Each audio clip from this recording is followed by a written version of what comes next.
Hey guys and welcome back to my channel. This is part 4 of What If Naruto Was Rebuilt, the Uzumaki clan. Before we begin, don't forget to like, share and subscribe, and also go and support the author, link in description. He quit because he used up all his chakra.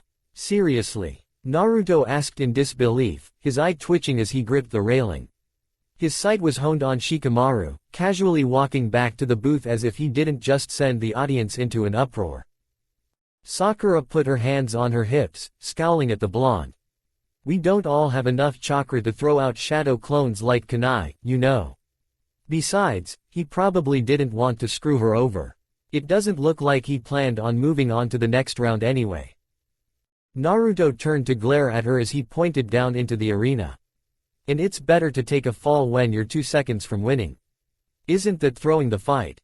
Forget going on to the next match, I'd be insulted if he pulled that on me. His pride wouldn't have stood for it had he been on either side of that. Naruto might have called off the next fight if he didn't think he could go through with it, but forfeiting when he'd already won. And he'd be pissed if anyone ever handed him a win like that. He failed to notice Hinata flinch at his words. He then looked up at the crowd, which was still in an uproar. And they don't sound too happy about it either. Well, to be fair, Ino probably feels the same way. Sakura mused before chuckling a bit. I wouldn't want to be Shikamaru when she gets a hold of him. Fu looked at them curiously. What's Ino going to do? I thought she was nice. Didn't you tell me Ino used to support you back in the academy? Ah, yeah, Sakura replied, rubbing the back of her head.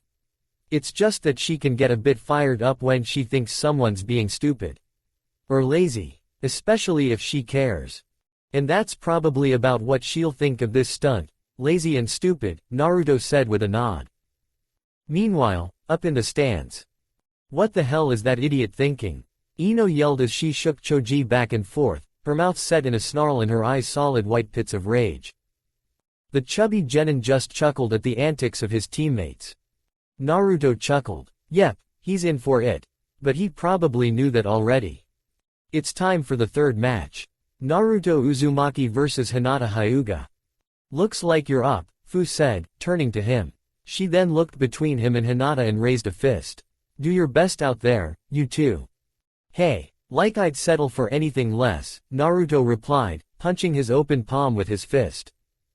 Let's show them what we've got, Hinata. Hinata replied nervously. Her eyes briefly turned away before she took a breath and closed her eyes. Then, she seemed to settle herself a bit and gave him a determined look. Right. Good luck out there, Fu said as they made their way to the exit. Knock 'em dead, Naruto. Sakura said. You can count on it. The two walked in silence as they made their way down to the arena. Hinata trailed behind Naruto, the blonde thinking of blowing everyone away with how he'd grown since his academy days. As they neared the exit, Hinata spoke up for the first time since they left the fighter's booth. Naruto. She began, drawing his attention. He stopped. She fidgeted and looked away like she always seemed to. He always thought that it was strange how someone who wanted to be a ninja would be so shy. Yeah, Hinata. She looked at him, then to the wall, then met his eyes. Let's do our best. Is that all? Didn't they already agree to that? Naruto smiled and nodded. Count on it. He raised a fist in encouragement. Give it your all, and don't hold anything back. We've made it too far to screw up now. She nodded. This is my chance to show everyone I'm not who I was back in the academy. And I bet you've got people you want to make proud too. Hinata nodded. My clan. And, she trailed off. He looked back, but she was looking away again. He shrugged. Weird. Well then, make them proud. And don't pull any punches because I won't. He put his hands behind his head. Yeah, that would be disrespectful, wouldn't it? The Hyuga heiress replied distantly. He looked back, but she was staring at the wall again. It seemed like her mind was somewhere else for a second. Then she looked back at him and then to the arena ahead. They stepped out into the arena, and the sound of the eager crowd washed over them. Naruto glanced around, looking at all the people in the stands with a grin. Time to give the visitors a show and make everyone see he wasn't the dead last that he'd been in the academy. The two genin soon took their places on either side of the proctor. Naruto tensed, his eyes hard as he prepared to fight. To make the old man proud and show everyone he was ready to be a Chunin, the next step on his road to becoming Hokage. Hinata took a deep breath and steeled herself before matching his determined look. Finally, both slipped into fighting stances, hers mirroring Neji's. Naruto had wondered what this match would have in store.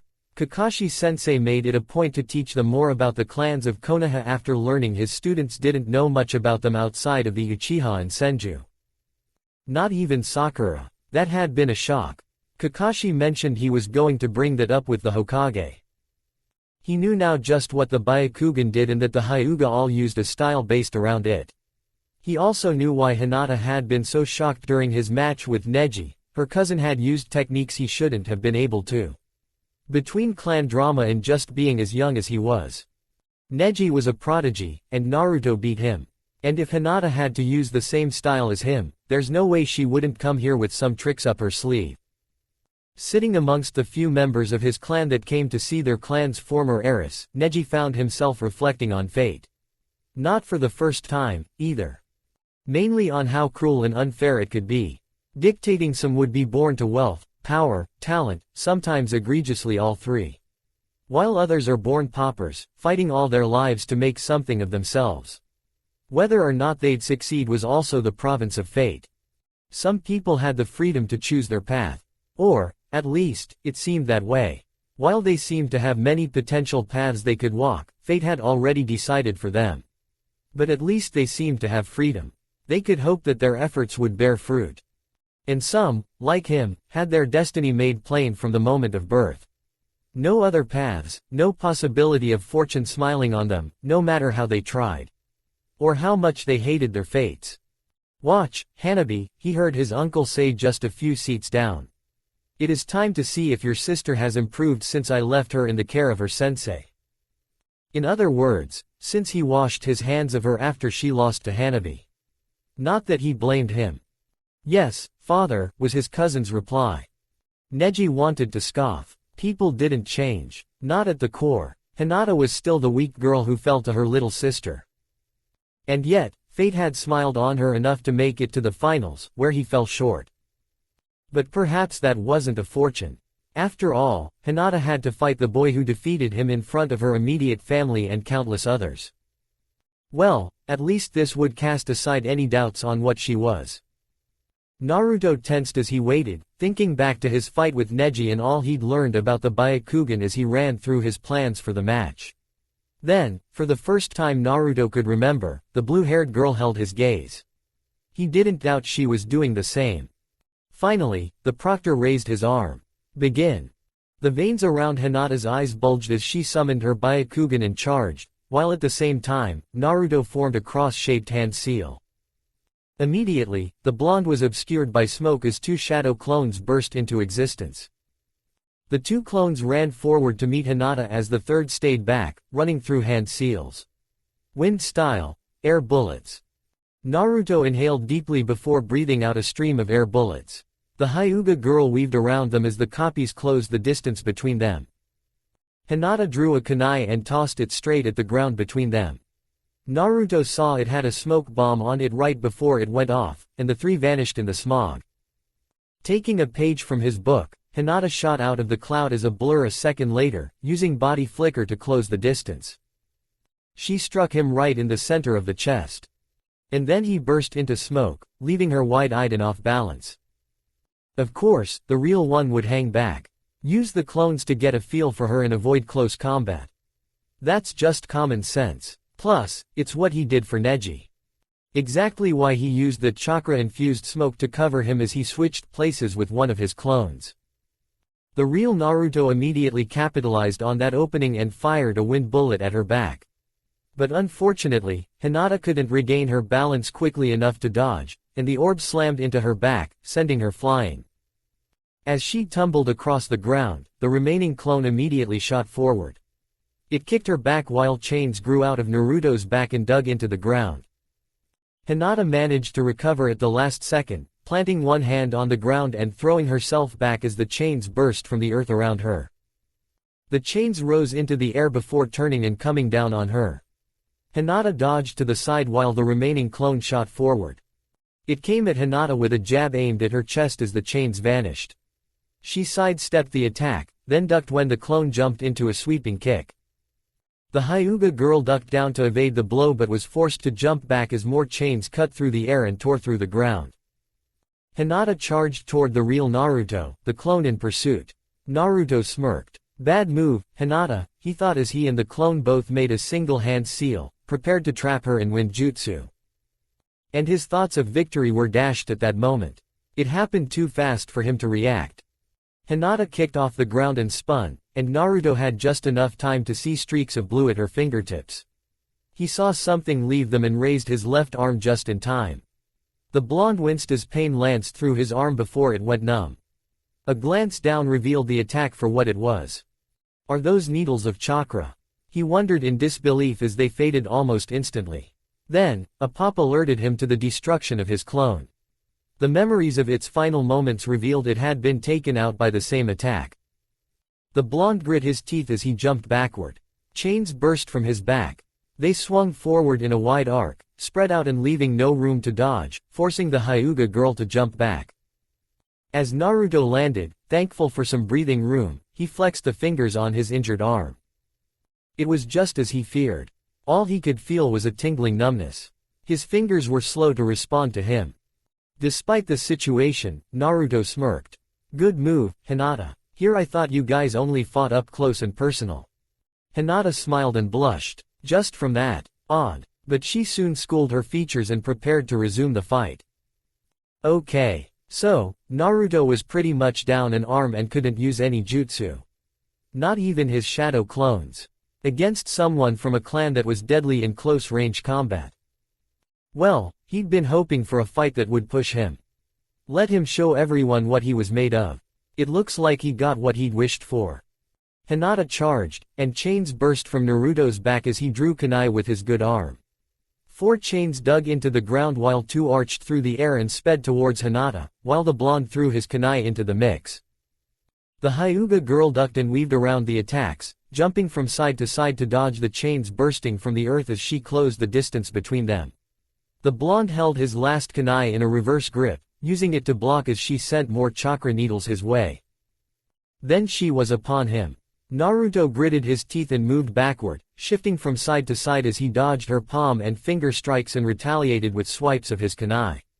He barely kept himself out of the barrage of blows she threw his way. She ducked under a swipe of his kunai and launched a strike aimed at his chest, but the blonde managed to block with his injured arm, briefly feeling pain lance through the tingling numbness. Naruto kicked himself back and threw his kunai, then flipped back further. As he landed on his hand and tensed it to spring himself farther, Hinata ducked under the dagger and charged forward. He launched himself back while Hinata closed the distance. Then her eyes widened when she saw the seal tag he'd planted on the ground. He smirked and made a one-handed seal, and a small twister burst out of the tag and slammed into her chest. She was driven into the air with a cry of pain as Naruto landed and sent his chains out to ensnare Hinata. Got you now, Hinata. The wind dissipated, and Hinata opened her eyes, determination on her features as the chains neared. Then, the girl's arms moved. They rapidly swept through the air, so fast they vanished from the naked eye. Her hands left thin lines of pure chakra in their wake, forming a net. His chains made one loop around the barrier but were repelled, knocked down, and away. Naruto gaped as Hinata landed. What was that? Naruto wasn't the only one surprised, as Neji's jaw had dropped. That's impossible. That was. Father. What was that jutsu? He heard an equally bewildered Hanabi ask nearby. I don't know, the man Neji so despised admitted. I see its workings. She created arcing blades of chakra that formed a barrier around her. A versatile skill. It shares some similarities to rotation, but it may actually be superior. It can't be restricted, and it's equally useful as an attack as it is a defense. But there's no such technique in the Hyuga clan's repertoire. Neji turned to see the man looking astonished as a hand fell from his chin. Your sister must have developed that technique on her own. How? How could Hinata, a pariah of the main house ever since she allowed her younger sister to defeat her in a sparring match, have come far enough to develop such a technique? He grit his teeth, frustration at once more being in the shadow of the main branch welling within him. Naruto's eyes were wide as Hinata landed. What was that? That didn't look like any technique Kakashi described. He didn't get it. So why use that rotation technique when you had that? It seemed like the all-around better jutsu if you asked him. Well, for the most part, anyway. No time to think about it. Hinata vanished with a body flicker the moment she landed. Senses screaming from the subtle sensation of displaced air behind him, Naruto flung himself forward as his chains sprung from his back. The blonde half turned to see Hinata leaping away to avoid his chains. He continued to move backward, jumping and spinning as he threw a hail of kunai with his good arm and conjured more blade-tipped chains. The Hyuga girl charged through it all, drawing closer as she weaved around the kunai. The chains she just batted away with small barriers of chakra blades. Naruto grit his teeth as she neared. She shot forward, her palm held back, and a single chain burst from Naruto's back. It wrapped around a tree and yanked him away just as she came within inches of striking him. Hinata ran forward, and Naruto smirked. She had just enough time to look shocked as he made a one-handed hand seal. A seal became visible on one of the kunai he'd thrown earlier. It glowed briefly before 5 seal tags sprang forth, hovering in the air in a 5-point formation before unleashing a combined wind blast. Straight at Hinata's back, too wide to dodge, she turned her head, her eyes wide. And made no move. It looks like Hinata didn't know rotation. Too bad, in this case, it would have worked, but that net wouldn't. It slammed into her back and drove her forward. Naruto saw his chance and sprang forward with his fist held back, slamming his fist into her stomach as the wind started to dissipate. She bent along his fist with a cry, flecks of blood leaving her mouth. He spun into a kick and sent her sprawling to the ground, his chains bursting forth and digging through the earth. This time, she couldn't recover quickly enough. The chains wrapped around her and pinned her to the ground. Seconds passed as she struggled, but there were no signs of her breaking free. A few seconds later, the proctor called it. Hinata is unable to battle. The winner is Naruto Uzumaki. Naruto let out a breath. That was closer than he'd expected. Good thing he took another bit of Kakashi-sensei's advice to heart. Always try to have an ace in the hole. He walked over and dispelled his chains, holding out his hand with a smile. That was a close one. Great match, Hinata. Hinata felt her cheeks burn as she willed herself to take his hand shakily. His hand feels warm. Thank you, Naruto, she managed to say as he helped her to her feet under the cheering crowd. Not that they were really on her mind at the moment. Naruto complimented her on their fight. It had been hard to steel herself to fight him. Hinata was always so self-conscious around him. She always felt like she was 2 steps away from turning into a blushing, stuttering mess. She usually was. But, she'd found the resolve to move forward. She'd had to. The idea of embarrassing herself in front of Naruto had been too much to bear. Not to mention how her clan might react. Now though, as they were walking out of the arena, she looked away from him with a small smile and cheeks that felt like she was trying to use a fire jutsu. She'd impressed him. What should she say? Could she bring herself to say anything? What would he think of her silence? Not for the first time, she wished she could be as vocal about her feelings as the other girls in their class. She mumbled and almost froze when Naruto looked back in her direction. But she couldn't miss this chance. Why, you were great out there, Naruto. You've really grown from the academy. Thanks. Same to you, Hinata. Naruto replied with a smile. At her, she felt her cheeks burn hotter. You know, I can't say I ever thought you were a pushover back at the academy, but I always thought you were a little weird. Hinata cringed. But you were really cool out there, Hinata. That barrier thing was awesome. I know it's not as easy as talking about it, but you should try to be more confident like you were back in the match. This time Hinata did freeze. For a few moments. Then she realized she was falling behind and walked brusquely to close the distance. Thanks. I'm glad you think so, Hinata replied before looking down, her gaze honed on the floor. It was hard to talk about this, more so to Naruto, but she couldn't let herself stop now. She didn't know if she'd be able to start again. For a long time now, I've wanted to change. To be someone my clan could be proud of. Someone who people wouldn't look down on. Yeah, I know what that's like, Naruto replied with a frown.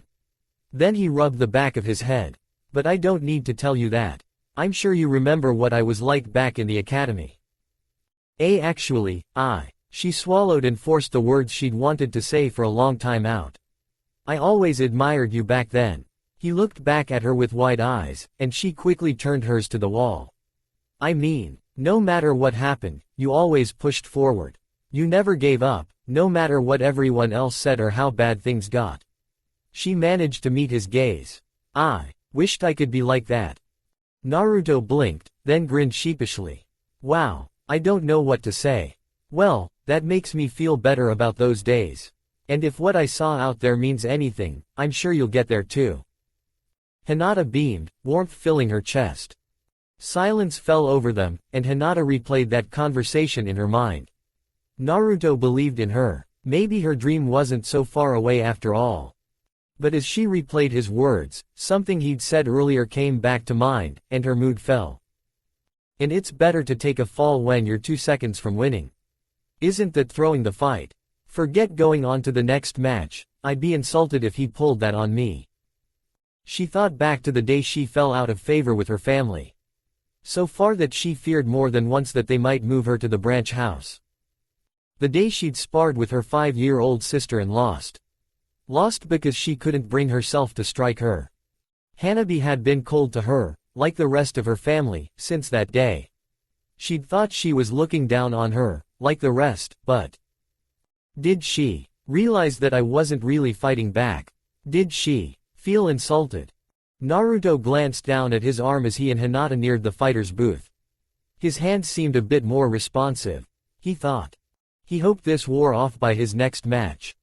As the two entered the booth, all the other genin, sans Gaara, turned or glanced at them. Fu immediately came to them with a bright smile. Great match, guys, the mint-haired girl said. She then turned to Naruto, looking amazed. And great move there, Naruto. One step ahead the whole time. Naruto smiled sheepishly and rubbed the back of his head. Looks like he'd impressed her. Nice. Well, I was just following my sensei's advice. Nothing special. The Taki Kunoichi giggled. She then gave Hinata a commiserating look. Sorry that you had to join me in the loser's circle, Hinata. It's okay, Hinata replied. I think I did well enough. Naruto opened his mouth to speak but was interrupted by the proctor.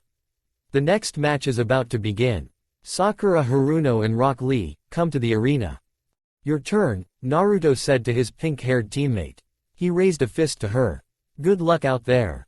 Do your best, Sakura. Fu added.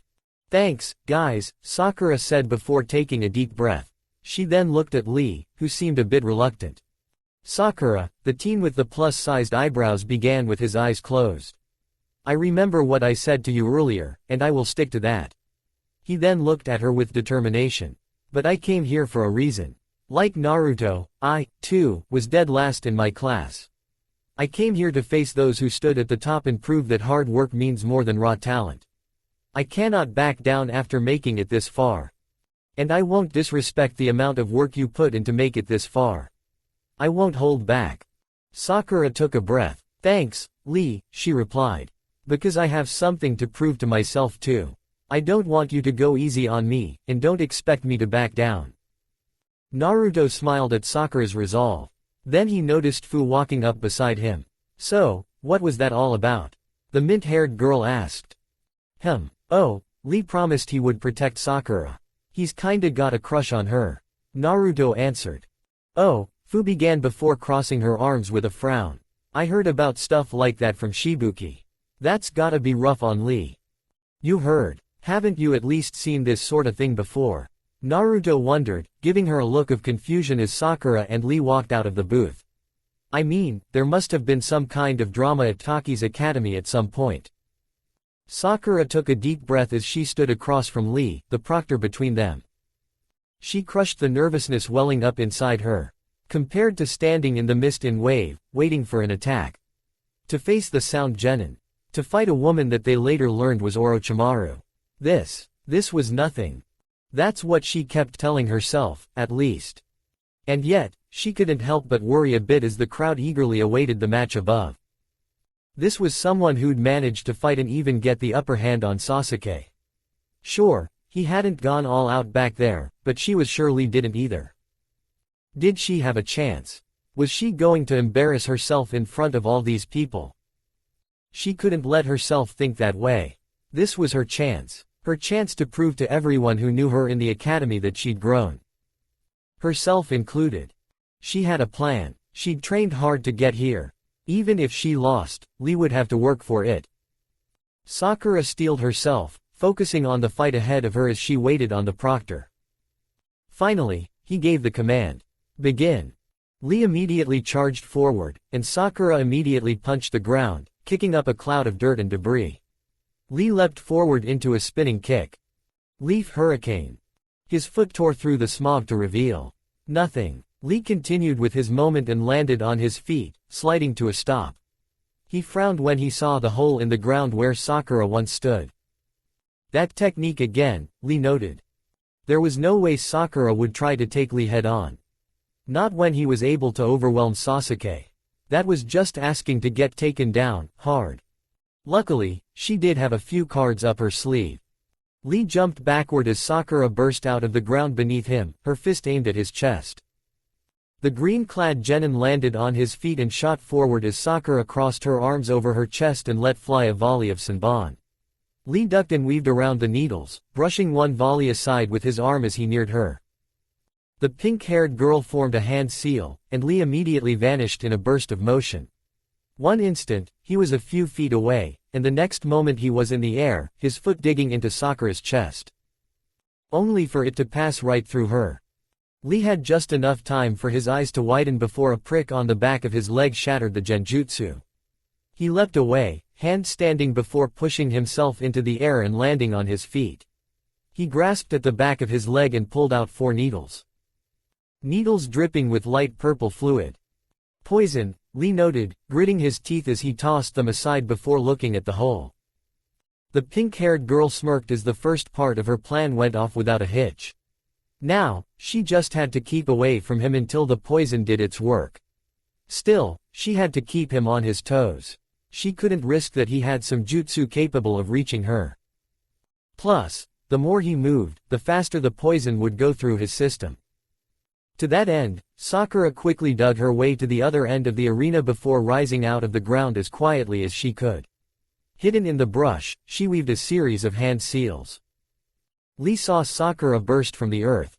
He launched himself at her, rapidly closing the distance as she threw more needles in his direction. He closed the distance, his eyes darting this way and that. Searching, if she guessed right, for anything amiss. Ducking beneath a volley of needles, Lee shot forward and threw a punch at Sakura's stomach. The younger genin managed to sidestep the attack. She ducked under a sweeping kick and leapt backward, drawing more needles. Lee vanished once more in a burst of speed as the needles reached him, appearing behind her. Leaf Hurricane. His legs swept out and phased through her torso as she vanished. Lee landed with a curse. Then his eyes widened. He shifted slightly, just a bit off balance. Sakura smirked. Looks like it's starting to work. She then made a hand seal before drawing more Senbon. Before Lee's eyes, dozens of copies of Sakura rose out of the ground. Almost like the kind of tactic Naruto would have employed way back before the wave mission. Of course, these were all just illusions. To keep Lee moving and buy time while the poison wore him down and conserve her chakra. She'd put in a lot of hard work over the past few months, but she'd been very behind there. Her once abysmal reserves were now decent. Not great. She couldn't afford to use jutsu the way Sasuke did, never mind Naruto. She'd wind up in the same tree as Shikamaru. She was lucky that Lee didn't seem skilled enough in genjutsu to break her technique. She'd guessed he wouldn't be. From what Lee said when he sparred with Sasuke, he seemed to focus on taijutsu. As Lee dodged around attacks that weren't there, Sakura moved through the brush, searching for the best spot to mix an attack in. She'd have to reapply the jutsu, but that was a small price for speeding this up. Then Lee leapt high into the air, curling in on himself as he spun. He reached into his leggings and pulled out leg weights. Seriously. Did he wear those into a fight? Tenten wasn't kidding about how far he goes with this stuff. Sakura thought as Lee let the weights fly. That could make a big difference, but it shouldn't be anything I can't. Then the weights hit the ground, and Sakura had to stop and gape. The pink-haired girl could feel the ground shake as twin crashes echoed through the arena. Two clouds of dirt and debris erupted from the places of impact, high enough to go over the arena's edge, fissures in the earth where the weights dug into the ground visible at the base. Seriously, she thought in disbelief. And then Lee moved. He vanished from sight. There was no sign aside from the dirt he kicked up as he moved with speed rivaling the body flicker technique. In a few moments, he'd torn through all her illusions. I have to get. There you are. Her thoughts were interrupted as Lee appeared beside her. Sakura barely had time to react before Lee's foot slammed into her chest, knocking the wind out of her lungs and sending her flying. She hadn't even touched the ground before she felt a strike on her back. Blow after blow was landed, sending her back and forth across the arena. Pain reverberated through her body as she was thrown all over the place like a pinball. What kind of training had Lee gone through to get this fast? Then, her chance came. Lee stumbled, the poison doing its work, and she bounced along the ground. She forced her body to move, pushing herself off the ground mid-bounce with her right hand while Lee righted himself. She wasn't going to get another chance. As Lee fought the poison, Sakura put her hands together in the snake seal, pushing her chakra out from its network throughout her body. Earth style, earth spear. Lee vanished once more at her as her skin darkened and she tensed. This time, the blow came to the back of her head. Sakura barely felt it, and she heard Lee let out a pained grunt. She was still driven forward, falling over herself, but this time she was ready. Sakura twisted her body and landed on her feet, turning to a bewildered Lee. Sakura went on the offensive, shooting toward him with her fist cocked back and held high. He vanished at the last second, and her fist flew straight to the ground. The resulting impact was about the same as when Lee released his weights. And within the resulting explosion of dirt and torn chunks of earth, Sakura released her technique and used hidden mold jutsu to dive back underground. Earth Spear was an effective all-around technique. It hardened the user's skin to diamond strength, making you almost invulnerable. Your fists included, and the earth chakra flowing through your muscles made you hit harder. A lot harder. There was just one problem, the drain on her reserves. She wasn't sure she could outlast Lee if she tried to use it for anything but short bursts. Best to just hide away and wait out the poison. Sakura closed her eyes and sensed what was going on above ground. Moments passed as Lee waited for her to reappear. Then, her eyes shot open. Lee started to move, and he moved so much faster than before. Worst, he began to tear into the ground, striking the earth with so much force it created fissures over 15 feet deep. Deep enough to uncover her. She moved to dig deeper when the earth around her erupted. She quickly found herself flung into the air, a blow on her chest driving her higher. Then, Lee appeared behind her, bandages wrapping around her form and holding her to Lee. Then they spun, so quickly the world around them blurred. Primary Lotus. She was slammed into the ground, and everything went black. Sakura. Naruto yelled, gripping the railing as he stared into the cloud of dirt with wide eyes. His concern was mirrored by Sasuke and Fu, while all the other genin present sans Gaara looked shocked. When the cloud cleared, Sakura lay unmoving in the center of a crater. Lee, meanwhile, was on his hands and knees. He tried to force himself up, then he collapsed. Looks like that wore him out, Gichi noted. Man, you Konoha ninja don't do things by halves, do you? Poison needles, Kankuro observed. She got him good at the start. That last stunt must have pushed him over the edge. The proctor looked from one to the other before raising his hand. Neither combatant can continue, the match is a draw. Medics soon came and made their way towards the two genin. Oh man, I hope Sakura's okay, Naruto muttered. The medics didn't raise any alarms. That was a good sign. She's a lot tougher than she used to be, Sasuke said, his eyes on his pink-haired teammate as they looked her over. I'm sure she'll be fine. Yeah, remember what I told you, no negative thoughts. Sakura will be fine, Fu said. She then looked down into the arena. But man. Naruto looked at her curiously. Fu's head shot up, a fist at her chest and fire in her eyes. Lee's speed was out of this world. When I get back to Taki, I'll have to work twice as hard to catch up. Wah, seriously? Naruto asked. Of course. I pride myself on my speed, but Lee totally blows me out of the water. I've gotta step up my game, Fu said, pounding her fist into an open palm. Looks like Lee got himself a rival. He couldn't blame her. He'd probably take it the same way if someone tried to outprank him. The next match is Gichi vs Kankuro. The proctor called out. Kankuro made a strangled sound before raising his hand. I forfeit. What the hell? You came all this way, and you're about to throw in the towel without even trying. Naruto asked in disbelief. He wasn't the only one either. Everyone else was giving Kankuro looks of disbelief. You're just going to back out now? Gichi asked. What can I say? I've had some problems with my puppet. If I went out there right now, I probably wouldn't make a good showing. Kankuro said. Naruto went to say something, but the proctor continued on. In that case, the next match is Sasuke Uchiha vs Gaara of the Sand. Combatants, come down here. Naruto grit his teeth. No time to worry about whatever was going on with Kankuro. Gaara was already walking to the door. Be careful down there, Naruto said. Sasuke nodded. I know. He then turned to follow Gaara. Sasuke, Fu began as he passed her. Naruto frowned. She looked worried. If things get too hairy. Don't worry about me, Sasuke interrupted her. After a pause, he added, but thanks. And sorry about before. I've got more to say, but that'll come later. What was that all about? Naruto asked, looking to Fu. Fu looked away. Just a talk we had. I was worried. You know, after what you told me about Gaara. I had a trick up my sleeve for him, but... She shrugged. Naruto frowned. Well, we'll just have to hope for the best. But I'm sure things won't get that bad. I mean, the proctor's right there. Naruto pointed out, and she nodded. The mint-haired Taki Kunoichi walked to his side and peered into the arena as they waited for the next match. Kakashi leaned back in his chair and closed his visible eye. That match had gone better than he'd hoped. He'd remembered Lee back from his academy days. How hard he worked to prove himself even back then.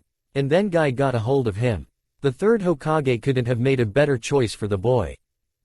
He was glad to see Sakura knew she couldn't have fought Lee head-on. She'd come up with a sound strategy. Use genjutsu to make an opening, put him on the clock with poison at the first chance, and then use genjutsu mixed with real Senbon mixed in to keep him away from her while the poison did its work, maybe land some extra hits. She couldn't know if he had any way of unearthing her after all, which he did, and the genjutsu should have kept him at bay. He'd never have expected anything like those weights, either. Guy was really too much sometimes. She hadn't won, but she fought well. Showed she had a good head on her shoulders. And fighting to a draw with an opponent with more training and experience under his belt, given where she'd been mere months ago, wasn't a small feat. He nodded, proud of her. Those three had come a long way.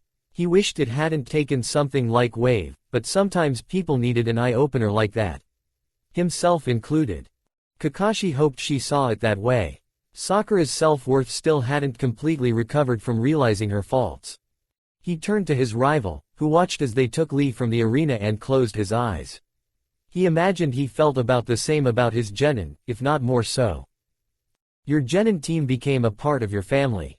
He'd known that from his own, and it was the same now, even if his role was different. And Lee was like a son to him.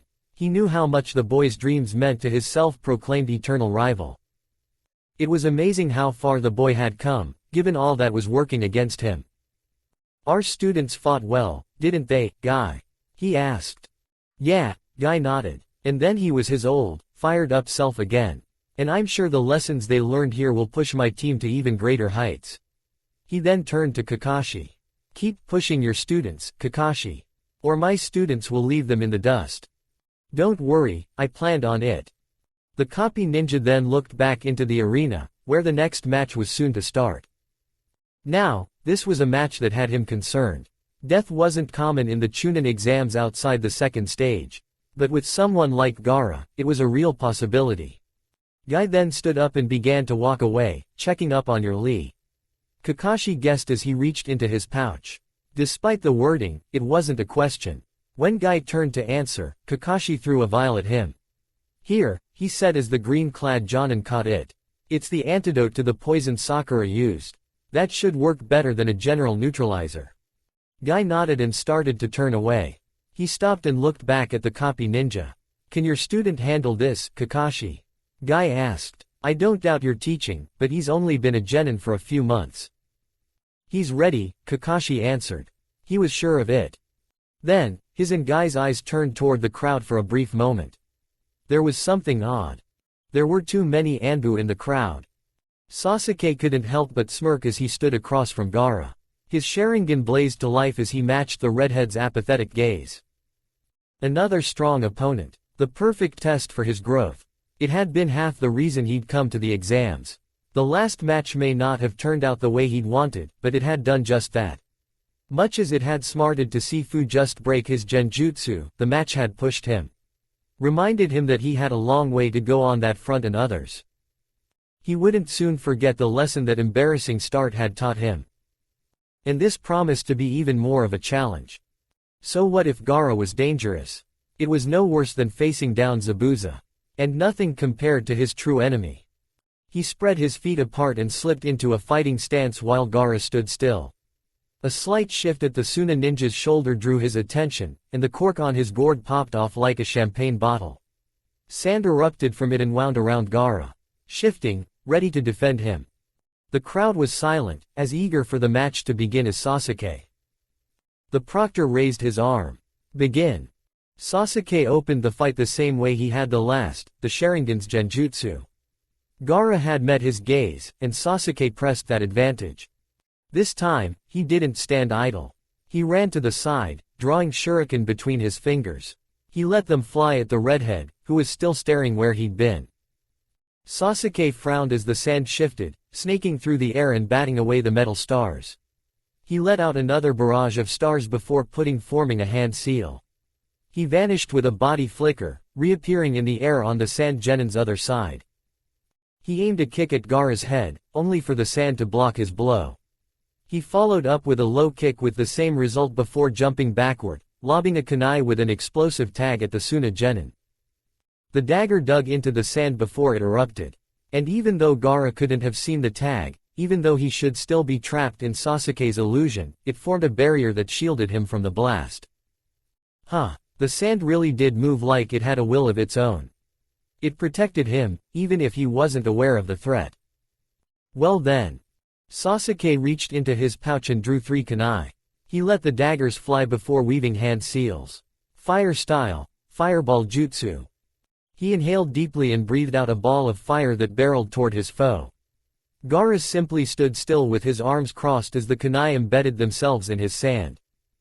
Sasuke smirked, just as he'd hoped. He made a hand seal as the fireball neared its target. The kunai erupted into small tornadoes that soon merged into one. Then, the fireball hit. A twisting spire of flame erupted. The proctor jumped back, shielding his face from the heat as embers danced in the air. He'd have to thank Naruto again for that one, given that they were rivals in this tournament. The blonde had put that aside, given what he was up against. He just hoped it was enough. He didn't have many other tricks for countering the sand. When the fire faded, Sasuke frowned. Gaara was nowhere in sight. There was some glass, so it looked like the heat had been enough, but... Sasuke's eyes widened, his instinct screaming at him. He kicked himself back just in time as sand burst forth from the earth. He dodged from side to side, weaving around tendrils of sediment. He ducked under one and sliced it with a kunai before tensing his legs, one final jump taking him over a dozen yards away. From the pool of sand, Gaara rose, staring at him. Except he didn't look apathetic anymore. His mouth had widened into a smile that screamed bloodlust. Narrowed eyes gazed at him with sadistic intent. He remembered Kiba's warning, so, he was showing his true face. Looked like that hadn't worked either. Sasuke could see why he'd supposedly never been hurt before. He was running out of options here. He didn't want to use his last trump card if he didn't have to. He remembered being told about Kakashi's mistake back in Wave. A Jonin needs to rely on his genin for backup against random thugs because he blew all his chakra when he didn't have to. Well, at least reminding himself about that made him feel better about how he opened his first match. The sand rose and formed a shield in front of Gaara before sand pellets burst forth. Sasuke gritted his teeth. He ducked and weaved around the bullets of sand and used a kunai to deflect more. Once more, his instincts screamed danger. He vanished in a body flicker, just as sand burst from the ground under his feet. The sand immediately sped towards the Uchiha heir when he reappeared. Sasuke drew 4 kunai by their rings, flipped them in the air, caught them between his fingers, and launched them at Gaara. The sand once more shielded Gaara as Sasuke reappeared behind him. The Suna genin didn't even turn around to look at him as the sand began to move. Sasuke smirked as he formed a hand seal. Tags on the kunai erupted. Into water. Gaara's eyes widened as his sand darkened, soaked with the water. Falling apart as it turned to mud. The jutsu to seal and unseal objects was so simple that Sasuke wondered why it wasn't taught in the academy. Drawing up the seals. That was another story, but most ninja tool stores sold the most basic sealing scrolls. Sasuke blurred into motion, and the sand, weighed down by the water, couldn't move fast enough. He landed a kick right on Gaara's chin. He moved to follow up, but more sand, dry sand, rose from the ground. Clicking his teeth, Sasuke threw an explosive seal that stuck to Gaara's arm before kicking off the redhead, flinging himself out of the sand's reach. He formed a hand seal as he leapt backward, and Gaara was enveloped in an explosion. Sand burst from the ground behind him, a wall threatening to swallow him whole. He vanished with the body flicker just before it could fall him. He reappeared on the arena wall in a crouch, glaring down at Gaara. The smoke cleared to reveal Gaara standing there, hunched over. He'd barely budged. Sasuke frowned as he noticed the sand wielder was covered in cracks. Gaara looked up, a crazed expression as sand flowed over his body, seemingly melding into it as the cracks filled in. In only a few seconds, what damage there was had vanished. An armor of sand, Sasuke murmured. Great, he's got another layer of defense behind the shield. It was then that the redhead changed tactics. The sand retracted, flowing towards Gaara like water and forming a dome. More particles flew together and formed a small orb in the air. Then, it changed colors and turned into an eye. Sasuke clicked his teeth. The sand had compressed itself. It had to be a lot harder than it had been. And considering how none of his attacks had worked so far. Guess I'll have to use my trump card after all. Fu gripped the railing as she stared down into the arena, her gaze honing in on the dome of sand. It's like my cocoon, Fu thought to herself with a worried frown. Her strongest defense. Near impossible to cut through without a chakra flow technique. Even resistant to chakra absorption. But why would he use something like that now? Sasuke's attacks had all failed to break through Gaara's defense. If it was her, the only reason she'd summon up her cocoon was if she was building up to something big. It was something she might have done before she got better at using her trump card. Or as much of that power as she could draw out anyway. What's Gaara planning? She wondered, Chomei's warnings running through her mind. He can't mean to. Fu. Naruto's voice drew her attention. She turned her head to see him giving her a concerned look. Is something wrong? Yeah, she said with a nod. Just worried, you know. Fu looked back down into the arena. Why use something like that when you've already got such a strong defense? He's up to something. Naruto frowned and nodded. I thought so too. He then looked at her again. But Sasuke knows what he's doing. I'm sure he's got something up his sleeve. He said reassuringly. I hope so. Sasuke's eyes narrowed. If his other attacks didn't pierce Gaara's defenses, there's no way they'd work on that. One option is left. Sasuke formed the ox, rabbit, and monkey hand seals before grasping his left wrist. Chidori. Lightning covered his hand, bolts arcing off as it glowed bluish-white light. A strange sound emanated from it like birds chirping.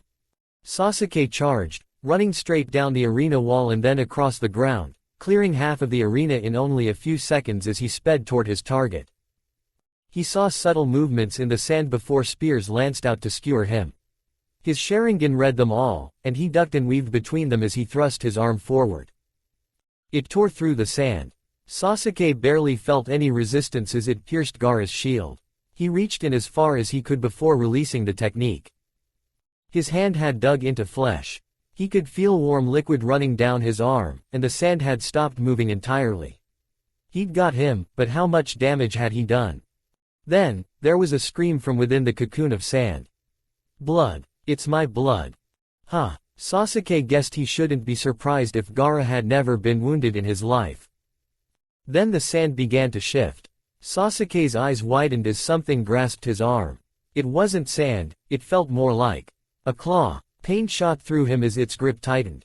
It felt as if it would crush his bones.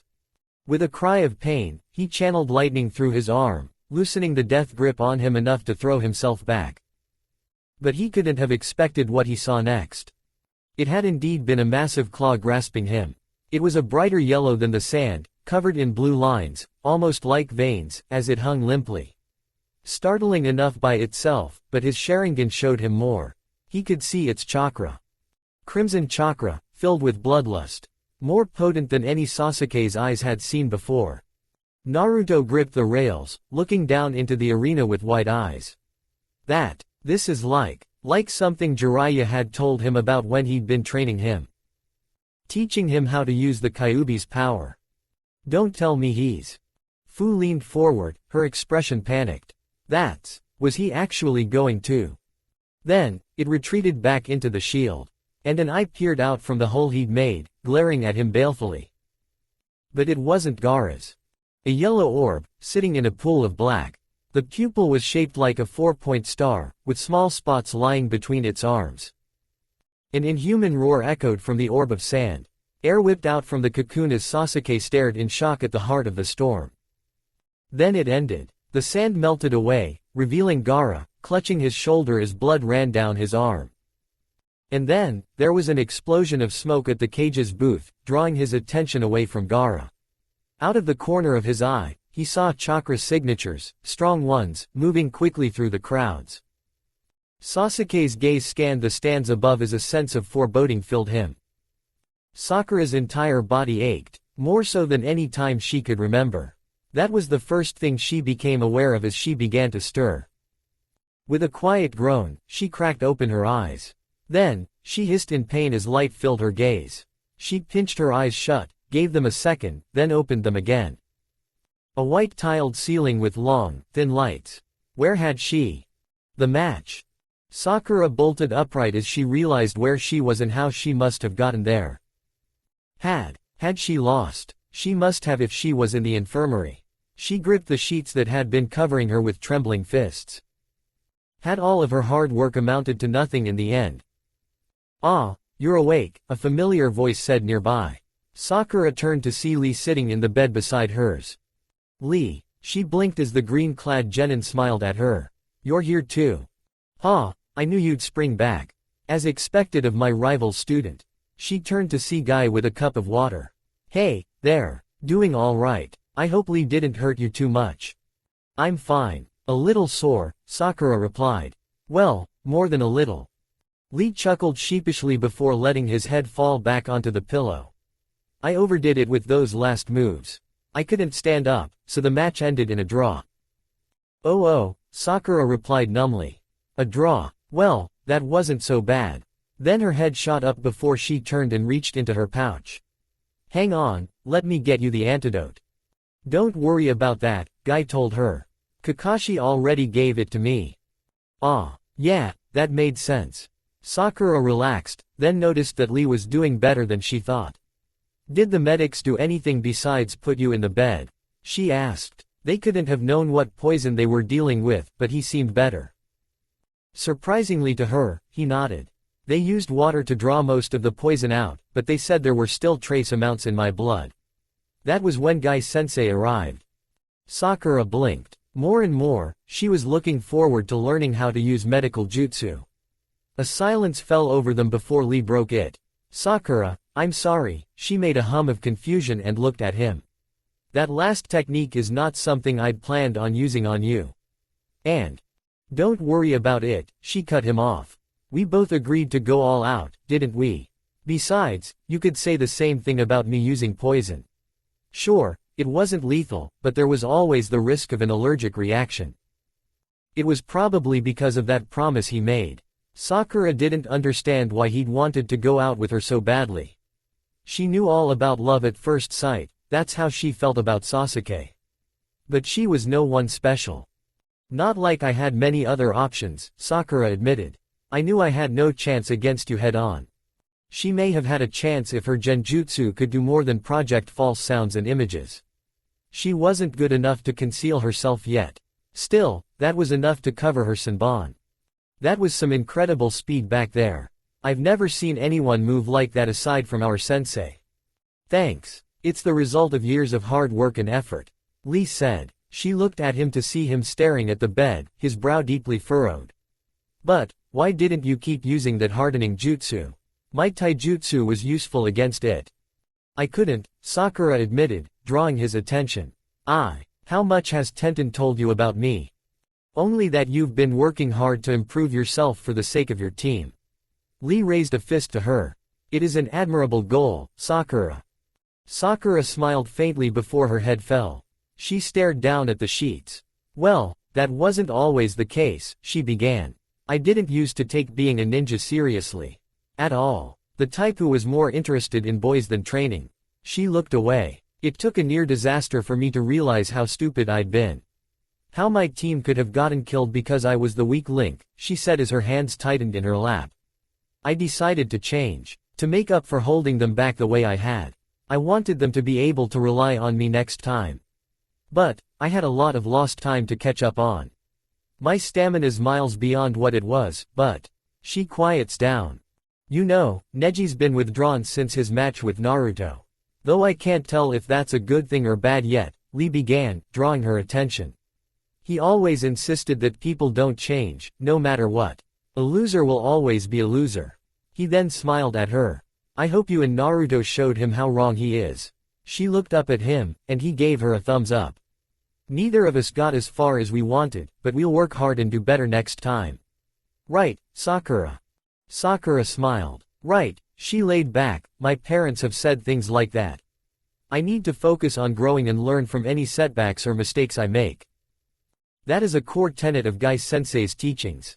Never give up, push yourself beyond your limits, and if you fail, strive to do better next time. Sakura laughed. She then looked at the ceiling. So, Lee, what are you trying to prove? You seem plenty strong to me. Lee nodded. I like to think I am. All thanks to Gai-sensei's teachings. He said with a grateful glance at his sensei. Then he closed his eyes. As for what I want to prove, I want to show everyone I can be a great ninja. Hey, kinda like Naruto. Yes, I recall he, too, was dead last. Lee looked out the window, and Sakura sat up when she saw the determined expression he wore. Everyone always told me I should give up. The other students laughed at me. The teachers thought I was a lost cause. No one believed in me before Gai-sensei. Sakura blinked and frowned. Why not? She knew Naruto floundered so badly, his chakra. At least, that was part of it. So, what held Lee back? I cannot use ninjutsu or genjutsu, he admitted. Sakura's brain short-circuited. What? Lee turned to look at her. I have a deficiency in my chakra network. I cannot mold my chakra in a way that lets me use ninjutsu or genjutsu. His gaze then turned back to the window. All I can use is taijutsu, and I had no talent in the art. Even in that, I was the last in my class. Again, what? That was possible. She'd never heard of anything like that. I can see you're surprised, Guy said before cupping his chin. Yep, you get a few cases like this from time to time. Usually, they drop out of the academy when it comes to light. To be a ninja was my dream. I refused to let my deficiency stop me, so I focused on taijutsu. And, after years of hard work, I've made it here. To the final round of the Chunin exams when so many others failed. And I'll keep going. I won't stop until I prove I can be a great ninja, even without ninjutsu or genjutsu. Sakura's jaw had dropped. She could hardly believe it. So many roads were closed to him, but he'd come so far. She smiled. For the record, you've proved it to me. He looked surprised. Jutsu or no, I wouldn't have had a chance without my poison. You're a stronger ninja than a lot of people I know. Lee gave her a bright smile. Guy was about to say something, but they were interrupted by a loud boom. Both turned their heads towards the noise. That didn't come from the arena, Sakura noted, frowning deeply as a sense of dread grew within her. No, it didn't. Naruto had begun to feel drowsy all of a sudden. Strange, given how focused he was on the match. It wasn't like him to suddenly get so tired. And, why were feathers falling from the sky? Wait a minute. Genjutsu, it's gotta be. He had a bit of experience with this. Kakashi had wanted to get that particular base covered, and Sakura and Sasuke frequently used them on him during their training. He formed a hand seal as his sensei taught him. Release. And just like that, the feathers and the drowsiness were gone. The blonde looked over to see Fu rousing Gichi, who hadn't been able to get out of it himself. Everyone else had managed it, though. What the hell? Naruto yelled as a burst of smoke enveloped the cage's booth. Lord Hokage. Hinata cried nearby. Then, the sounds of battle filled the arena. He could see figures fighting throughout the stands. They were the only ones moving. All others were still as the fighting raged out around them. What's happening? Fu asked as her eyes ran over the crowd. It was then that Gichi grabbed her shoulder. Wah! Konoha's under attack, Gichi said as he began to run, dragging her along. We have to go. Now. But, Fu replied before the Sand Genin jumped into the arena, taking Gaara's sides. Their sensei jumped between them, standing between them and the proctor. Then, the three genin took off while their teacher fought the Jonin. What? Aren't Suna our allies? Naruto asked in shock as the proctor fought the Suna Jonin. Well, at least we know who's attacking us, Shikamaru said grimly. It was then that two figures burst from the cloud. It was Gramps and the Cage, who held a kunai to the Hokage's neck. Gramps! Come on! Gichi yelled as he dragged Fu away. Naruto's head rapidly turned back and forth between them and the arena. A darkly amused chuckle rumbled through his mind, using a unifying event as a cover for an attack. How very like Shinobi. The fox. His eyes returned to the arena as Sasuke took off after the Suna Genin. But Naruto had no time to dwell on that with everyone else going on. So, what are you going to do, brat? Isn't it obvious? Whatever Sasuke's gotten himself into, I'm not letting him go alone. He gritted his teeth as the fox chuckled. He then turned to the two left in the booth. Hinata, Shikamaru. I'm going after Sasuke. So who's with me? You can't be serious, Shikamaru said with wide eyes. Naruto jabbed his thumb at the arena. Hey, you're the smart guy here. The proctor must have sent Sasuke after them for a reason, right? He could see he was getting through to him. The Nara frowned, and his jaw clenched. What's the tell you? He clicked his teeth. All right, you've made your point. Hinata looked away. My little sister and some of my family are in the stands. She then faced him with a look that said she wanted to give him another answer. If you go, it'll be 3-on-3, right? Naruto frowned. He understood, but what about Shikamaru? Weren't Ino and Choji in the stands? What if he? Probably a good call, Shikamaru noted, putting a hand to his chin. They'd make high-profile targets. I shouldn't have to worry about Ino and Choji. Our clans don't have nearly the same reputation. Naruto let out a breath in relief. Thanks and good luck, Hinata, he said to the blue-haired girl, who nodded. Let's go. Sasuke's already got a head start on us. The path they took was still open, luckily. And in short order, the two were over the edge of the arena and in hot pursuit. You have no idea what you're getting into, the fox chuckled. Naruto clicked his tongue, in no mood for the fox's taunts. I know exactly what's going on here. Then he frowned. Gaara's a Jinchuriki too, isn't he? He honestly didn't know how to feel about that. Gaara had likely had a life similar to his. Maybe worse. He could only imagine what Gaara had been through to turn out the way he had. Oh, there's more to it than that. The fox answered. Enlighten me, then. Gaara's power over sand is born of the power of Shukaku. But you'd know him better as the Ikibi, the fox said, though there was a hint of something dark when he said those last words. He's the weakest of us, but he still has enough power to destroy that village in a single attack. So, what? He's around my age. Even if he's trained all his life, how much of that power could he use? Naruto thought back. Therein lies the problem, the Kyuubi answered. As you know, a body as young as yours can't handle the whole of my power. Even if you'd trained all your life, you could only call upon a small fraction of it. The fox began. I know that, Naruto replied. That would be the case with any of my brethren. Shukaku, though, is unique, the Kyuubi replied. His chakra incarnates into the sand, putting far less strain on his host's body. I've no doubt Gaara can use all of Shukaku's power. Naruto's eyes widened, and his blood ran cold. Well, he'd have to let him take control for that, but Shukaku has another unique power that lets him do just that. He alone among us has the power to take control of his Jinchuriki whenever he sleeps. He chuckled. I can't imagine that did Gaara's mental state any favors. If Gaara unleashed all of his Biju's power while Konoha was under attack.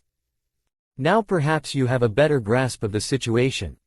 Naruto clenched his fist. His best bet would be to get Kakashi. But he's back there fighting. I might not even be able to make it to him. Shikamaru frowned behind him. Got something on your mind? Just thought I should get word to Kakashi-sensei, Naruto replied before making a cross-shaped hand seal. 3 shadow clones burst into existence and immediately took off towards the arena. Now come on, let's pick up the pace. It wasn't long after that the clones got destroyed. But the surprise was that it had been at the hands of Oto Ninja. Naruto's stiffened. His eyes went wide, then narrowed as he clicked his tongue. Something wrong? Shikamaru asked. Oto Ninja, hot on our tail. Naruto answered.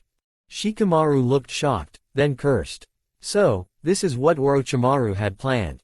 He closed his eyes for a second before turning his gaze on Naruto. Naruto, can you use your clones to lead them on a wild goose chase? Can do, the blonde smirked. And they can set up some surprises for these guys. That'll buy us some time, but they'll catch on to our trail eventually. Orochimaru probably made sure they were familiar with the terrain. We'll have to think of something. Shibuki gritted his teeth as he deflected a kunai with a blade made of water before leaping toward his enemy, sword held overhead. The Oto ninja blocked as he brought his water-slicing blade down, then his eyes widened as he let out a grunt of pain. He looked down to see the chief of Taki had conjured another blade in his free hand and buried it in his chest. Shibuki kicked his now dead enemy towards another Oto ninja, the blade dissolving as he flew, the blue water mingled with red. 2 more rushed by as Shibuki made a hand seal. The water that once formed his sword morphed into a water clone. One Oto ninja turned to block a freshly formed sword from the clone and was thus left open as Shibuki shot forward with a body flicker. He swept the enemy ninja's leg from under him, leaving him wide open. The clone raised its sword in a reverse grip and stabbed him through the heart. The ninja turned to face him as the clone attacked. Shibuki ducked down as he saw one of his guards draw a shuriken. Shuriken Shadow Clone Jutsu, he yelled as he let the blade fly and ran through hand seals. The ninja star multiplied into a wall of blades, sailing above the heads of the unconscious people in the stands. Held in place by the clone, the Oto ninja could only look on in terror as the wave of pointy death approached. As their foe fell, Shibuki turned and scanned the crowd. Lord Shibuki, we need to get you to safety, one of his guards said as he took his side. Shibuki growled under his breath. And leave an ally to fend for themselves. That's as good as asking Konoha to turn us away if we ever need help. He looked at the Konoha ninja. They've been our ally for decades, and they've lent us a lot of aid over the years as our village deteriorated. Doing what we can to protect their people is the least we can do. Then he stopped cold, his face a mask of shock as he stared at the top of the tallest building and the barrier that the Hokage and Case Cage were locked within. Or, they'd thought it was the Case Cage. His subordinates turned and looked on in shock. Wait, that's Orochimaru, he growled. So he was behind this. Konoha's most infamous rogue ninja. The former student of the 3rd Hokage. It was well known that his former teammate Jiraiya had been pursuing him for years. Had they known he was in the area? Had they known something like this could happen? Either way, it didn't change their current situation or that there were lives at stake. But if they had, and hadn't seen fit to warn him, he could use it to add weight to the requests he'd intended to make before he returned to Taki. Shibuki would help an ally anyway if he could, but Taki's growth and well-being was his first priority. But there was another concern, one Fu had brought to his attention. "I hope you're safe, Fu." His eyes scanned the crowd and landed on the famed copy ninja. The Jonin faced down several Oto ninja, led by an imposter Anbu. Neither side made a move at the moment. "Good. Kegan, Yuichi, cover me." As his bodyguards took his side, he closed his eyes and placed one hand on the ground. Kakashi's single visible eye glared at the Oto ninja only a dozen yards away, tense, prepared for the slightest sign of attack. He couldn't use his Sharingan. Not now. He couldn't afford to waste the chakra. Besides, their standards were lacking. But then, he was aware that the Suna ninja likely made up the bulk of their forces, and they were elsewhere. They just needed to keep them all pinned here. Unable to help protect the rest of the village or help the Hokage. His eyes scanned the crowd. He could see Asuma and Kurenai fighting side by side. Kurenai trapped their foes in genjutsu, making them easy pickings for Asuma's combat knives. The Hyuga had managed to escape. Hiyashi probably intended to rally the clan after getting his daughters to safety. All around the arena ninjas were clashing, dancing around the unconscious crowd. Several Anbu stood at the barrier where Lord Third faced his wayward student. He could only hope their contingencies paid off. "Kakashi Hitaki." A voice rang out in his head, and his eyes widened. "Try not to be alarmed.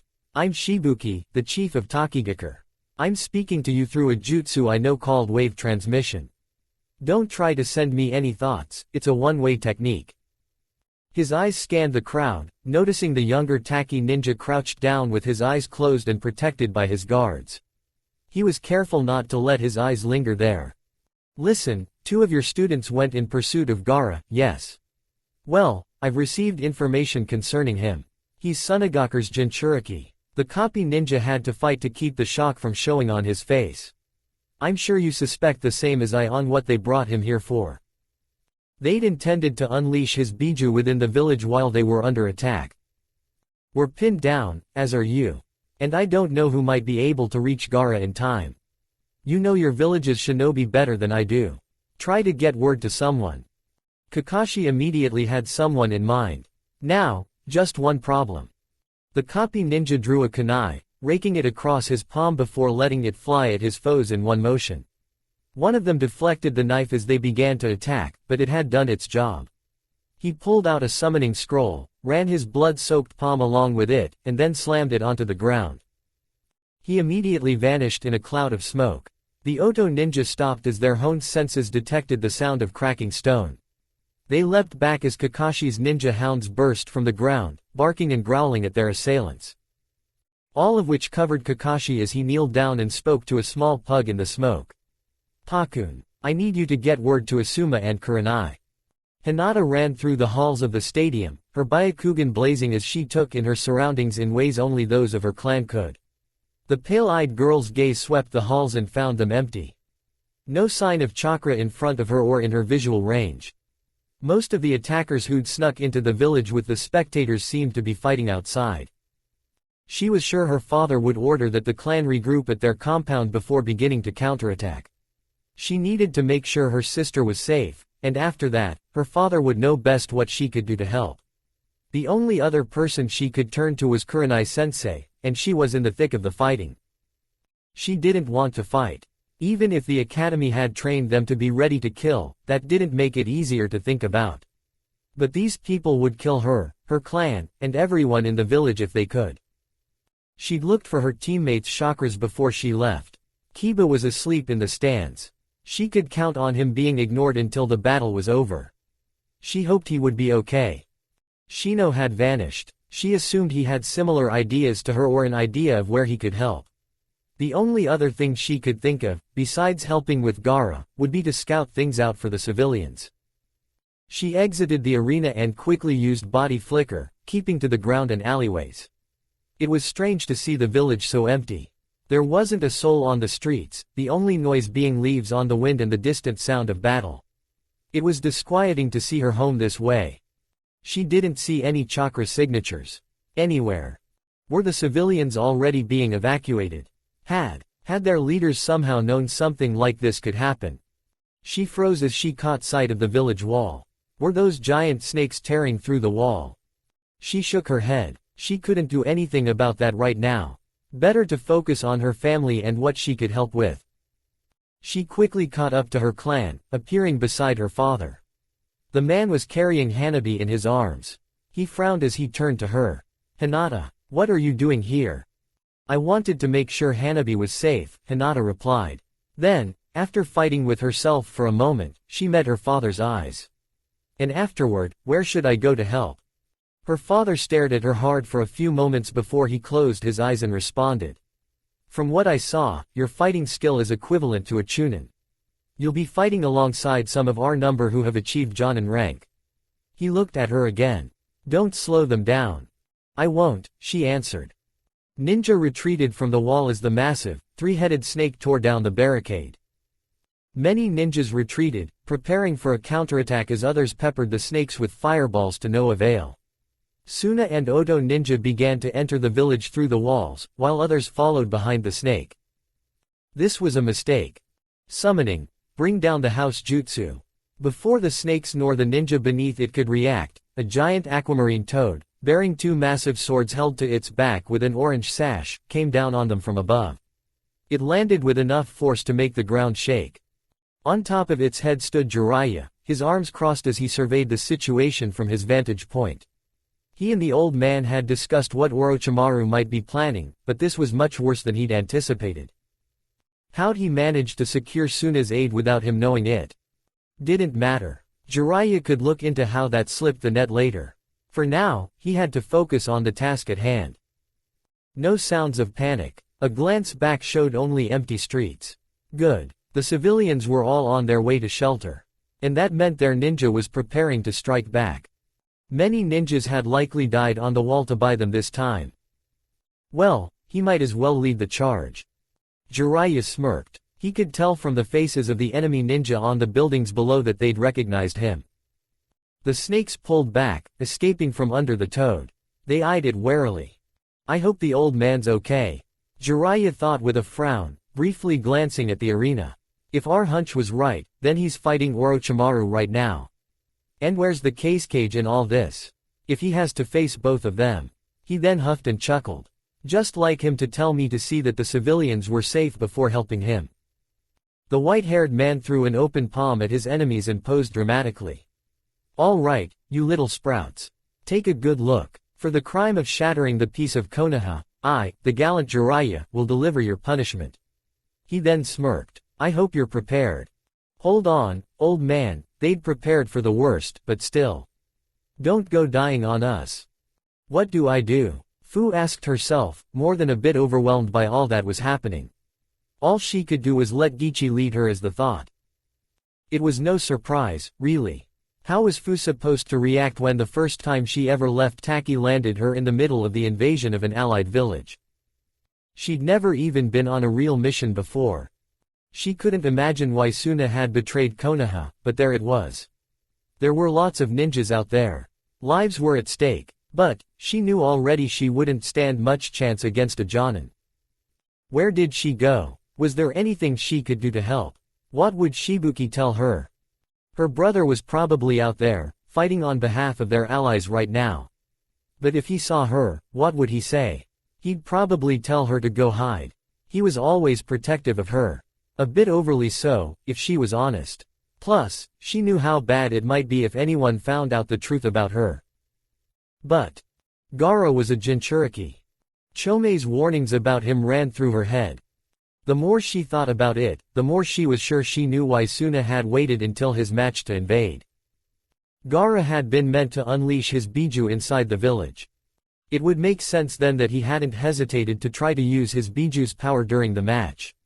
She'd thought that he'd want to keep something like that secret. It wouldn't exactly be smart to reveal yourself as your village's secret weapon for something like this. That was part of why she'd hesitated to warn Sasuke. That and having to explain just how she knew that. No matter how she might have played it off, that came dangerously close to breaking her promise. If Gaara used Shukaku's full power, he could destroy all of Konoha. Lives were on the line. She frowned, a strangled noise coming out of her throat. Shibuki's included. And Naruto. Fu was sure he'd have followed Sasuke. Two of her friends, well, one and a sorta maybe friend, were going off to face him with no idea what they were up against. How could she stand aside when their lives, and so many others, were at stake? Her eyes hardened. There's no way I could do that. She broke free from Gichi's grip and ran. The other Taki genin turned, shocked still as she took off down the halls. It took him a moment to snap out of it and chase after her. Huh, Fu, where are you going? Her temporary teammate asked as he trailed behind her. I'm going after Gaara, she said. What? Are you out of your mind? You saw. He's a Jinchuriki. Fu cut him off, drawing him up short. You know what could happen if we let him use his power. All the more reason we need to get out of here. Shibuki told you. Shibuki's probably out there right now. Fu replied, turning to glare at him. How can I stand aside and do nothing when everyone's out there fighting? She turned her gaze ahead, looking for any room with a window facing the direction they'd gone in. Besides, if Gaara goes Biju, more than just ninja are gonna die. Fu looked ahead in determination. That ain't happening, not on my watch. But if Gaara's a Jinchuriki then. If we're lucky, Shibuki managed to get the word out, and someone will handle him. If not, it might come down to me to stop him. Fu, he began when she made a sharp turn. She found what she was looking for. Fu ran into an empty room and opened the window as Gichi reached for her. The green-haired girl leapt outside, insect wings growing from her lower back as she took to the air. They moved so fast they became a blur and she flew off, keeping low. She vanished into the trees before Gichi could do anything. Naruto grimaced as he looked over his shoulder as he and Shikamaru leapt from tree to tree. The lazy Nara picked up on this immediately and threw him a concerned look. Something up. Our tail just sprung my trap, Naruto replied, his brow furrowed as he turned ahead. Shikamaru frowned in confusion. How do you know that? My clones. I get their memories when they're destroyed. Shikamaru blinked. Huh, that's useful. Then he frowned. I take it from that look that it's bad news. Naruto clicked his tongue. We've got 9 guys on our tail. My clones led them into a barrier of explosive tags when the 9th one showed up and got them out. The rest of my clones are fighting, and they set up seals all over the area, but it's not looking good, Shikamaru guessed. Naruto shook his head. These guys have to be Jonin. My clones are throwing everything they've got at them, but it's only slowing them down. So they'll be back on our trail before long, Shikamaru replied, closing his eyes. They led them pretty far out from where we were going. That should buy us some time. Naruto said as leaves rustled and trees sped by. Yeah, but not much, Shikamaru replied with a sigh. They probably won't fall for your clones trying to lead them off track again, either. He closed his eyes. If worse comes to worst, you might have to go on without me. Naruto turned back to him with wide eyes. What the hell was he thinking? He couldn't take 9 Jonin by himself. What the hell, Shikamaru? You better not be thinking what I think you are. With their skill, clones alone won't cut it, Shikamaru replied.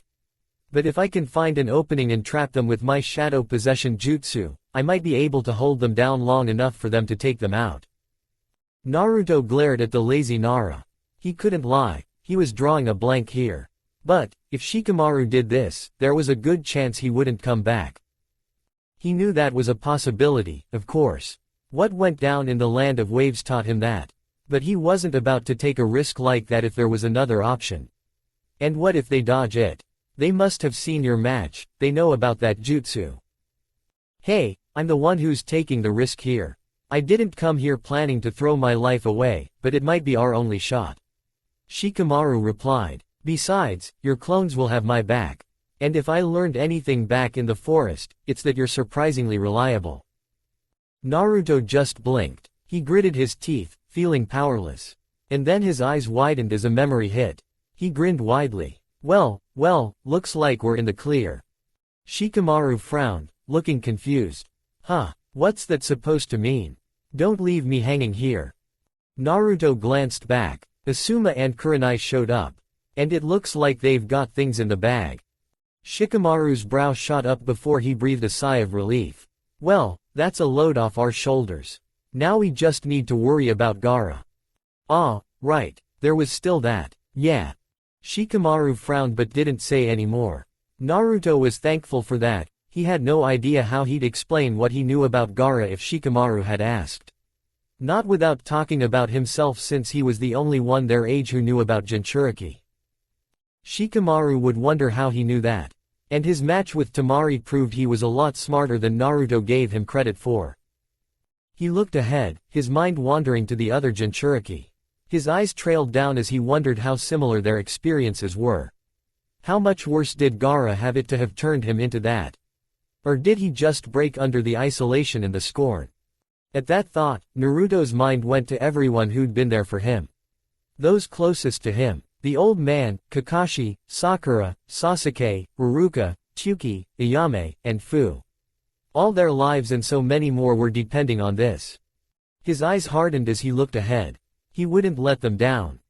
Fu looked on with determination written on her features as she flew through the trees, weaving between the branches. Far away from the sounds of battle, with only the noise of the rapid beating of her wings filling her ears, she thought about what was ahead. Gaara was, well, saying he was the most dangerous opponent she'd ever fought wouldn't mean much, considering how few real fights she'd been in. They'd trained her intensely, put her through more spars where her opponents didn't hold back than she could count, but that wasn't the same. Gaara had more experience in real fights, that was for sure. Not to mention that he could use all of his Bijuu's power. She wasn't sure what she could do if they didn't take him down quickly enough. But she had to do this. Shibuki, her new friends, and so many lives were at stake here. I won't let Gaara kill them. We won't, she thought. Right, Chome. She closed her eyes, and her awareness turned inward. When her eyes opened, she was inside her mindscape. The sky above was dark and empty, yet there was enough light to see. Shallow waters as far as she could see, even as high up as her vantage point was. For Fu was sitting on an enormous insect. It was mostly covered in a blue, armor-like exoskeleton. The being stood upright on a flat protrusion at the end of its abdomen, 6 orange wings growing out of it with a single whip-like green tail. All you could see in its eyes was an orange glow from within its horned, helmet-like skull. Its mouth was full of sharp teeth, framed by a pair of pincers. It also has spiked protrusions on its shoulders and a row of slits on each shoulder, and 6 legs, 3 on each side, the blue gradually giving way to green near their ends. Chome, known by most as the Nanabi, the 7-tailed horned beagle. The Bijuu that was sealed inside of Fu. Fu sat on a forked horn growing out of its back. She looked down to meet its eyes as the Bijuu turned its head to look at her. I might have to rely on you, just a little bit. I'm here for you, Fu, always, Chome replied, his face contorting into the beetle's version of a smile before it disappeared, replaced with seriousness. But this might be a tough one, even for ones as lucky as us. I know, Fu replied, mirroring his demeanor. Her eyes were hard with determination. It'll be rough, and if Gaara goes full Bijuu, he could take out the whole village, and who's to say he'd stop there? But there's gonna be soon a ninja there too. Would he really take out his own people? Chome grimaced. If Shukaku's calling the shots, no one's gonna be safe. Is he really that bad? Kid, you got no idea. Then we got to stop them before it's too late, Fu said determinedly.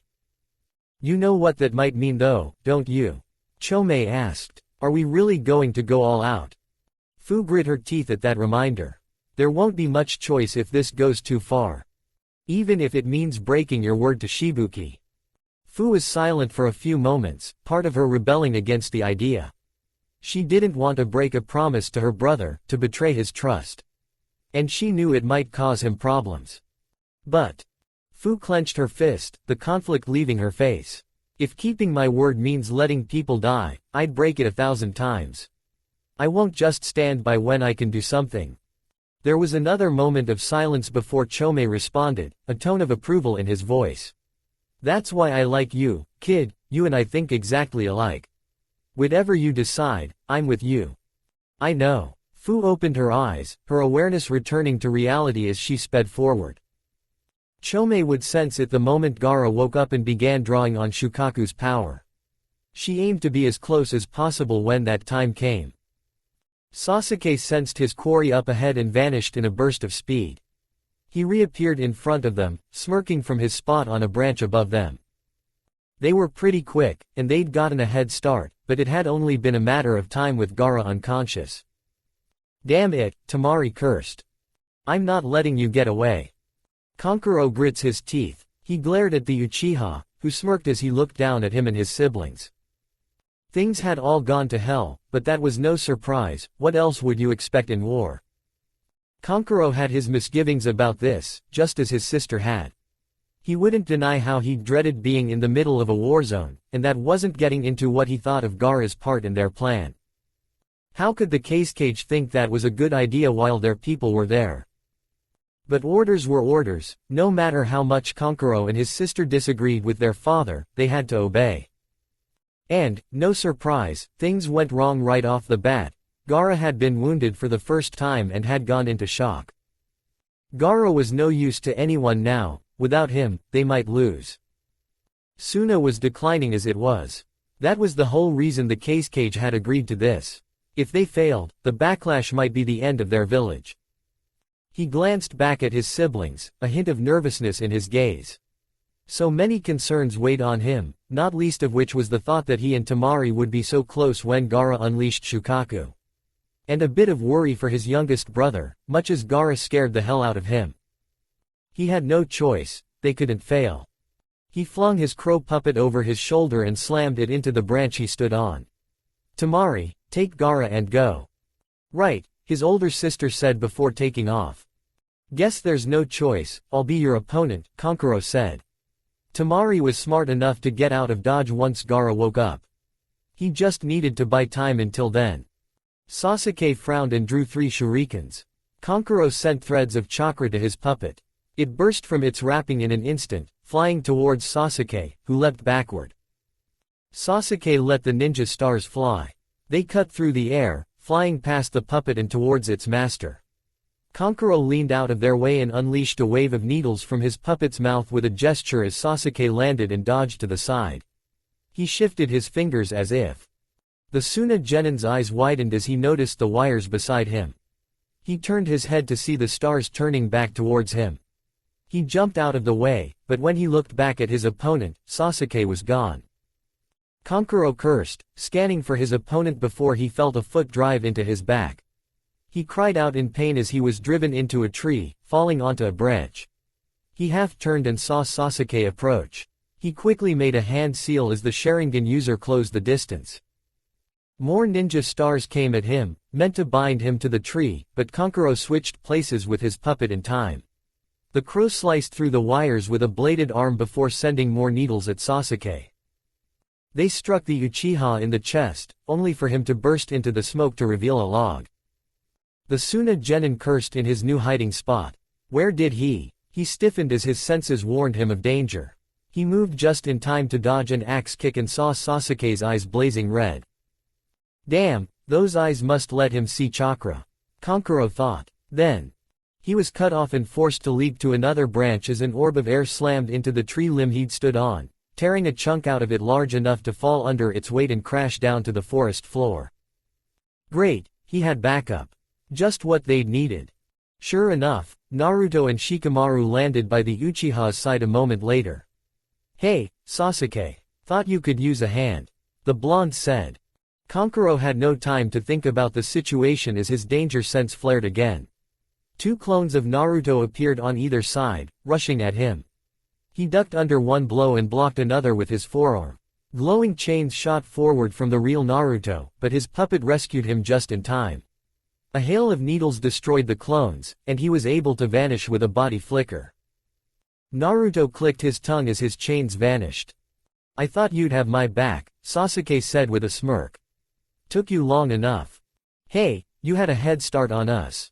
What did you expect?" Naruto replied before looking at Kankuro. He punched his fist into his palm.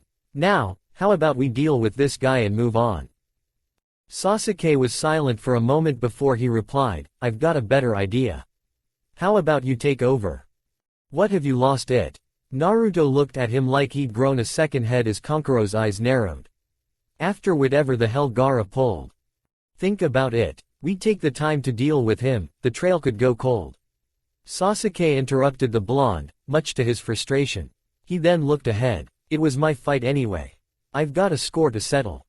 You think this guy and his doll, Kankuro's eye twitched as the blonde pointed at him, could hold us here for that long?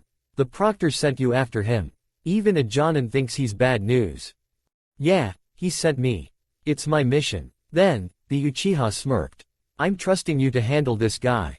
You're not going to let him slow you down. Right, Naruto. Naruto frowned for a second and then grinned. All right. Just save some for me, okay. No promises, the Uchiha replied before he went on his way. Kankuro made no move to stop him. He knew he couldn't deal with all three at once. You sure you can handle him by yourself? Shikamaru asked. The blonde nodded. Don't worry, I've got this. I'll catch up before you know it. Then, with a grunt, the lazy genin went off after Sasuke. Hey, how stupid. Together, the three might stand a chance once Gaara wakes up if they could take him down before he gets going. Well, no skin off his bones. And better that he didn't have to deal with those eyes. He could hide in the leaves and take care of the loudmouth at a distance. Naruto glared at Kankuro before making a familiar hand sign. Then, in a burst of smoke, three Narutos stood together. That was when Kankuro's puppet came down, launching volleys of poison needles at the trio, who dodged back.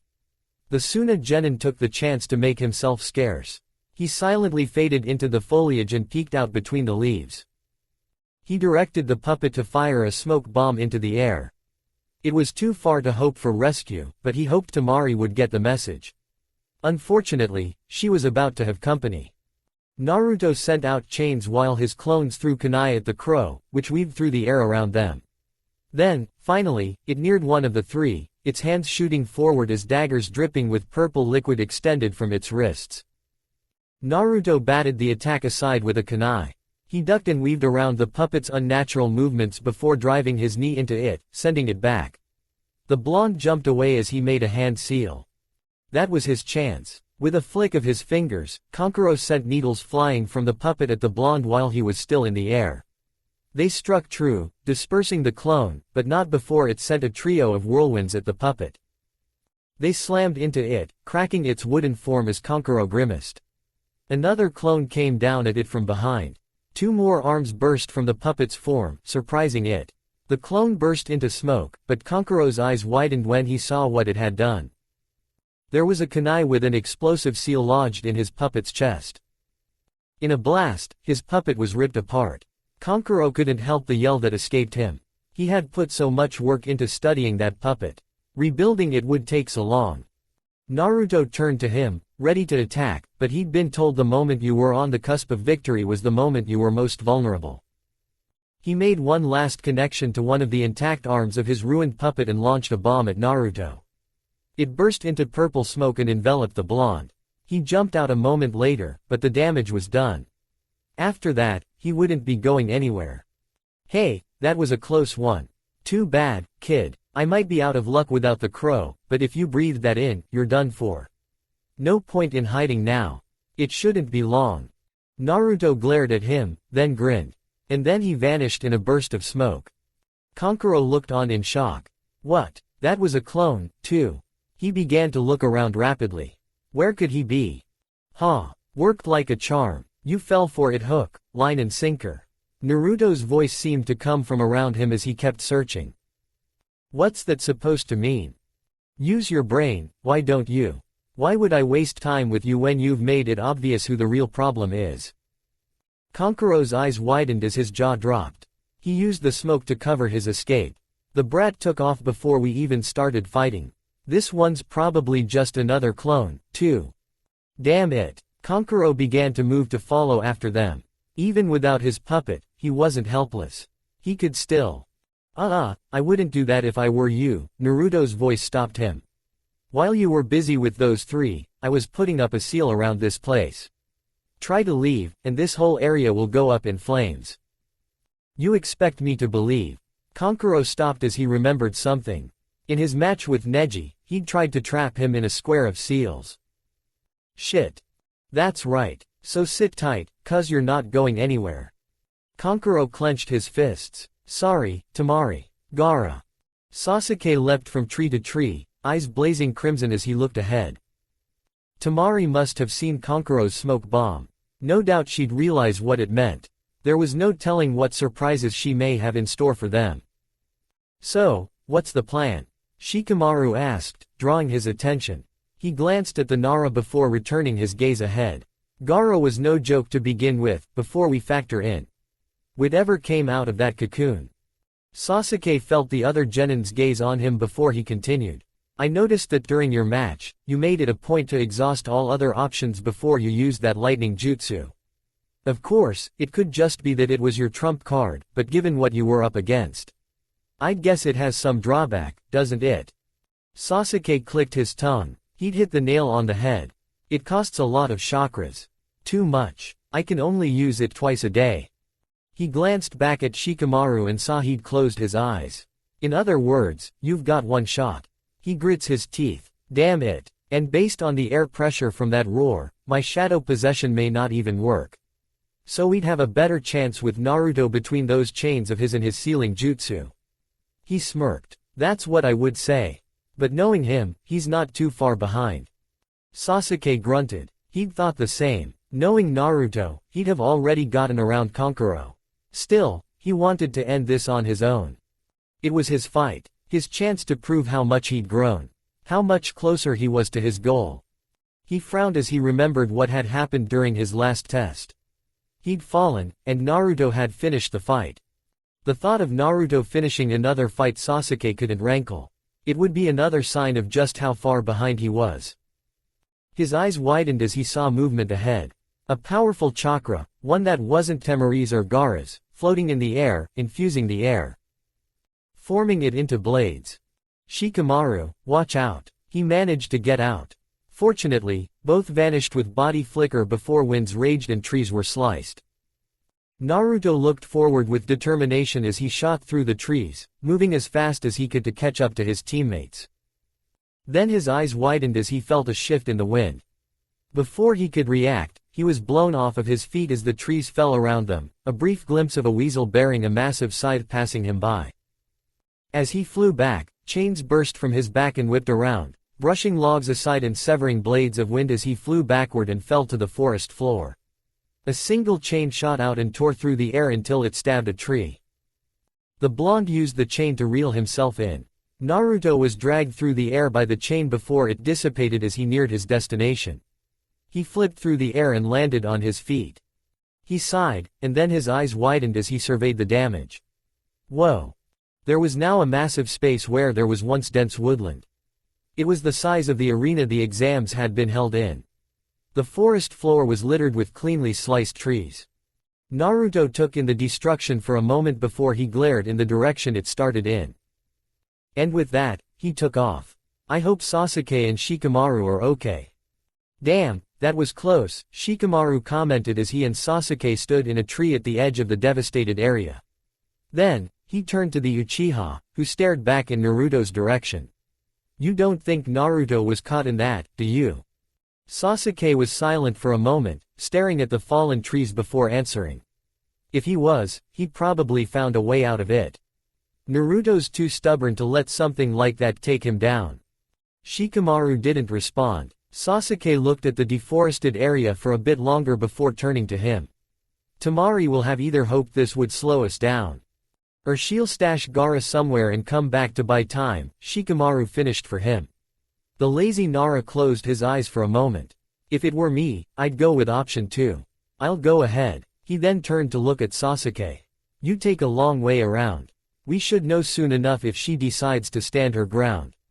If so, I'll handle her. He looked forward. Can't say I'm eager for a rematch, but between us, you're the only one with a chance against Gaara. Sasuke nodded and smirked confidently. Looks like we'll finish our match after all. It was then that they separated. Shikamaru moved along the edge of the area while Sasuke took a longer route. It wasn't long before Sasuke heard gusts of wind rattling the leaves. With Temari out of the picture, he just needed to find Gaara. Sasuke went around the sounds of battle and searched for his target. His crimson eyes scanned the foliage as he glanced to and fro. She couldn't have gotten far before she turned back. Where did she hide him? Sasuke got an answer only a few seconds later. The Uchiha saw a mass of crimson chakra through the trees, already more powerful than it had been in the arena and growing more potent by the second. And yet, Sasuke couldn't help but smirk at the challenge ahead. There you are. Sasuke leapt up to a branch above his quarry. He couldn't help the way his eyes widened at what he beheld. Gaara stood hunched forward with his left hand on the branch to steady himself. His gourd was breaking down into the sand and seemed to almost melt into his body, growing out and flowing over him and transforming into something more like flesh. It had completely covered his right arm and shoulder, shaped into that massive claw from earlier. It was covered in blue, vein-like patterns that stopped short of the gourd and extended to the unchanged half of his face. As the redhead looked up at him, his eyes filled with almost feral bloodlust, Sasuke saw that it had covered half his face. The transformed side was monstrous, bestial with an animalist ear growing out of his scalp. His right eye had changed into the black and yellow one he'd seen in the cocoon. His teeth were bared and grit tight, revealing his enlarged incisors as drool pooled on the branch below. Sasuke's expression hardened. Well, he'd wanted a challenge. And he'd get one from the look of things and the still-growing crimson chakra flowing from Gaara. For a moment, the two stared each other down. Then, the forest was silent aside from faint growls from Gaara. Sasuke's hand made a subtle move for his weapon pouch, and in that split second, his Sharingan warned him of impending death. Gaara shot forward with speed Sasuke had only seen Lee and Junin exceed. The transformed Genin's claw tore into Sasuke, only for his form to be replaced by a shattered tree trunk. A trunk covered in seal tags. The tags exploded, unleashing a surge of water that poured over the transformed boy. Gaara cried out in shock as the sand darkened. Sasuke reappeared and launched himself at Gaara in a burst of speed, slamming his foot into the exposed half of Gaara's face. Sasuke smirked as he saw blood trickle from Gaara's mouth. He might be stronger now, but this transformation cost Gaara the shield and the armor. Sasuke noted, he's vulnerable. If I can take him down before he finishes transforming. Now that he'd confirmed his suspicions, he didn't have to conserve chakra as much. He kicked off Gaara and flipped through the air, drawing a kunai and launching it at the redhead. Gaara blocked the dagger with his arm, only to notice a sealed tag that exploded into more water. Sasuke placed his hand on the tree branch and channeled lightning through his hand as the water touched down. Gaara let out a pained grunt as the lightning coursed through his body. The Uchiha drew another kunai and shot forward, throwing it as he closed the distance. Gaara raised his left arm in time to block it but let out a cry as it dug into his arm. Sasuke saw the phantom image of Gaara swiping his transformed right arm at him, far more sluggishly than before, courtesy of the water. He ducked just in time, smirking as he got inside Gaara's guard, another kunai at the ready. At the last moment, his eyes warned him of danger. He kicked himself back just in time as a massive tail lashed out, tearing through the wood like it wasn't even there. Sasuke grit his teeth as he runs through hand seals. Then he inhaled deeply. Fire style, fireball jutsu. The Konoha Genin spat out a ball of fire that quickly expanded, large enough to consume Gaara completely. But the redhead let out a growl and swiped his arm, the air pressure blowing it apart. Only to reveal kunai hidden behind the flames. He leapt out of the way, only for the kunai to explode at his unprotected side. Gaara cried out as the blast touched him, lightly scorching his side.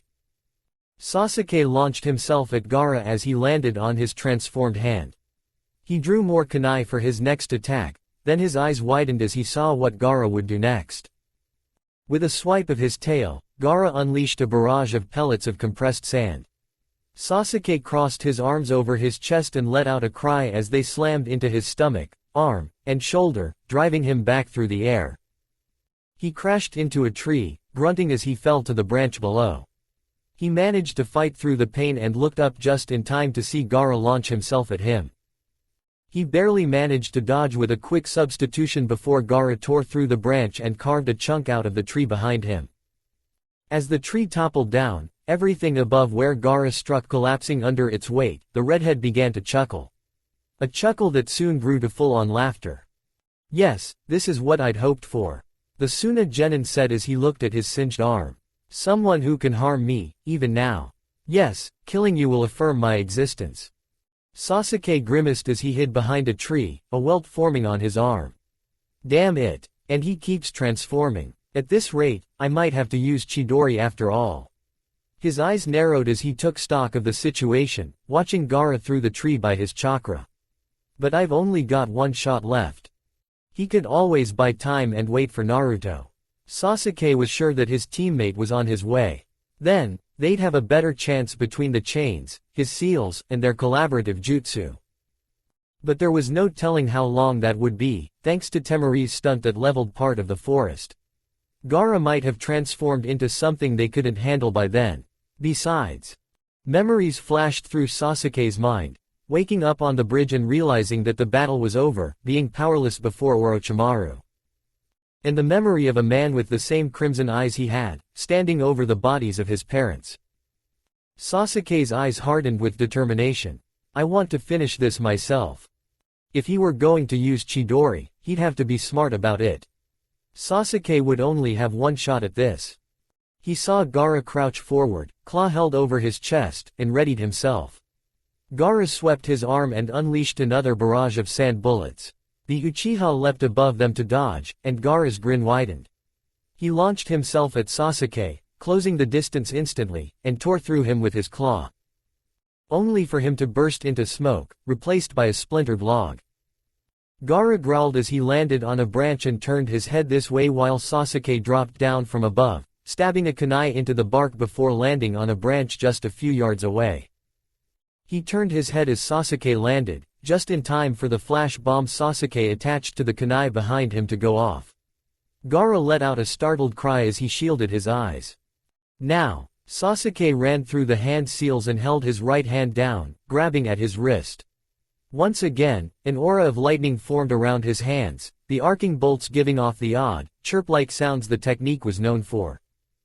Sounds that alerted Gaara to what he had in mind. Even blinded by the light, the redhead prepared to counterattack. Sasuke launched himself at Gaara, who responded in kind, his massive claw swinging forward as they neared.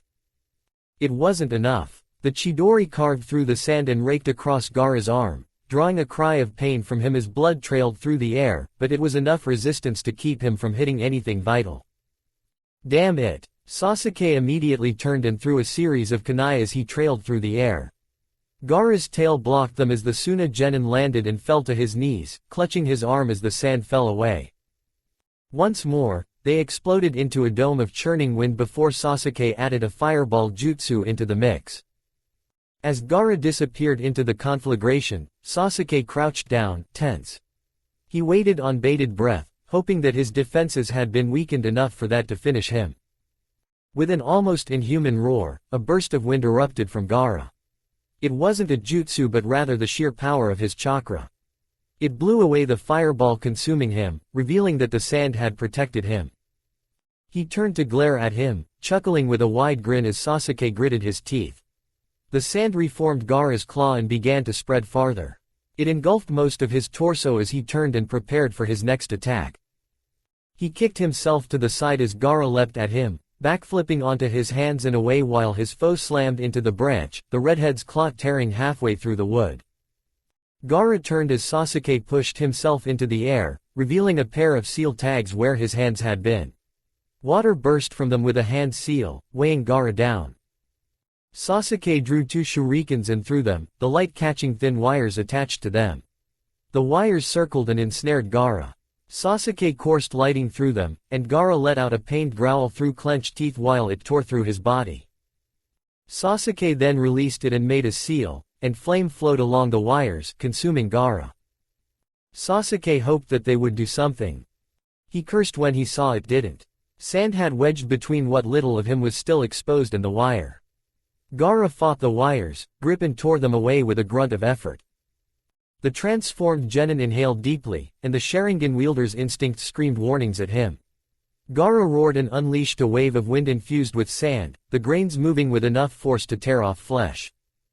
He covered his face with his arm before he burst into the smoke, revealing another log. The real Sasuke leapt out above Gaara, his hands running through seals, but the Suna genin turned and looked at him out of the corner of his eye with a grin. Then, a swipe of his tail unleashed another wave of sand pellets. The Uchiha heir had just enough time to raise his arms before his chest and face before they slammed into him, striking his arms, his leg, and the side of his face. He was sent flying back into a tree branch, bleeding welts forming on his skin.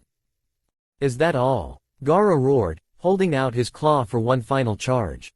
It was then that glowing chains came down on Gaara from 4 directions, wrapping around each of his limbs as a fifth one wrapped around his waist. An orange blur burst from the foliage, charging straight at Gaara.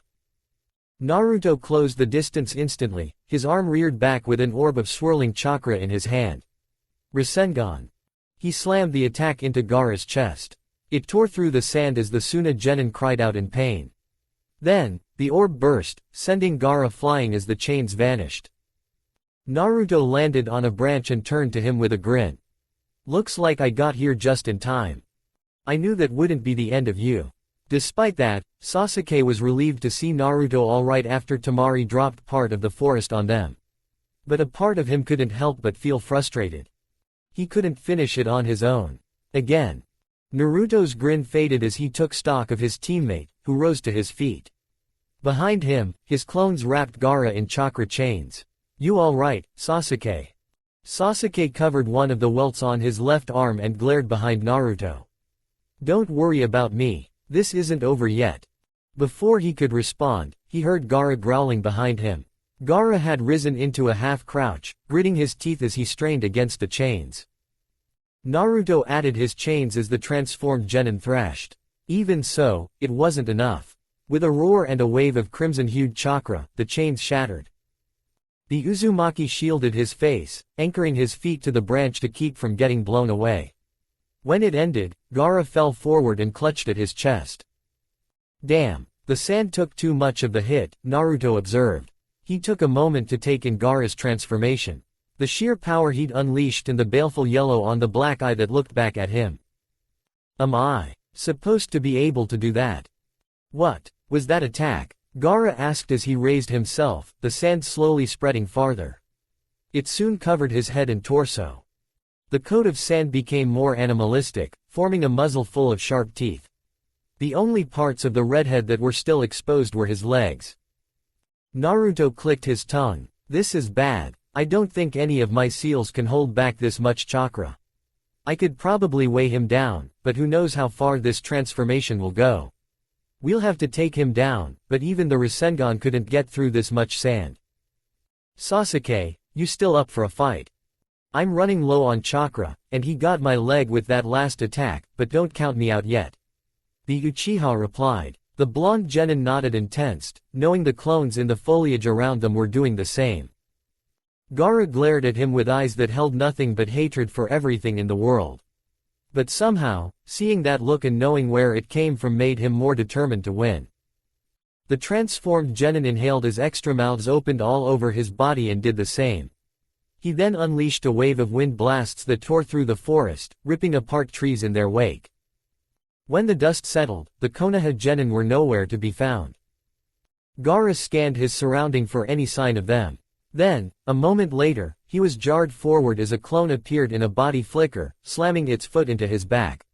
He dispersed it with a quick swipe of his tail, only for 3 to rush at him from the front. With a swing of his right arm, he unleashed a barrage of sand pellets. The clones were quickly torn apart in the assault. All a distraction as another chain burst from the foliage and wrapped around his extended arm. 3 Narutos then appeared before him at once, each opening a scroll. Gaara tore through them all with a single swipe of his free claw, but the scrolls remained, the seals on them glowing. The transformed genin's eyes widened as explosive seals poured out of them by the dozens, quickly wrapping around him. Then, they detonated in a spectacular blast that reduced the tree he stood on to burning hunks of wood. The sand genin's claw reached out from the smoke created by the blast, hooking and reeling him onto another branch. The demonic shroud of sand around him almost looked melted, leaving light brown trails through the air as he landed on solid ground. More glowing chains burst from the foliage and sped toward him. Again mouths opened along his body and unleashed streams of wind, ripping through trees and blowing them away. But then he heard something above him. The transformed boy had enough time to look up to see a flaming tornado coming down on him. They merged and engulfed him, and the boy shielded his face as the branch tore open beneath him. He dispelled the tornado with a roar and a power pulse, landing on another branch below. With a growl, Gaara leapt into the air and looked down, his eyes searching for his foes. The real Naruto and Sasuke had retreated further into the forest, looking up at Gaara from behind a dense patch of leaves. "How many more of those do you have in you?" the blonde asked the Uchiha heir. "I think I could pull off 5 more as long as I don't try Chidori again." "Didn't Kakashi-sensei say you shouldn't try that?" Naruto asked, turning to his teammate. "Even if it's life and death," Sasuke countered before glaring at Gaara. "That Rasengan doesn't do enough damage." Naruto growled slightly and started to respond when one of Gaara's animalistic ears twitched in their direction. The blonde barely had enough time to shout, "Move," as the Suna Genin turned and fired a blast of wind at them. They leapt out of the path, only for more blasts to follow, blowing them through the forest.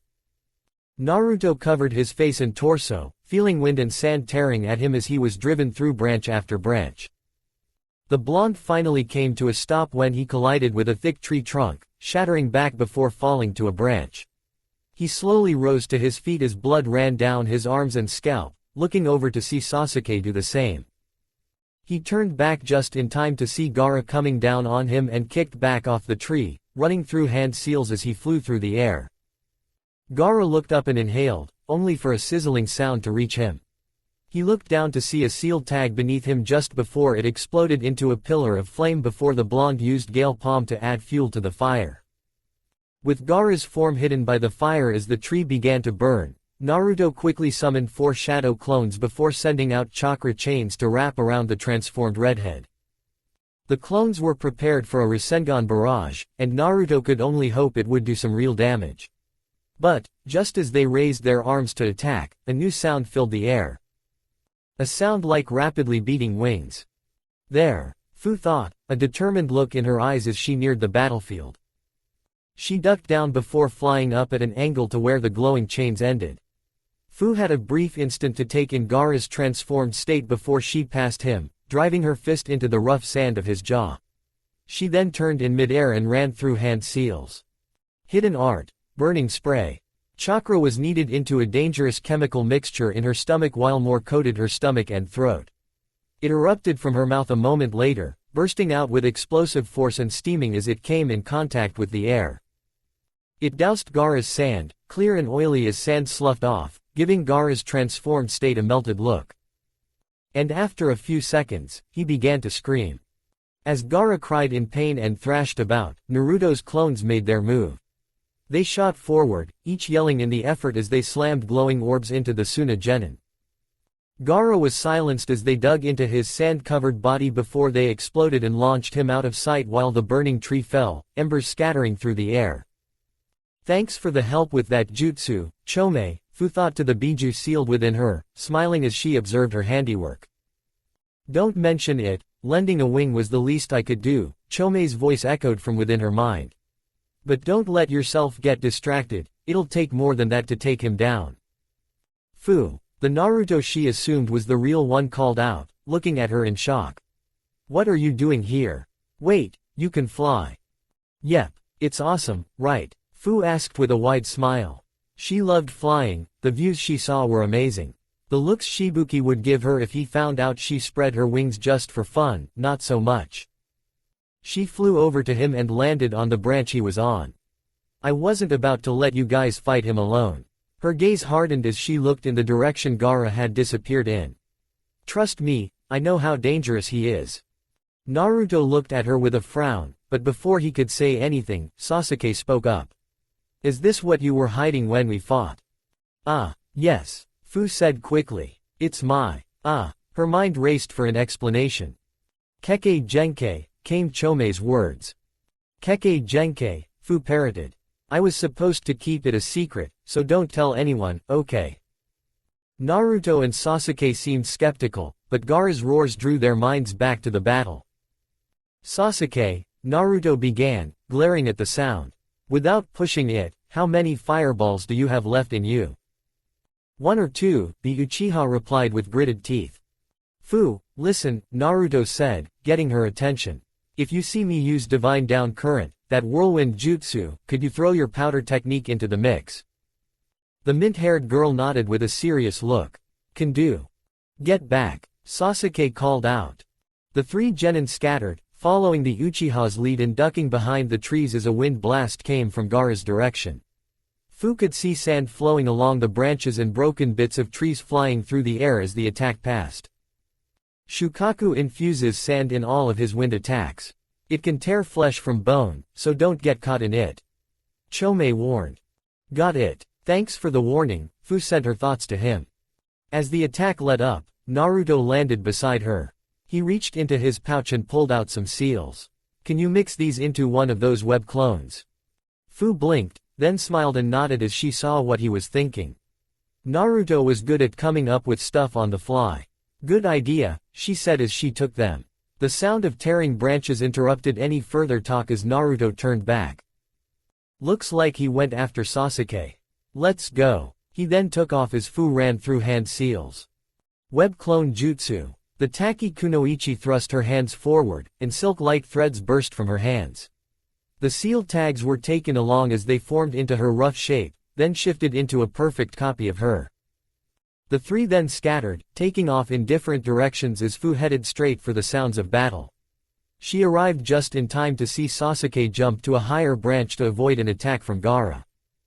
The enemy Jinchuriki drove his right claw into the branch where Sasuke had been a moment earlier before crouching down, panting as he covered his chest. Looks like they did some damage. The transformed boy turned to her, unleashing a barrage of sand pellets her way, but she nimbly weaved through the air around them. She then ducked down as he breathed out a stream of air that sliced right through the trees, bringing dozens down around her. Fu flew outside the danger zone before flying at Gaara, cuffing him in the face again before flipping and bringing her leg down in an axe kick.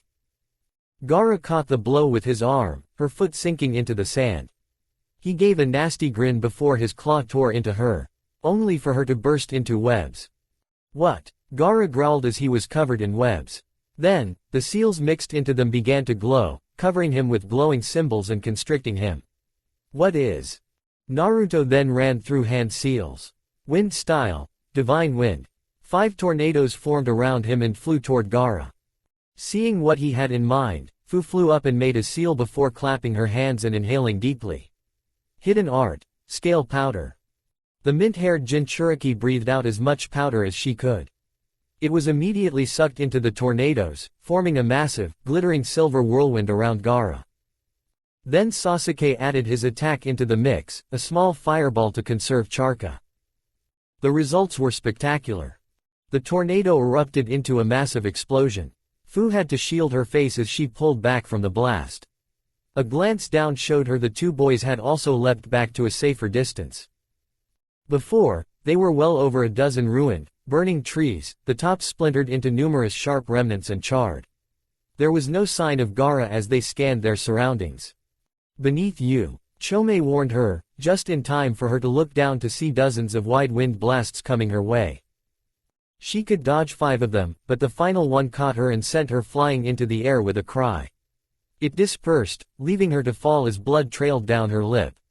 Halfway down, she righted herself and flew back to the battlefield. She arrived in time to see chains coming at Gaara from all sides, quickly ensnaring him. The Suna ninja had seen better days. His sand shroud no longer looked like a miniature Shukaku, it looked half melted, and his tail was missing. Fu came down on Gaara's immobile form and again used the jutsu she'd made for him. A stream of boiling chemicals burst from her mouth and rained down on the boy, causing him to cry in pain. Naruto then formed another orb of chakra in his hand and shot forward as it ended. Rasengan. It slammed into Gaara's chest, and his cries intensified. They'd broken through. The orb burst and sent Gaara flying. He crashed into a branch and fell onto his butt. He shakily tried to rise but only fell forward as his sand slashed off his form. One of his arms became visible for the first time since she arrived. Naruto immediately took this chance to wrap him in chains again. Fu smiled as she landed on a nearby branch, thinking it was over. There's no way. Gaara began weakly as he looked up and gave them a baleful glare, his voice growing in strength. No way I'm going to lose to people like you. And then the sand exploded in volume, expanding so rapidly they were forced back to keep from being caught. When it ended, they all looked up to see a massive raccoon dog made of sand covered in blue vein-like patterns, with pale yellow eyes looking down at them. Shukaku. In the form at least, Chome observed grimly, and Fu swallowed hard. Hinata's eyes widened as Asuna ninja charged at her, his arm over his chest with 2 fingers extended. The wind blade at his fingertips was clear as day to her Byakugan. He was too fast. A Jonin, he had to be. She could think of only one way out. The blade sliced cleanly through her, only for her to burst into smoke, replaced by a log. The Suna Jonin turned in her direction. He must have sensed where she'd gone. But that was fine, she knew she couldn't win against him. She charged out from behind an air conditioner and threw chakra needles at another Suna ninja fighting a Jonin from her family's branch house. They hit his leg, striking pressure points that paralyzed the limb. It put him off balance enough for her cousin to get a palm strike to his heart. He quickly pushed his fallen foe out of the way and unleashed an 8 trigrams, empty palm attack at the Junin that had just closed the distance between himself and Hinata. Your fight's with me now, he said. The Suna Jonin just chuckled as 2 more leapt up to the roof. Her cousin narrowed his eyes and charged. The 3 enemy ninja ran to meet him, 2 drawing kunai, thinking him easy prey. He ducked down when they were in range and slipped around the first Junin. He dodged a swipe from the second and dipped into his guard. Another palm strike to the heart, another enemy down. He then dodged a blow from the other new arrival as the first Junin turned to face him. It was then that Hinata spied an enemy arriving on a lower roof and lying in wait. His chakra was weaker than his allies. Probably a Chunin waiting for an opening. Hinata lobbed an explosive kunai at his hiding spot, and he leapt out to avoid the explosion. Hinata closed the distance as he landed and ran through hand seals. He breathed a compressed air stream, and she kicked herself to the side and above to avoid it. He drew shuriken and threw them at her as she fell towards him. At this range, avoiding or blocking would have been impossible had it not been for her new jutsu. Her arms blurred as the net of protection of the 8 trigrams formed, neatly blocking the throwing stars. He leapt back, but 2 blades of blue light sliced into his arms. As he reeled in shock, she shot forward and mirrored her cousin. 1 palm strike, and it was over. And not for the first time, Hinata felt bile in her throat. That hadn't been her first kill. That had been earlier today. They were conditioned for this, but taking a life was different. Still, she forced it down with a deep, shuddering breath and thoughts of her sister, her friends, and her village. Okay, you okay? She heard the other Hyuga ask. She turned to see her cousin had finished off his opponents. His name was Akio Hyuga, and he was around her father's age. He had short, spiky brown hair and wore Konoha's standard ninja attire. He was looking at her with slight concern. Hinata was glad for the reminder that the relationship between their houses wasn't as bad as Neji's case. Why yes, I can keep going. Akio nodded. It looks like we've finished up here. I can see some Suna ninjas heading to the compound, but they should be no match for your father. Right. As long as he wasn't overwhelmed with numbers, the compound and Hanabi should be safe. They had evacuated most of the civilians, and Hinata and her clan's Jonin were covering for one of the last groups. The Byakugan was ideal for locating any stragglers. Billowing black clouds rose into the sky at various points. Suna and Oto ninja had gotten far into the village, maybe even to the academy. They were doing their part, but the enemy was starting to come in numbers. Fortunately for them, Jiraiya of the Sannin was in the village. For the first time in years, from what the adults said. Or maybe not just fortunate, given the timing. He wiped out scores of the enemy, and his toad pinned down the giant snakes. She could see the summons fighting in the distance. Many homes and buildings had been destroyed in their clash, but the people should be safe. It shouldn't be long before Konoha's counterattack. Let's move. Then his breath caught in his throat, and he jerked his head, staring wide-eyed out of the village. Whatever it was outside of her Byakugan, but whatever it was had him frozen. She turned and her eyes widened, and her jaw went slack. She could barely make out a massive sandy brown figure in the distance. It was definitely out of her range, but she could still see its chakra while looking at it. Its chakra was enormous, and still growing by the second. If it kept growing stronger at this rate, it would have enough power to destroy the village outright before long. And rather than the blue she was used to, its chakra was a crimson color she'd never seen before. What was that? Did Suna bring their Jinchuriki? Jinchuriki. What was that? Hinata turned to her cousin, then back to the ominous figure in the distance. Asuma grit his teeth as he stumbled forward, placing a hand on a tree to steady himself, Kurenai at his side with her arms slung over his shoulder. When they caught up to the Oto ninja, they fought a few of Naruto's clones. Unfortunately, the last one was dispersed just as they joined the fight.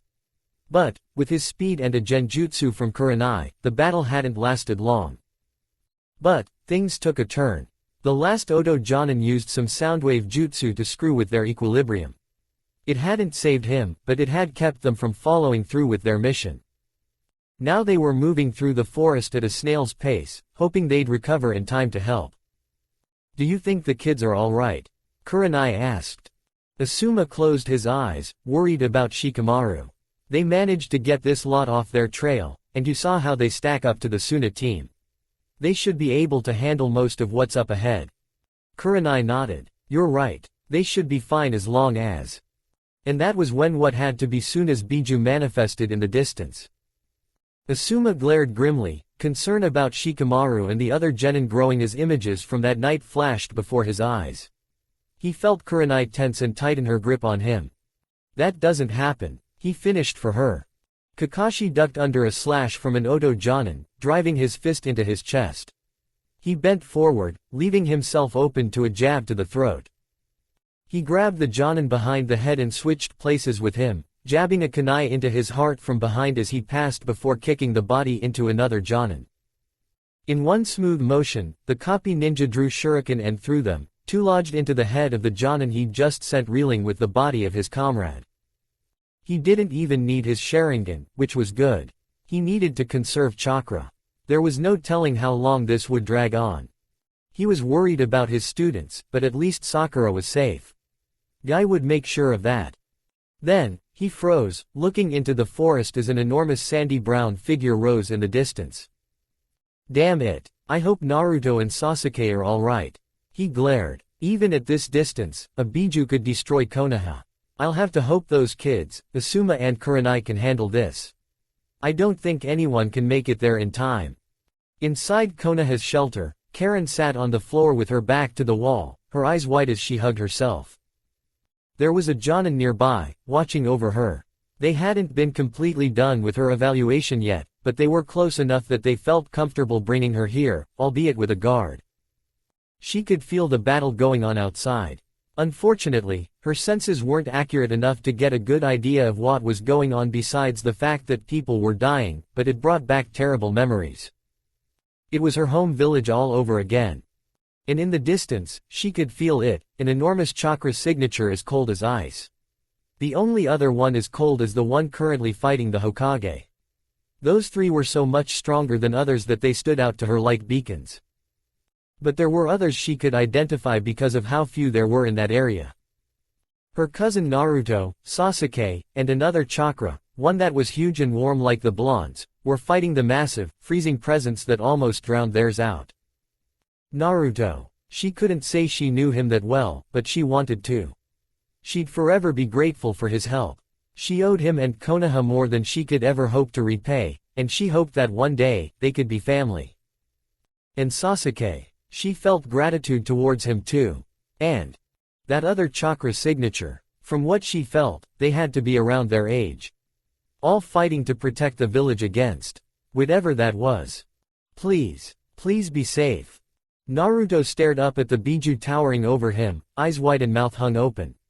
But, unfortunately, Fu and Sasuke didn't fare much better. So, this is the Biju sealed inside of him, Naruto thought, his mind racing. If only he'd mastered these chains, he could hold it down. Shukaku. The weakest of us, but more than powerful enough to destroy your village, boy, Kyuubi's voice echoed from within. That said, he hasn't fully manifested yet. Those pale eyes mean Gaara can't invoke his full power without letting him take control. Naruto took a breath. He probably couldn't destroy Konoha yet, but they were running out of time. So what were they going to do? Damn it, he should have just used the fox's power and supercharged his Rasengan at the start. Now what? Using the fox's power wouldn't help now. Summoning. He knew some of the summonses were big from what Jiraiya and Gamakichi told him, but would they be able to handle this? To think you would push me this far, Gaara's voice echoed from the beast of sand before them. He then held out one claw at them. Naruto's eyes widened, and he saw sand crawling up their legs. Trying to pull his feet loose did nothing as they continued to raise their bodies.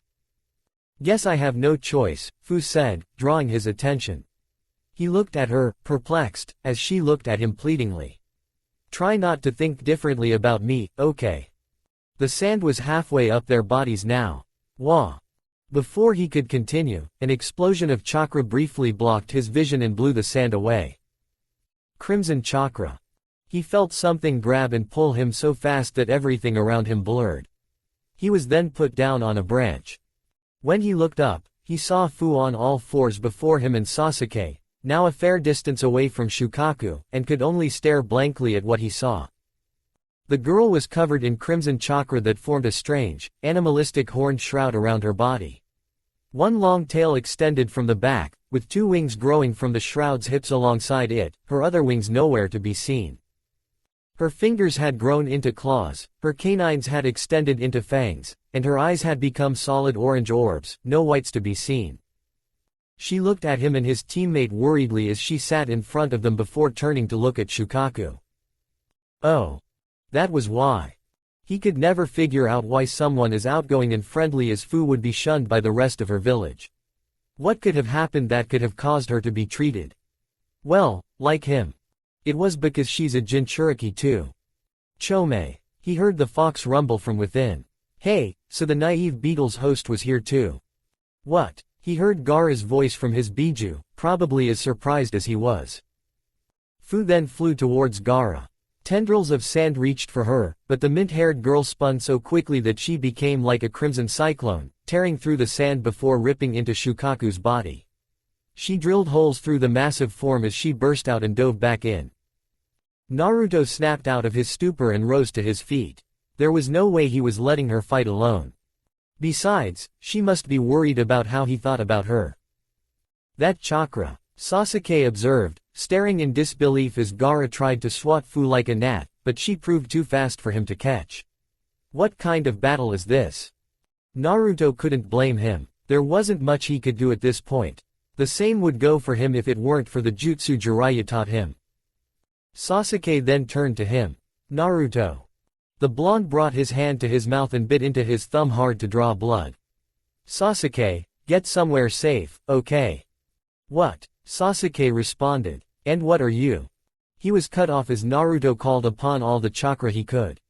No doubt he could see it with his Sharingan. The blonde ran through hand seals before slamming his palm onto the branch. Summoning jutsu. Naruto felt himself rise into the air as a massive smoke obscured all. It was so fast that his footing was a bit shaky. Then, it stopped, and he found himself about even height with Shukaku's head. Looking down, all he saw was red, leathery, warty skin. What is this? A booming yell came from beneath him. Where am I? Whoa! Naruto breathed out as he was struck by just what he'd summoned. Then he jumped onto the toad's nose to look into its eyes. Hey, sorry, I don't know your name, Naruto said, rubbing the back of his head. Listen, Konoha's under attack. Everyone's fighting, and we have to beat that guy, he pointed at Shukaku, or else he'll blow up the whole village. Can you lend me a hand? It was hard to tell, but it didn't look like the toad believed him. You're telling me a brat like you managed to call me out? He asked, then he looked over. Well, Shukaku. First time I get summoned in years, and this is what I have to deal with. Naruto grit his teeth, looking at him in desperation. They didn't have time for this. Yeah, can you lend us a hand? Not happening, kid. Huh, the Uzumaki gaped at him. I've never met you, and you expect me to fight something like him for you. I don't even know if you're worthy. Then the toad's expression changed. His eyes narrowed as he seemed to evaluate Naruto. Hang on, are you the kid Gamakichi was talking about? Wah, you know Gamakichi? Naruto asked. So, the brat didn't mention me. The toad asked before breathing a deep sigh, the gust of wind rustling the leaves below. I suppose he was having too much fun. You are his first summoner. I can't leave my son's new friend to deal with this alone. Never mind my pride, he'd never let me hear the end of it. The blonde blinked. Wait, Gamakichi's your son. Thanks for repeating what I said, kid, the toad said. Name's Gamabunta. I'll help you with this, but I expect to talk before you call me again, right? Now Naruto grinned, raising a fist in triumph. You got it, boss toad. Name's Naruto Uzumaki. He punched his fist at Gaara. Now, let's get this guy. I see he's already got problems. Probably not enough, Gamabunta observed, noting Fu still flying around Gaara and drilling in and out of the sand. Alright, hang on. Way to go, Naruto. Fu thought as she glanced at the massive toad before turning her attention back to Gaara. Talk about a lucky break, Chome commented, keep pushing him, Fu.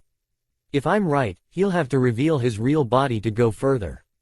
You've only got about 3 minutes left in this form, make them count. Right. Fu continued her assault, attacking the head while he was distracted.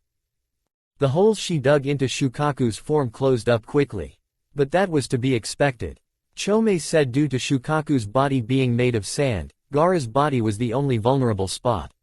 So that's what she was aiming for. She tore out the back of its head. No luck. Then, Gamabunta leapt forward, closing the distance in the blink of an eye, and cut off Shukaku's arm. As he passed, he turned and made hand seals before firing massive blasts of water at Shukaku, tearing huge chunks off its torso and sending it reeling. Gaara's laughter echoed from Shukaku. Yes, excellent. This is more than I could have imagined. He then halfway rose out of Shukaku's forehead. As a reward, let me show you the sand demon's true power. Now, she flew at him, not fast enough. Halfway through, she saw Gaara's head droop, his eyes closed. Then, Shukaku's pale yellow eyes took on a golden shade. A new voice echoed from him, deep and manic. Yes, I'm finally free. His eye turned to Fu, and he breathed out a wave of wind that blew her away, crashing through dozens of trees. Her chakra shroud protected her from most of the damage, but it took a moment to pick herself up. And right off the bat, there's so many people I get to kill. The tanned Jinchuriki raised herself, glaring at the Biju with one solid orange eye, the other clenched shut. You weren't kidding about him, she said aloud. Chome sighed. Shukaku lost it long ago. We need to stop him here. You don't have much time left, but keep low. Wait for an opening, then strike at Gaara. My thoughts exactly. One more thing, don't touch those blue markings on him.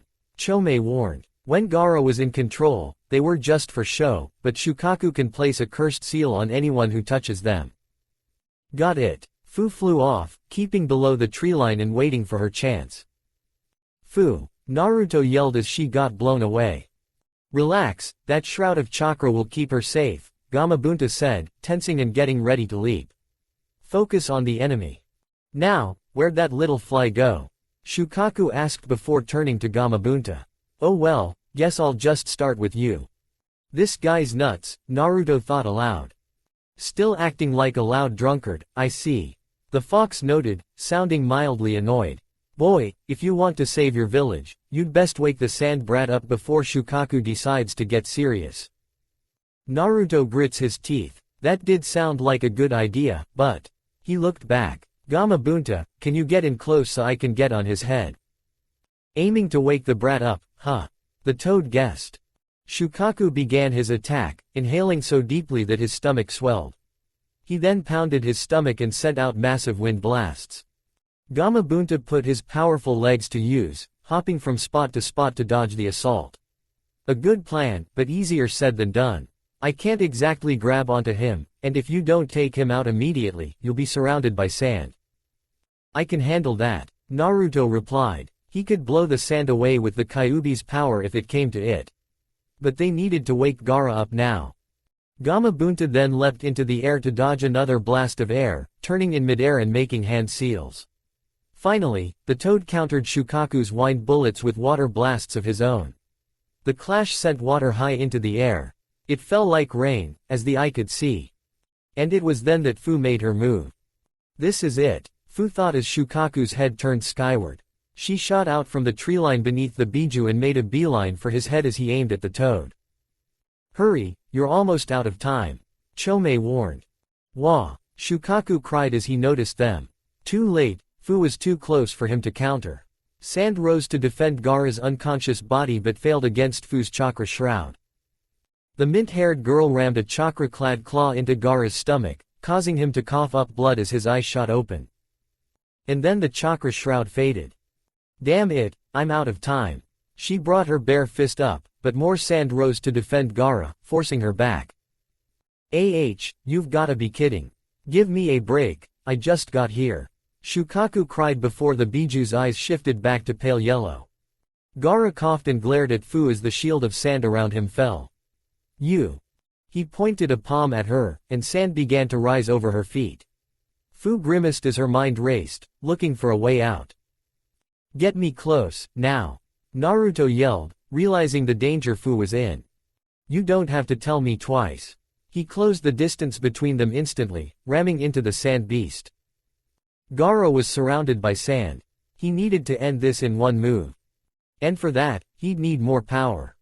He closed his eyes, calling upon the wellspring of power from the Kyuubi while making a cross-shaped hand seal.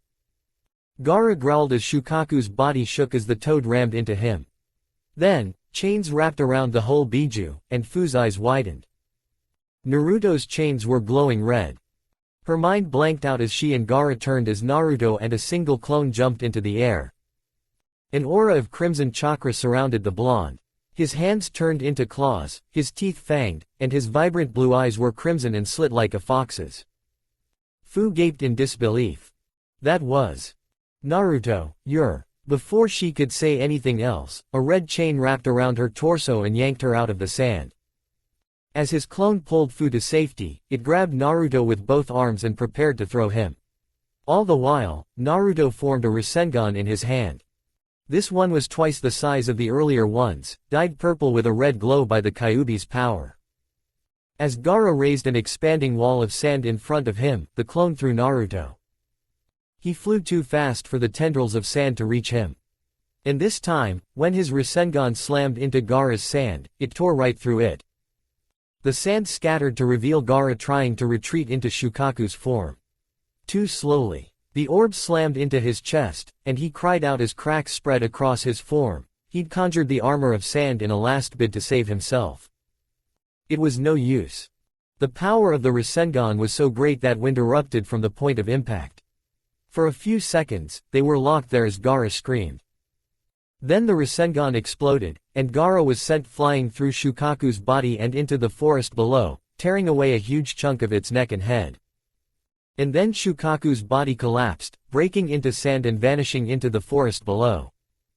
Temari's eyes scanned the forest, fleeing from Shukaku's form as fast as she could. She needed to find Kankuro and get out of there, fast. Shikamaru was a smart one. Maybe a better strategist than her, as much as she hated to admit it. She'd almost been caught by his jutsu more than once during their rematch. Then Gaara reached his final form, and they broke off.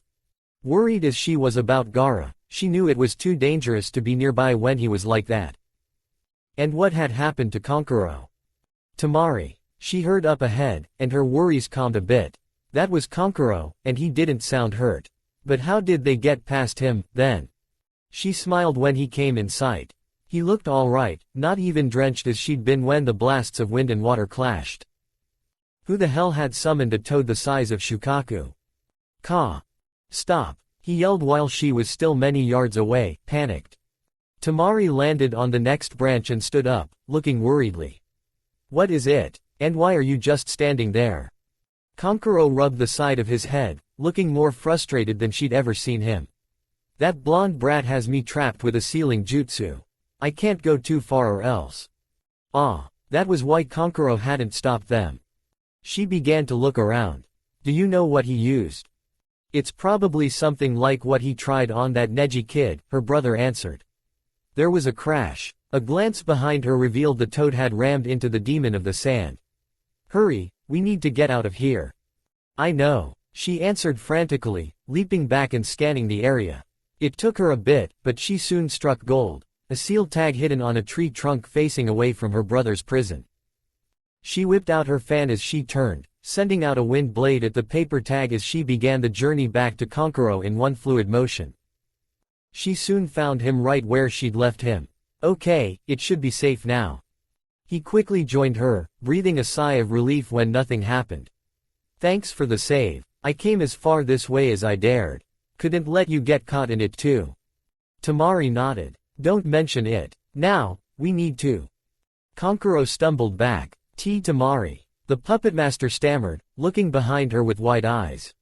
Tamari's entire body tensed, and she jerked her head around to gaze behind her. Had one of Shukaku's attacks come this way? The blonde could only gape as Shukaku fell. Its body broke down into sand. Only the toad was left standing. It was almost a struggle to accept what that meant.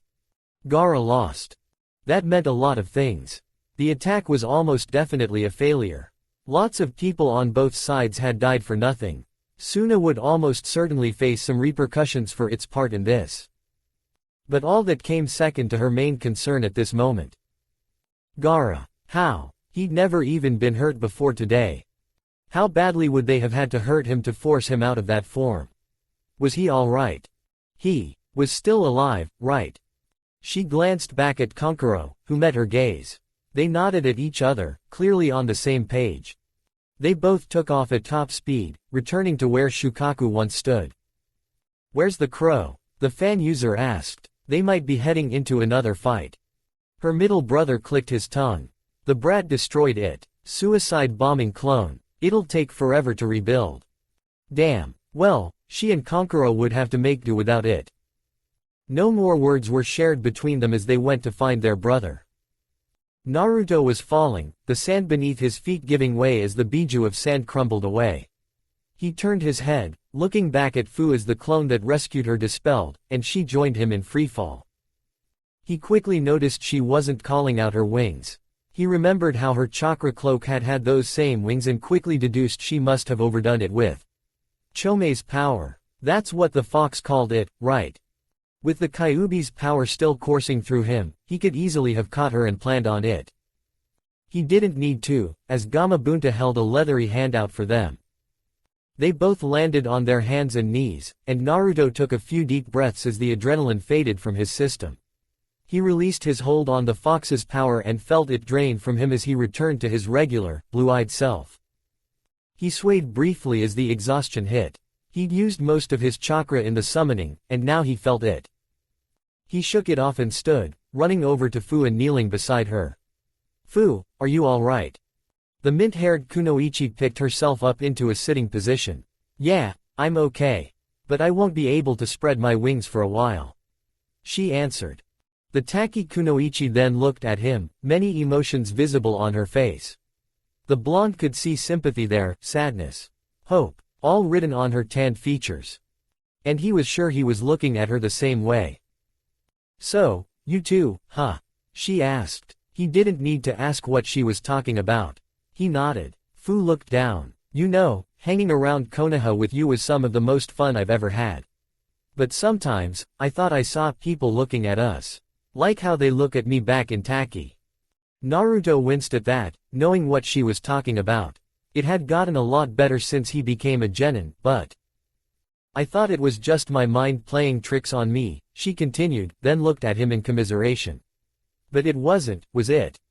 Naruto put his hand on her shoulder and said nothing, and the two shared a moment. The pair looked into each other's eyes, seeing someone who understood what they'd been through for the first time. You two are really something else to face down something like Shukaku so young, Gamabunta said, breaking their moment. They both looked up at the toad. I'd hate to interrupt, but it looks like my work here is done. Besides, something tells me it'll take more than that to do that sand kid in. Naruto looked at his fellow Jinchuriki, and as one, they nodded. They stood up and walked to the edge of Gamabunta's hand, peering into the forest where they last saw Gaara fly. They could talk later. There was another Jinchuriki they had to deal with first. They actually did it. Akio murmured beside Hinata. She turned to find he'd stopped, staring out at the wall in disbelief. A glance told her what he was talking about. That huge chakra signature was gone. Hinata breathed out a sigh of relief that that threat was gone.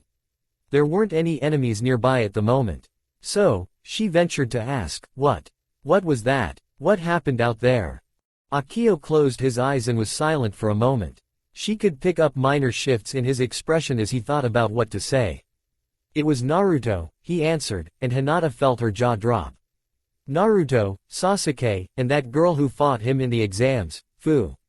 That monster was the enemy's trump card. What? Naruto. Wait, Sasuke, too. Did this have something to do with Gaara? And where did Fu come in? She guessed, knowing her, she hadn't been willing to sit by when her friends were in danger. A smile grew on her face, her cheeks reddening slightly at the thought that Naruto had been part of fighting off whatever that was. From how he never backed down no matter what, she'd always known that he'd be great one day. Come on, Akio beckoned her, beginning to run, and she soon followed. The enemy's morale will drop like a stone, and our counterattack's about to begin. Let's drive them out of our village. The former heiress nodded, her face determined.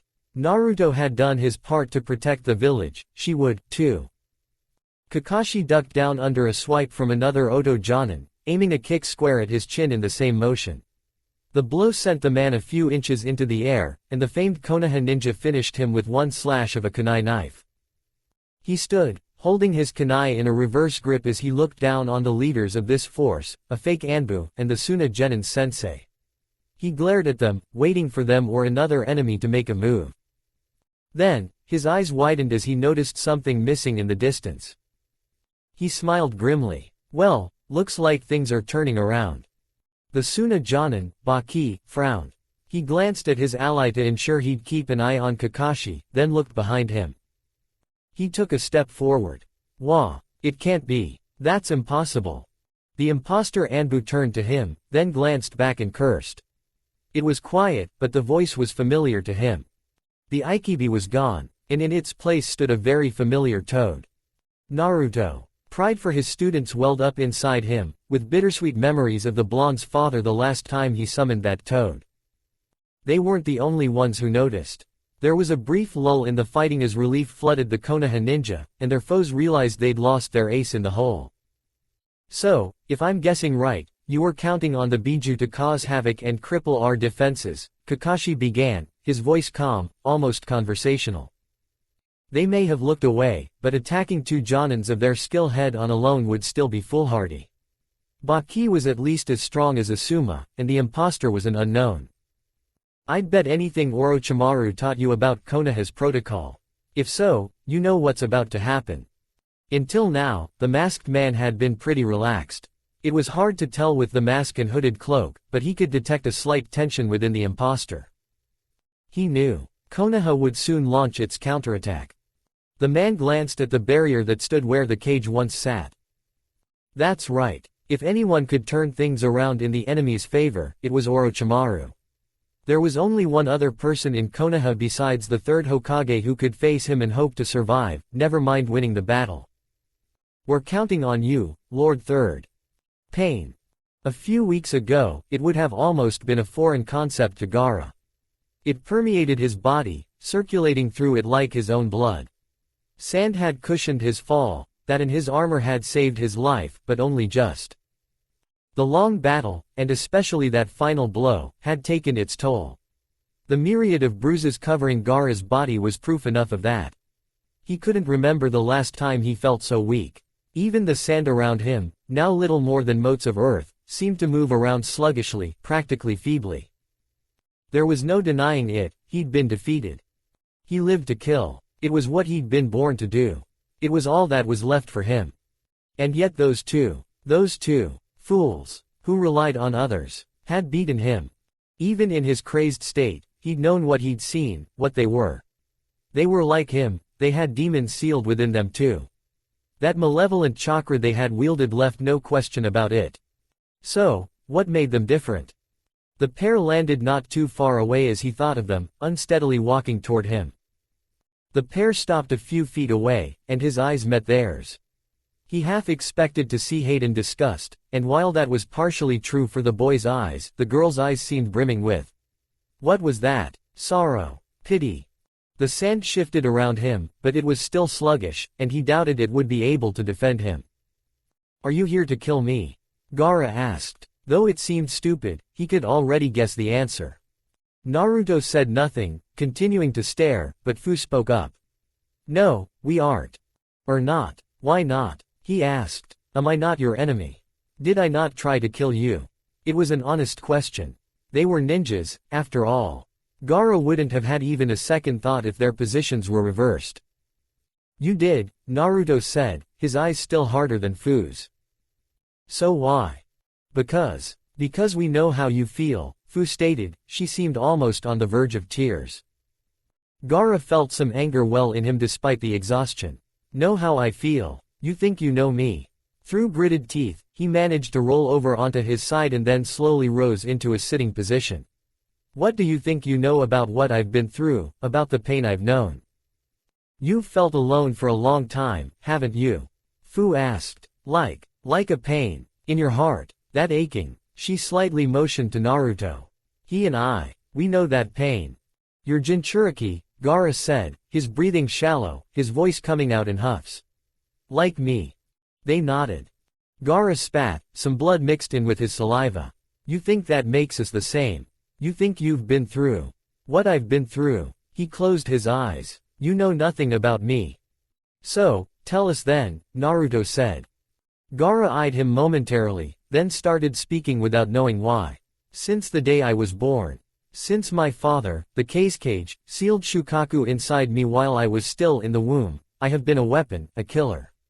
My first victim was my mother. I was raised apart from my siblings by her brother, Yashimaru. My uncle spoke of love, and I believed he cared for me. Until I was 6 years old, when he tried to kill me to avenge his sister. He was killed in the attempt. A look of horror struck Fu's face while Naruto's grimace deepened. He told me the truth. My mother had cursed me for taking her life, and he'd always wanted me dead. My anger called forth Shukaku, and my father deemed me a failure. He's tried to kill me more times than I can count and was too afraid to try to do the deed himself. The redhead glared at them. What purpose do I have but to kill? They both seemed to be at a loss for words. Then Fu spoke up. That's... She looked at him almost pleadingly. You've never had anyone really care about you. What about your siblings? What of them? You said they were raised apart from you, Naruto said. So, you don't know what they think of you. I see it in their eyes. The same I see in the eyes of everyone who's ever known me. They fear me. They hate me. They've said that. Fu asked. They told you they hate you. Gaara said nothing. They haven't, have they? Fu asked. There was a pause before Naruto spoke. I can't imagine what being betrayed like that must have been like. Almost everyone I knew hated me for the thing sealed inside me, but a few people always saw me for who I was. And I'd do anything for them. Gaara eyed him. And there could be people who care for you too, Gaara. Fu said, on the verge of tears. I'm sorry you've had such a miserable life that you think your life is hopeless. Without love. But that doesn't mean you should give up trying to find any. Fu fell to one knee, and Naruto quickly rushed to her side. The battle had taken more out of her than she'd thought. This open display of sympathy for him took aback Gaara. It made him uncomfortable. Naruto looked at him. You've been through things that I can't imagine, Gaara, but she's right. Just because people fear and hate you doesn't mean no one loves you. Fu wiped her face, standing again. And, if you don't think so, I'm gonna prove you wrong right now. She held out her hand to him. I'm gonna be your friend, Gaara. Gaara looked at the hand confusedly. Naruto sighed, giving a half smile to her. You really are persistent, huh? Fu smiled back at him, but before anyone could say anything more, Temari and Kankuro appeared, standing between them and Gaara. For a moment, there was a standoff, then, he cut through the silence. "That's enough," Gaara said. He didn't feel like fighting or killing for once, even if he could. Just take me back." His siblings looked surprised by his condition. Not that he blamed them. "Okay, Gaara," Kankuro finally said before picking him up. His siblings briefly glared at the other ninja, warning them not to follow. Then, they left, leaping up through the trees. As Gaara watched the scenery of the Land of Fire go by, he kept going over his conversation with the other Jinchuriki. One thing, in particular, stood out. He never really knew how his siblings felt about him. He'd been sure they hated him as his parents and uncle had, but if that was so, why were they helping him now? His value to Suna, that hadn't stopped his father or Yashimaru, and they would never have had a better chance to avenge their mother. So, why? That drew both of his siblings' attention. "Why are you helping me? I'm of no value like this." Tamari frowned. "What kind of question is that?" she asked. "I'm not going to lie, you scare the hell out of us most of the time, but you're still our brother." He saw Kankuro nod out of the corner of his eye. Was it possible they weren't lying like Yashimaru? Gaara let his head fall. "Tamari. Kankuro. I'm sorry." There was silence, save for the rustling leaves for a moment. His siblings likely didn't know what he was talking about. Then Kankuro replied, somewhat uncertainly, "Don't worry about it." Sasuke relaxed as the Suna genin fled, his grip on his kunai loosening.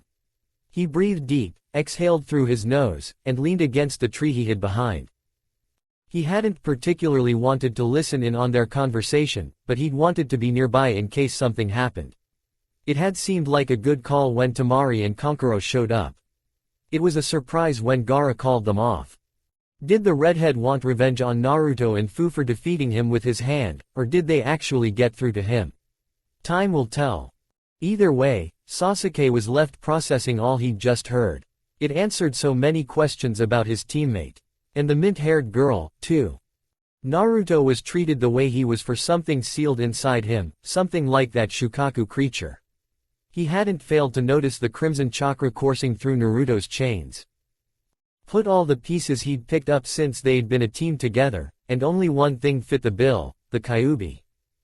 The Uchiha survivor frowned. It seemed so stupid to him to treat them this way because of something sealed within them. Looking at Naruto and seeing the fox, seemingly thinking of Fu like a time bomb. He could get it, to some extent. Fear of the unknown, the need to blame the losses of that night on something. That didn't mean he agreed or liked it. Naruto must have had it rougher than he'd ever thought. He put aside the knowledge that the Kyuubi apparently had similarly powerful kin and the idea of Jinchuriki. Those were cans of worms he could open later. And as for Gaara, he was surprised to hear the redhead knew what it was like to be betrayed by family. If everyone treats someone like a monster long enough, it's no surprise they become one. Throw that into the mix, and no wonder Gaara wound up the way he was. Didn't excuse his actions or change that he was a threat. Nevertheless, from one victim of a betrayal by a loved family member to another, Sasuke hoped they didn't regret sparing him and that those two did make him see the light. Sasuke silently leapt into the trees above. He imagined Naruto and Fu wouldn't be far behind. A fair distance away, the Sharingan bearer noticed another figure retreating from the clearing. He quickly moved to intercept and found none other than Shikamaru. "Huh, I was wondering where you got to," Sasuke said as he landed beside the Nara. "I guess Tamari hightailed it when Gaara summoned that Shukaku thing." "Yeah, she was the lucky one," Shikamaru replied, rubbing the back of his head. "I wanted to get out of Dodge too, but I figured you guys would be in the thick of it over here. I almost thought better of it when someone summoned that huge toad. I was expecting to find that one of our heavy hitters showed up. Who'd have thought Naruto could pull out something like that?" Sasuke's eyes hardened slightly. "I take it you heard all of that. What do you think?" "What do I think?" Shikamaru asked in his usual done-with-everything tone. "It's a drag. Those three got a raw deal, what more can I say?" Sasuke relaxed at that answer. He hadn't thought Shikamaru would let the Kyuubi affect his opinion of his teammate, but he hadn't been sure. Aside from that, there's a lot to unpack. It does answer a lot of questions, though. The lazy genin crossed his arms. You know, my old man once told me not to pay attention to how people treat Naruto. Said to watch him and make my own decisions. Now, I get why. He then gave Sasuke a scrutinizing look. Did you guys know? Sasuke shook his head. I know the third had kept some things about him a secret. I know a big one, but not this. I figured. Shikamaru then put his hand on his chin. I don't think Fu was given the same consideration, with how her teammates treated her when she got here. It would explain a lot if her status was an open secret in Taki.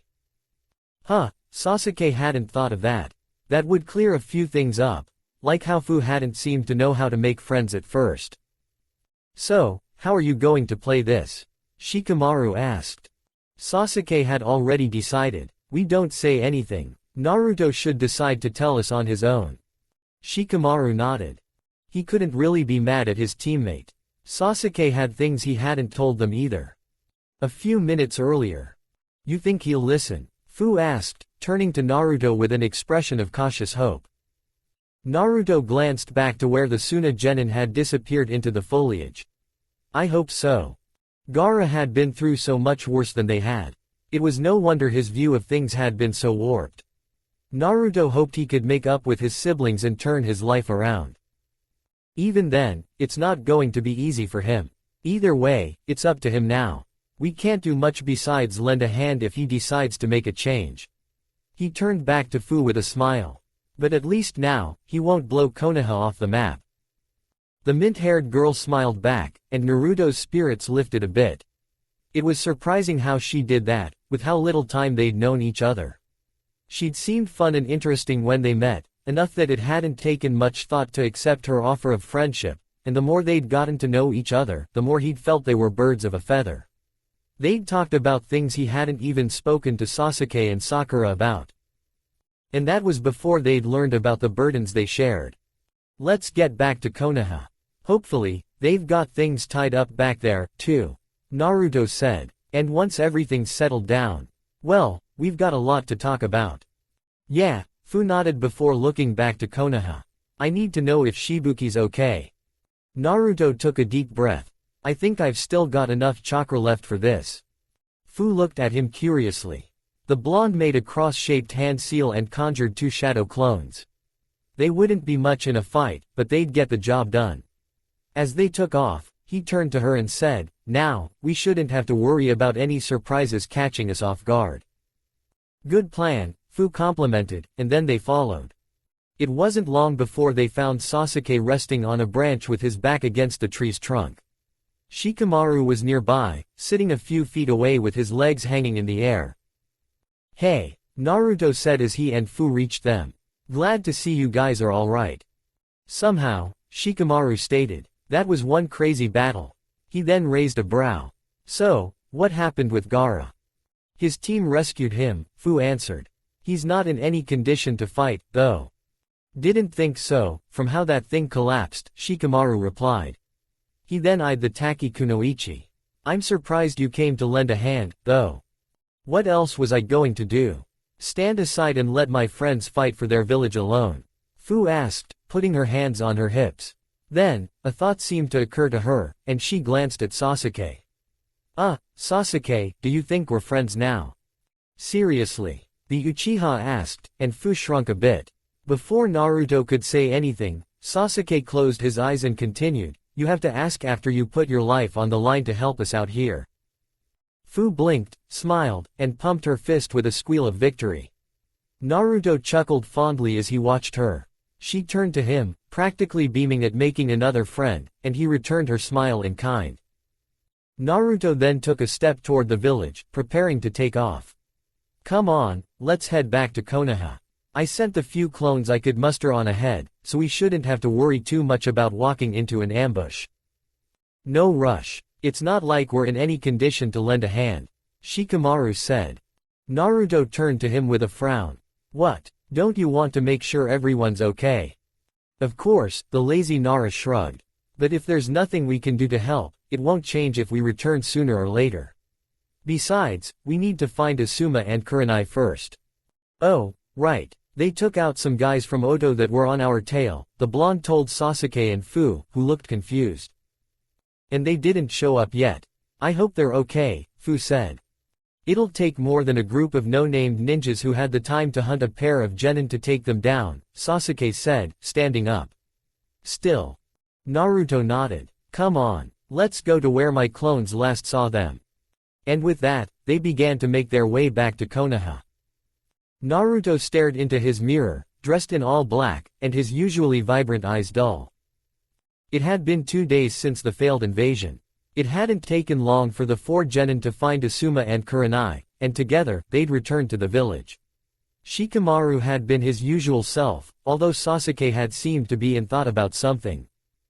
It had taken a bit. One of the Oto ninjas had used something like Dosu's attack on Asuma and Kurenai, but they were too exhausted to help anymore anyway. They hoped to find good news waiting for them after they fought off a Biju attack. Those hopes had quickly been dashed. They'd expected there to be some casualties on their side. It was a war, even if a short one. But they hadn't expected to hear that the third Hokage was among the fallen. Naruto closed his eyes, remembering the many times the third had been there for him. Birthdays when he would have been alone if it hadn't been for him. Times he comforted him when no one came to pick him up after school. The times they'd talked about his parents. He could hardly believe he was gone. It was almost time. Naruto turned and began to make his way toward the funeral. The whole village loved the third. Everyone was just as depressed as Naruto was as they stood in front of the casket on top of the administration building, paying no mind to the rain. It was hard not to notice Konohamaru crying. He'd have been there for him if Iruka hadn't wrapped him in a hug first. His older brother figure had words for him, too, and they'd lifted his spirits a bit. One by one, every villager put a flower before the third's portrait. As he waved goodbye to Iruka and ran towards his team after the ceremony, he saw someone else approaching. Fu, dressed in all black. She and her team had remained in Konoha to pay respects to their longtime ally, but this was the first time he'd seen her since they'd returned from the fight with Gaara. Hey, guys, Fu said, more subdued than usual. Sorry I haven't been around. I thought you might need some time alone, you know. Don't worry about it, Sasuke said. Fu looked a bit relieved at that. He felt she'd been holding herself back from being there for them the past 2 days to give them time. You're leaving tomorrow, right? Naruto asked. The mint-haired girl hung her head. Yeah. Naruto smiled. Then how about we make your last day here the best we can? Fu looked up and blinked. But, what about? The blonde shook his head. I think spending some time with good friends is just what we need right now, right guys? Probably a good idea, Kakashi said. It can help a lot in times like this. My mom probably wouldn't mind cooking something for us, Sakura said. Think she'd make ramen if I asked, Naruto wondered. Sakura tilted her head with a smile. Always on your mind, isn't it? Naruto gave a small smile and a quiet, almost laugh. Not long after, the group found themselves at Sakura's home, playing cards at the table while Mebuki cooked them a meal. It was nice. The warm atmosphere almost made it feel like everything was back to normal. Read M and weep, Naruto said as he laid out a royal flush. He raised his fist in victory while the other genin groaned. Seriously. Again, Sakura muttered, putting her hand on her forehead. And I thought I was lucky. Fu said. This happens often, I take it? Kakashi asked with a raised brow. Yeah, I'd think he was cheating if we didn't check a while ago. Naruto's luck is just absurd. Sakura commented while Naruto grinned cheekily and held out a victory sign. Aw, let him have his fun. Here, a win like that deserves a high five, Kazashi said, holding out his hand to Naruto, who slapped his palm against his. They go hand in hand, you know. That had Sakura groan for a whole other reason. I don't know, it's kinda getting out of hand, chirped Fu, causing Kazashi to laugh uproariously. Please, don't encourage him, Sakura pleaded. Come on, Sakura, it's. Naruto started to get in on the fun, only for a glare from the Pinkett to stop him.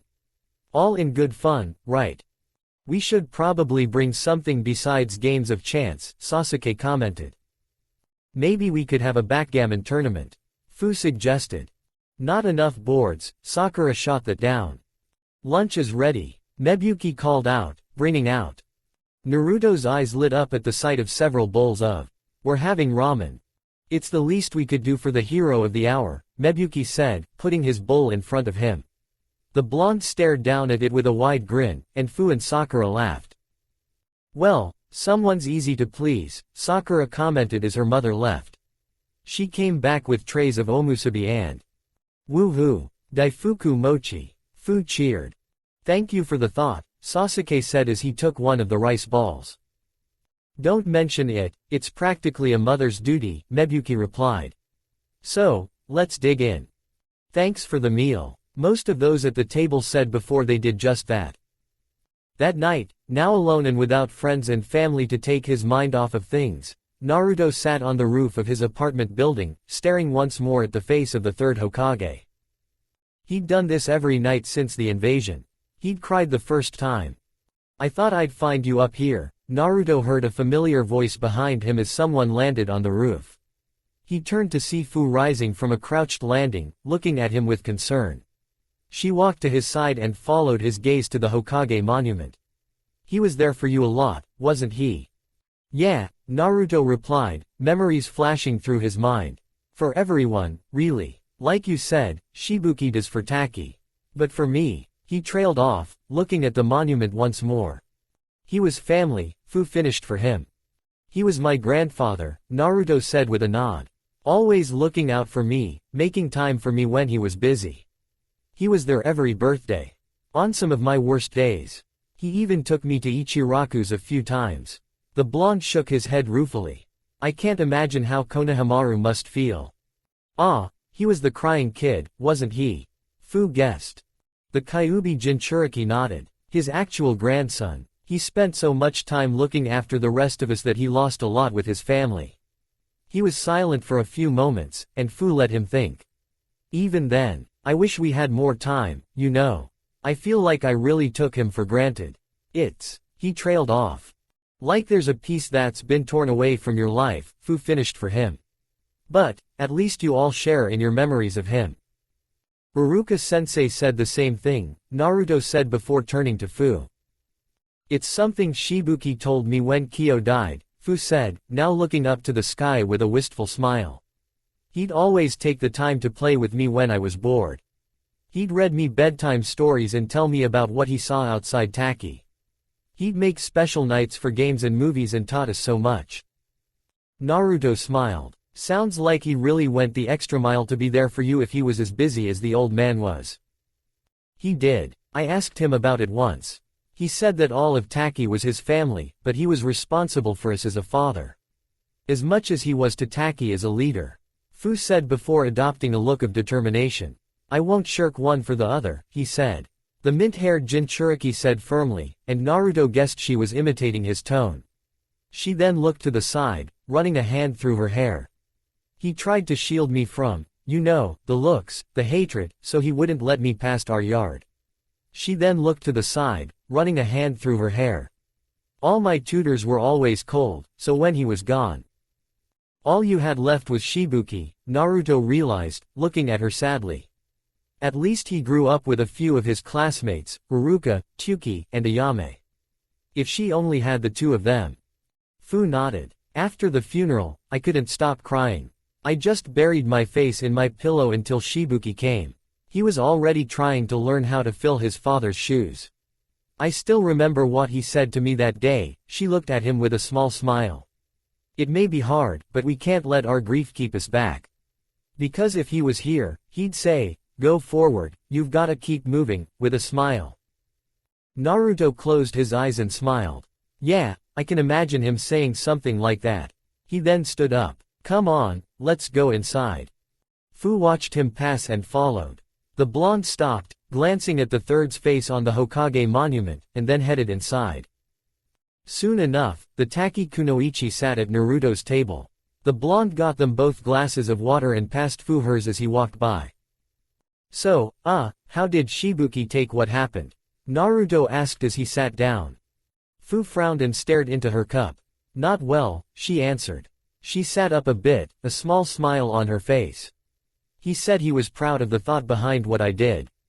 He couldn't be too mad since we couldn't have seen something like this coming, and there's no telling how things would have turned out if I didn't go all in. Then her face fell, and she grimaced. But I'm still grounded when we get back to Taki. Ah, Naruto rubbed the back of his head. I guess I get where he's coming from. From what little I know, this was a big deal. Fu glanced at him in confusion. Huh? What do you mean, from what little you know? Fu asked, clearly perplexed. Naruto blinked, then caught on to what she meant. Oh, well, the old man made a rule that no one could talk about me and, you know, people like us. He wanted me to have a shot at just being a normal kid. Fu's jaw dropped. Then she leaned forward. Wait, so, Sasuke and Sakura. The blonde shook his head. They don't know. He then looked out the window, his gaze far away as he remembered his days in the academy. It didn't really work out as planned. I told you, remember? Fu frowned, then looked at him sadly. Oh, right. The other kids saw how the adults treated you and... She then looked surprised. Hang on, you went to Konoha's academy. Naruto raised a brow. Yeah, didn't yo, he cut himself off. Oh, yeah, tutors. Uh-huh, Fu replied, and a silence fell over them. Naruto couldn't imagine what it would have been like being constantly cooped up at home.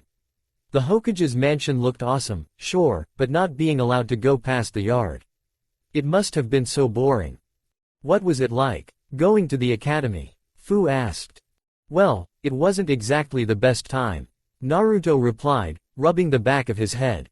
Most of the other kids barely gave me the time of day. He leaned back and smiled. There were some, like Shikamaru and Choji, and I could sometimes get Kiba to help me with a prank, but we never really hung out outside class. Still, those were good times. Sounds like it, Fu said with a smile. He couldn't help but think it sucked that she never had the chance. Most of the teachers would send me out of class and give me detention over nothing. He grinned sheepishly. I mean, before I started doing things to deserve it. That didn't change until Iruka warmed up to me. Fu frowned. That's stupid. Hey, tell me about it. Knowing what he did now, it kinda was. If Jinchuriki were supposed to be the village's secret weapon, you'd think they'd make sure he was, you know, actually trained well. I can't tell you how often I got laughed at because I missed stuff or flubbed a jutsu. So that's how you wound up being dead last, huh? Fu asked. Naruto hummed in agreement. Yeah, I had a lot of catching up to do once I was put under Kakashi-sensei. Even if it took him a while to get it in gear, Naruto crossed his arms, frustration leaking into his face and tone as he remembered the early days with his team. I mean, it took him until our first mission to teach us tree climbing. Fu's jaw dropped. Wait, what was that? She looked at him in shock and confusion. They should have already taught you how to do that. With chakra like ours, you'll mess up jutsu if you don't train harder. How'd they teach you to handle the heavy stuff if they didn't even bother with that? Well, they didn't. What? Yeah, the thing is. No one told me I was a Jinchuriki until about half a year ago. Fu just stared at him blankly. Naruto got where she was coming from and began to explain. The tanned kunoichi was silent as she listened to his story, ending with what happened with Mizuki. That, Fu growled, drawing in a hissing breath through her teeth. How dare he use your trust too? She seemed to have trouble finding the words. She raised a fist. I don't even know the guy, and I want to punch him in the face. Yeah, the bastard, Naruto snarled at the memory of the traitor. Naruto swept a hand through the air dismissively. Don't waste your energy on him. He's gonna be rotting in a cell for a long time. Fu shook her head and took a moment to calm down. She took a breath and then said, I kinda understand. They didn't want you to think you were different from anyone else, either. But, she looked at him sadly. To go all that time being treated the way we are, and not know why. And I can't imagine what it was like to be stuck at home for so long, Naruto replied, looking at her in sympathy.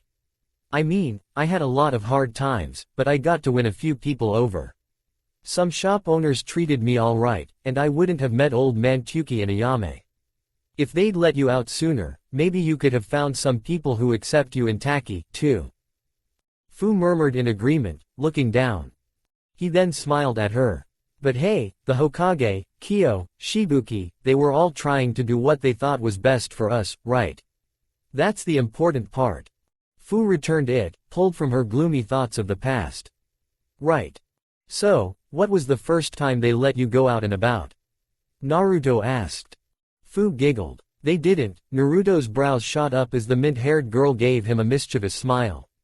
When I was 6, I got fed up with being constantly cooped up. I wanted to go out, meet people, and see the village and everything up close. So, when Kyo and Shibuki were busy, I snuck out. The mint-haired girl looked out the window with a faraway look, her smile growing wistful. The first thing I did was climb Taki's sacred tree. It took forever to get to the top, but when I got there. She closed her eyes. I could see so far. I could see forests, mountains, and valleys. Rivers and lakes glow in the sunlight. Towns and villages. It was all so beautiful and new. She finished with another giggle. Even now, you could see traces of that amazement on her face. He could only imagine what seeing that must have been like after not being allowed to go beyond the yard for as long as you could remember. Then, Fu's expression fell slightly like a light dimming and going out. Her smile turned a bit rueful. What came next wasn't so wonderful, though. I thought I'd try finding my parents and making friends. Naruto winced and looked at her sadly, but she waved it off. However, her smile reminded him of the one he made when he was hiding how he felt. But at least I got out there and met everybody. They'd never think of me differently if I just stayed out of sight all the time. She then looked playful. Hell, they might have started thinking of me like some kind of monster that has to be locked up. She said, clawing her fingers and raking one hand through the air. Naruto couldn't help but chuckle. Yeah, you might have terrorized them with pranks, like I did. He gave her a sly look, smirking and holding out his hand. It's not too late, you know. Join me, and I can tell you all my secrets. You'll be painting all over Taki's tree and dyeing people's clothes pink in no time. Fu gasped, looking affronted. She slammed her palms on the table, leaning forward and looking determined. No way, I'll never go over to the dark side. They held this for a moment before bursting into laughter. I think things are getting better, Fu said once she calmed down. Slowly. And at least Shibuki's letting me go on missions now, she grimaced. At least once I'm off punishment. Naruto furrowed his brow in confusion. Wait, what do you mean? Oh, Shibuki was afraid that people would find out what I was, so he only let me patrol around Taki until now, Fu explained. Now, Naruto's jaw dropped. So, that means this was. Fu nodded sheepishly. This is the first time I've really been outside Taki. Naruto stared, thought of everything that had happened a few days ago, and then couldn't help but laugh. What's so funny? Nothing, Naruto calmed down. It's just, my first time outside Konoha, I wound up in a fight to save a country, too. Fu gasped, then hopeful. Really? Could you tell me about it? Naruto then told her everything that happened in Wave. The pair talked for a while longer, sharing their experiences. It was nice talking about it all to someone who could understand. It left him feeling lighter and warm, and from the looks of it, Fu did, too. They spent a few more hours together. They played backgammon and talked about whatever came to mind to squeeze a bit more fun into Fu's last day in Konoha. The next day, Team 7, Shibuki, and Fu's team stood at the main gate of Konoha. Fu was hugging Shibuki, who had gotten down on one knee. Taki's leader still had some business in Konoha. I'll have to stay longer than I thought because of the invasion. But I'll be home before too long. The mint-haired girl nodded as they separated. Don't worry, I'll keep the house in order, same as always. Shibuki smiled before giving her a stern look. Don't forget what we talked about. The Taki kunoichi grimaced slightly, and she looked to the ground. Yeah, I remember. She sighed. She wasn't going to try to weasel out of her punishment since she did break her promise. No games, no books outside of ninja skills, nothing except training for the next few months. This is going to be so boring, she thought to herself. There's always a silver lining, Fu, Chomei's voice echoed from within her mind. Take this chance to pour your all into training. Maybe you can finally branch out and learn some ninjutsu to have long-range options. Like your teachers and I have been telling you. She got the feeling that he was giving her an, I told you so, look at that moment. Yeah, I guess you're right. The mint-haired girl had always preferred taijutsu. Her fights with Gaara and Sasuke finally hammered home that she'd be better off being more well-rounded. Not that she would slack off on taijutsu, she had to catch up to Lee's speed, too, but still. I should really find out what my element is. She still had a long way to go. But she wouldn't complain. Seeing all this firsthand, she never wanted something like this to happen to Taki or for Shibuki to give his life for them as Kyo did, and the third had for Konoha. She stepped over to Team 7 with a smile. Well, I guess it's time for me to head home, she said. Let's be sure to hang out the next time I come here. Looking forward to it, Sakura said. Take care, Sasuke told her. Fu nodded back, then stood in front of Naruto.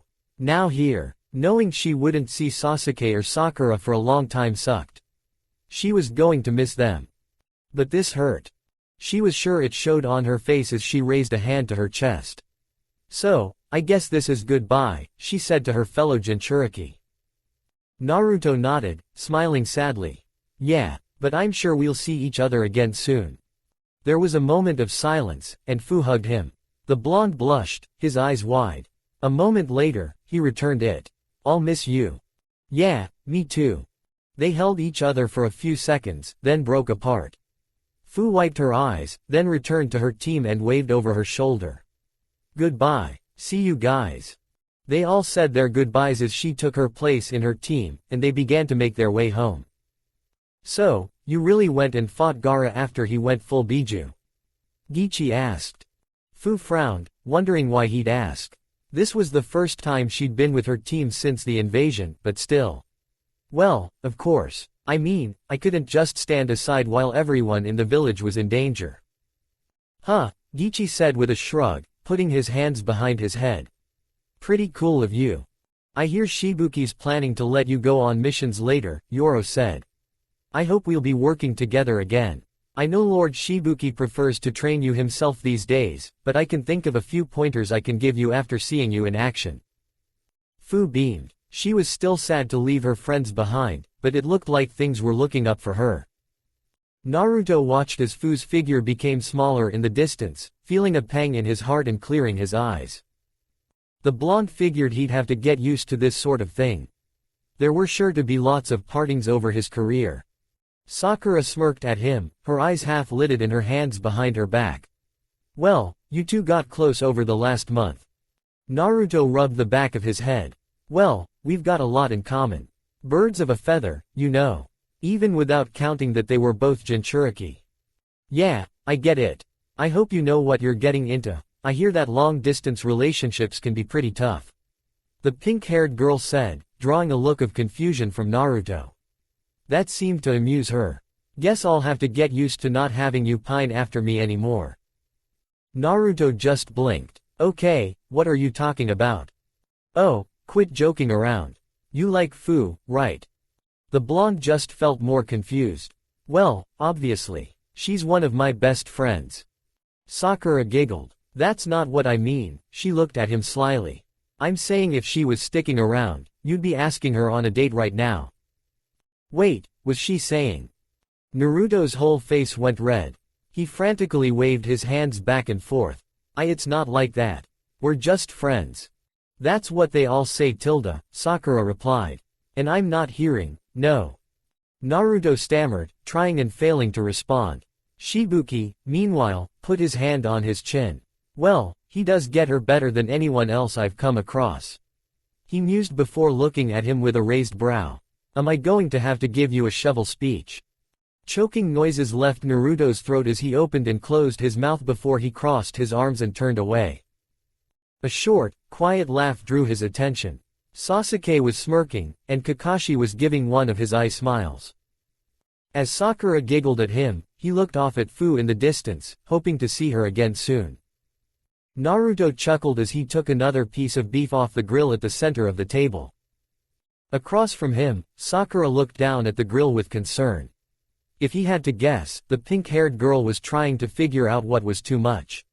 She wasn't dieting anymore, but she also didn't want to put too much on her plate. Beside him, Sasuke took a bite from his plate. He'd been a bit quieter than usual the past few days. There was something on his mind. He and Sakura had asked, but he wouldn't say much. Well, they were sure he'd speak up when he was ready. The genin of Team 7 had decided to hang out a bit after the day's training. It had been a few days since the invasion, and things were still a bit hectic. There were a lot of questions about what would come later, and it was nice to have moments like this. So, Sakura, how are things between you and Ino? Naruto asked the kunoichi of Team 7. About back to where you were in the early days. Just about, Sakura nodded with a smile.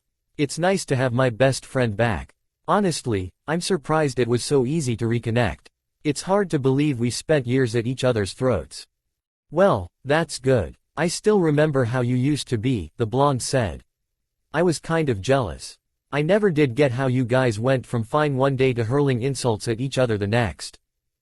Yeah, it was kinda stupid. She muttered self-depreciatingly. Then she chuckled. The other day, she asked if I could give her some training advice. She wants to get better after her match and everything. He didn't need to ask what she meant by everything. The invasion had shown the genin that they needed to be stronger. They'd all seen firsthand how bad things could get. I thought we might go to Gai-sensei for help. He is the best taijutsu expert in the village.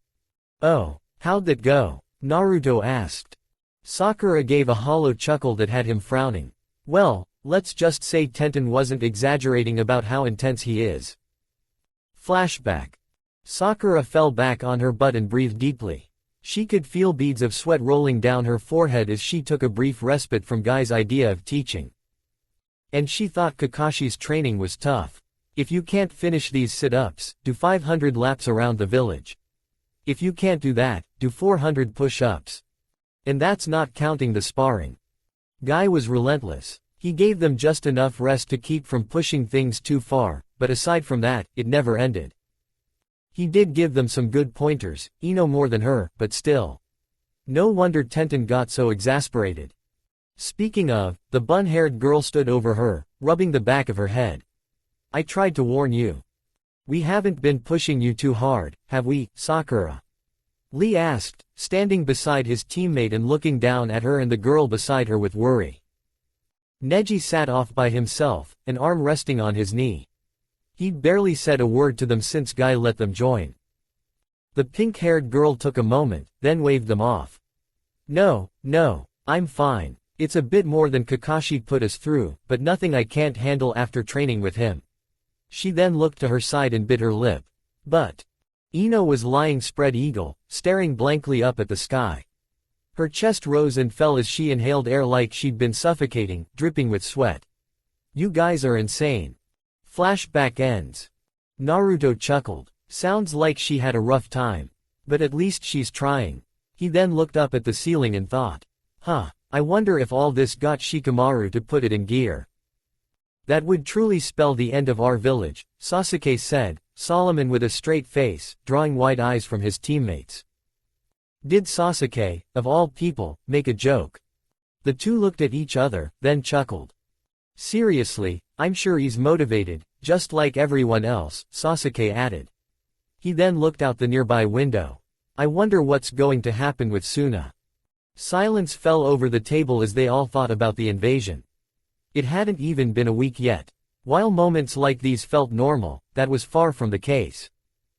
They'd lost a lot of their ninja.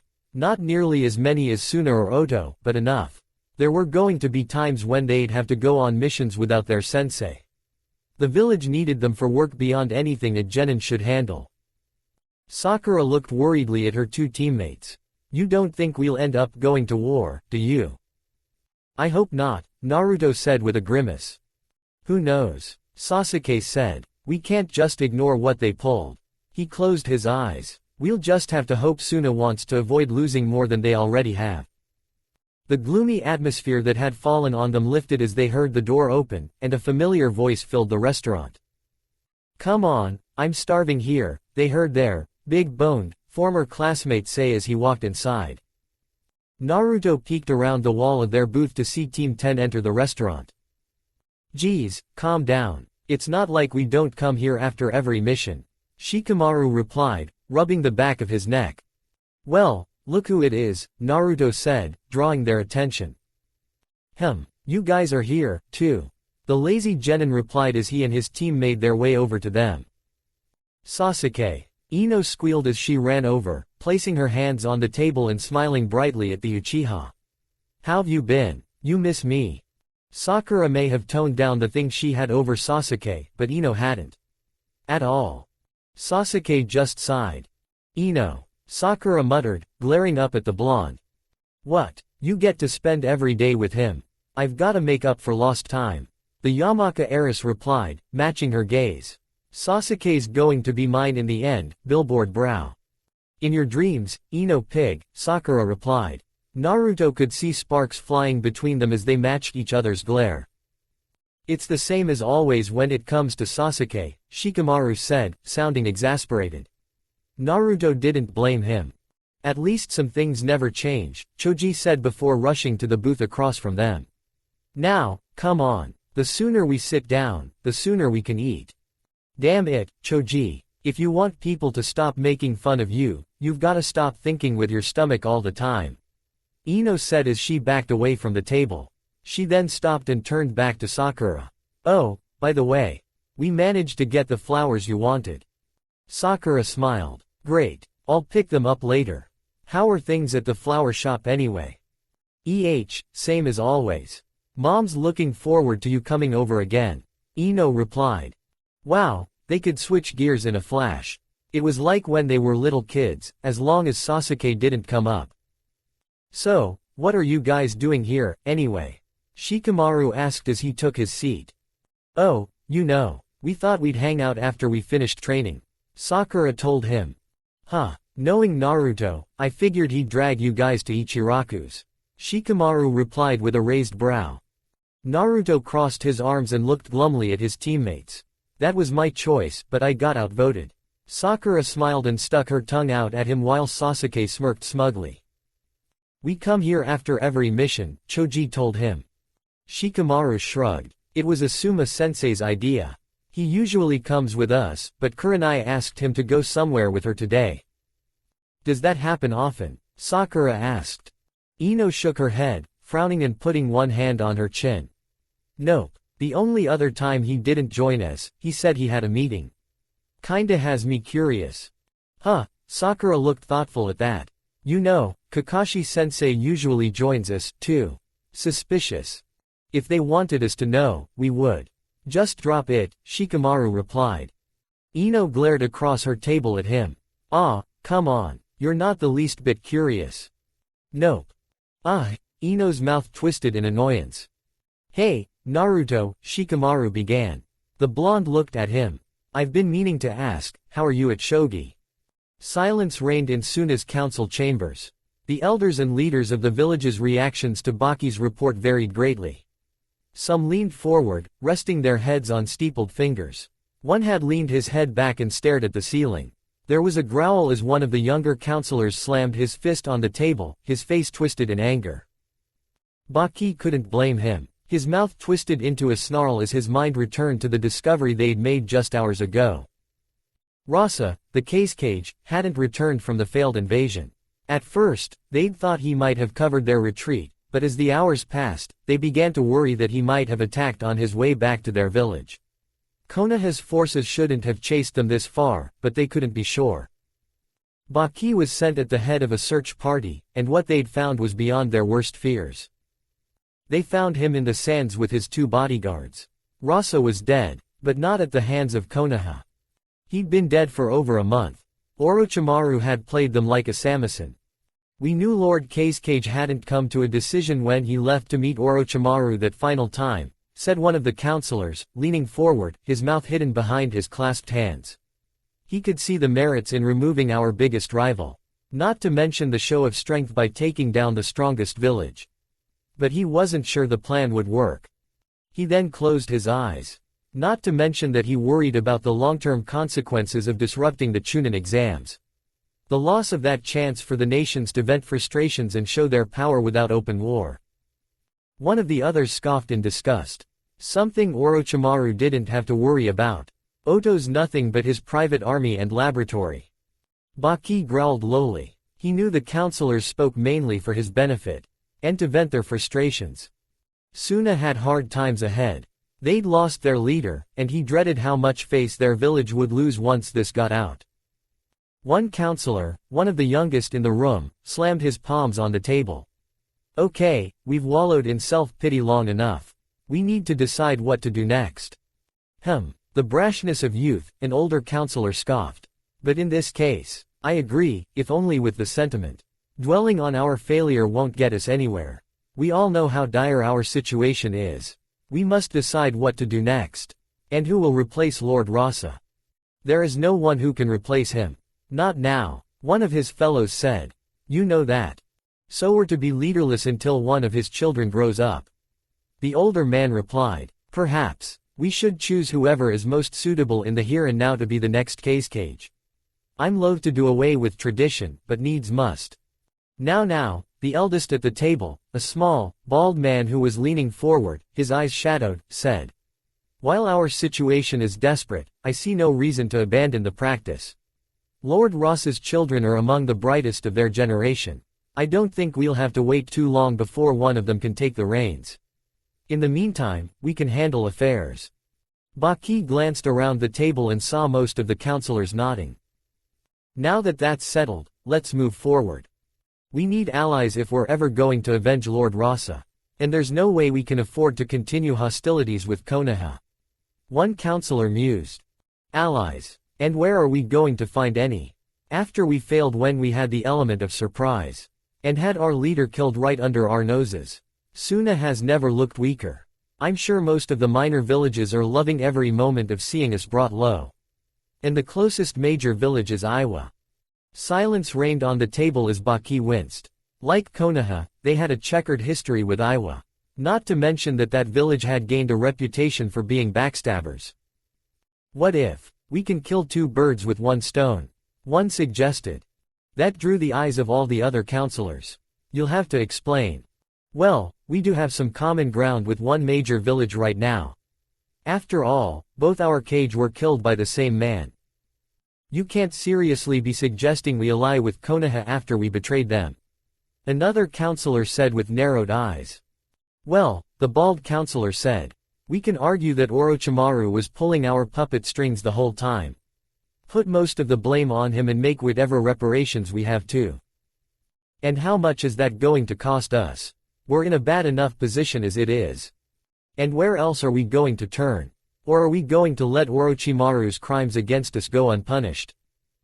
There were a few moments of contemplative silence before another spoke up. So we're going to crawl to yesterday's enemies and beg for help.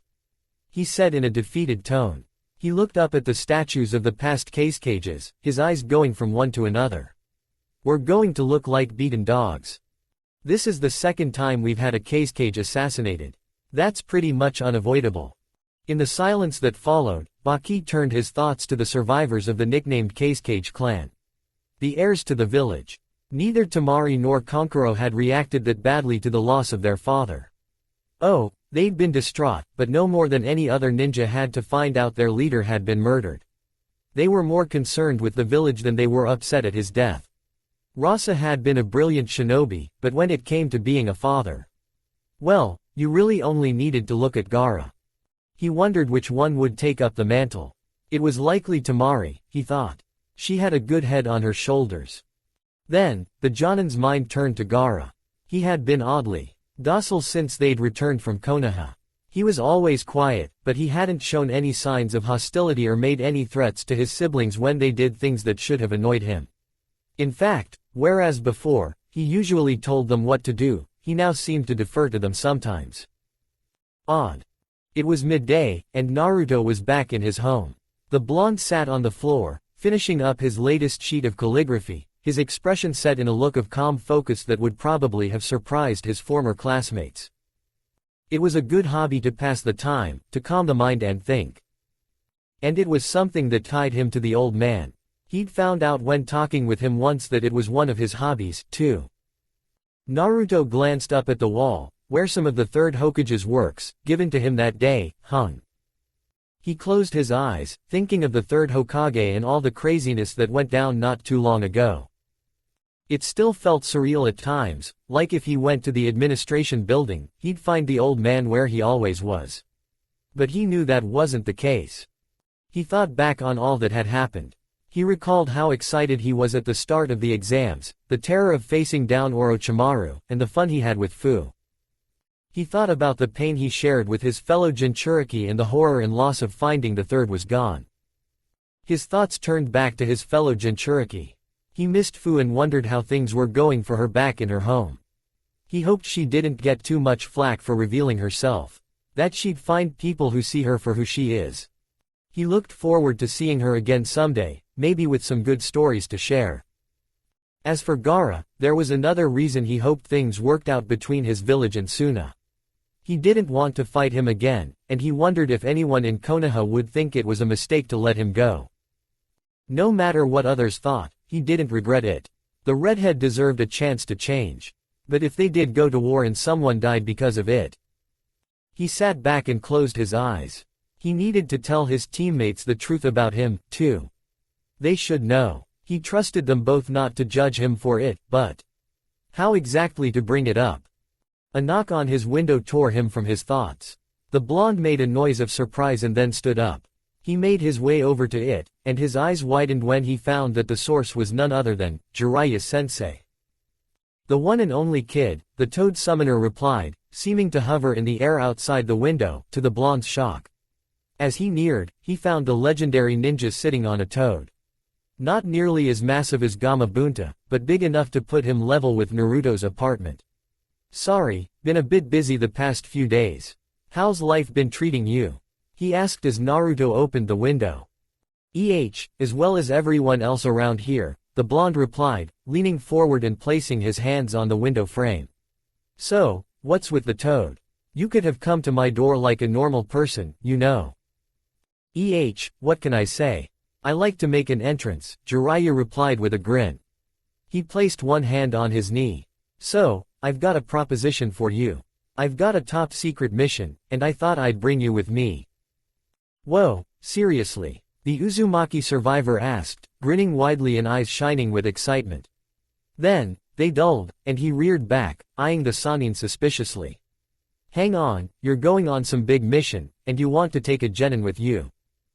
Naruto was very confident in himself. He would admit that he could even have a big head sometimes. But even then, he knew anything Jiraiya would be involved in was probably way out of his league. Jiraiya shrugged, putting his weight on his knee with a lopsided smile. It's not a dangerous job. I'm supposed to find someone and convince them to come back with me. That's all. Naruto raised a brow. Oh, who? My old teammate, Tsunade, Jiraiya answered. I think we can all agree we could use her help right now. After that, I'm going to be kind of busy, so I figured I'd take the chance to teach you a thing or two. He made a beckoning gesture toward the Kyuubi Jinchuriki.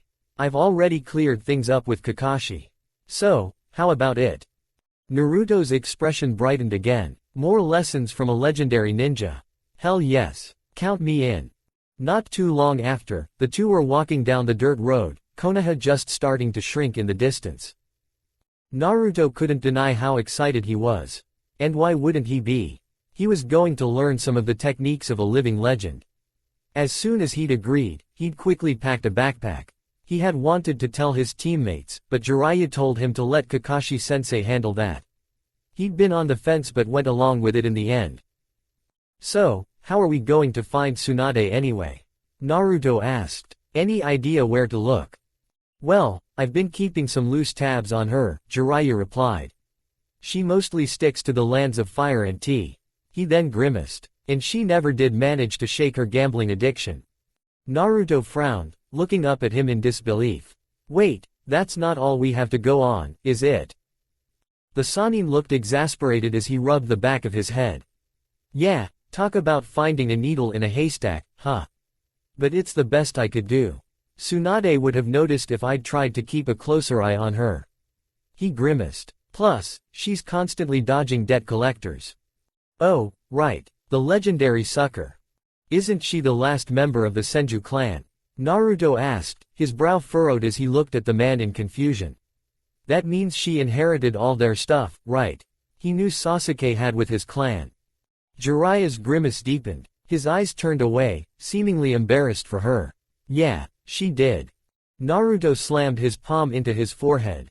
Oh, man. Tell me about it, the Sannin said with a sigh. Naruto frowned as something occurred to him. Wait. He squinted his eyes at the older Toad summoner. How exactly has she been hiding from them?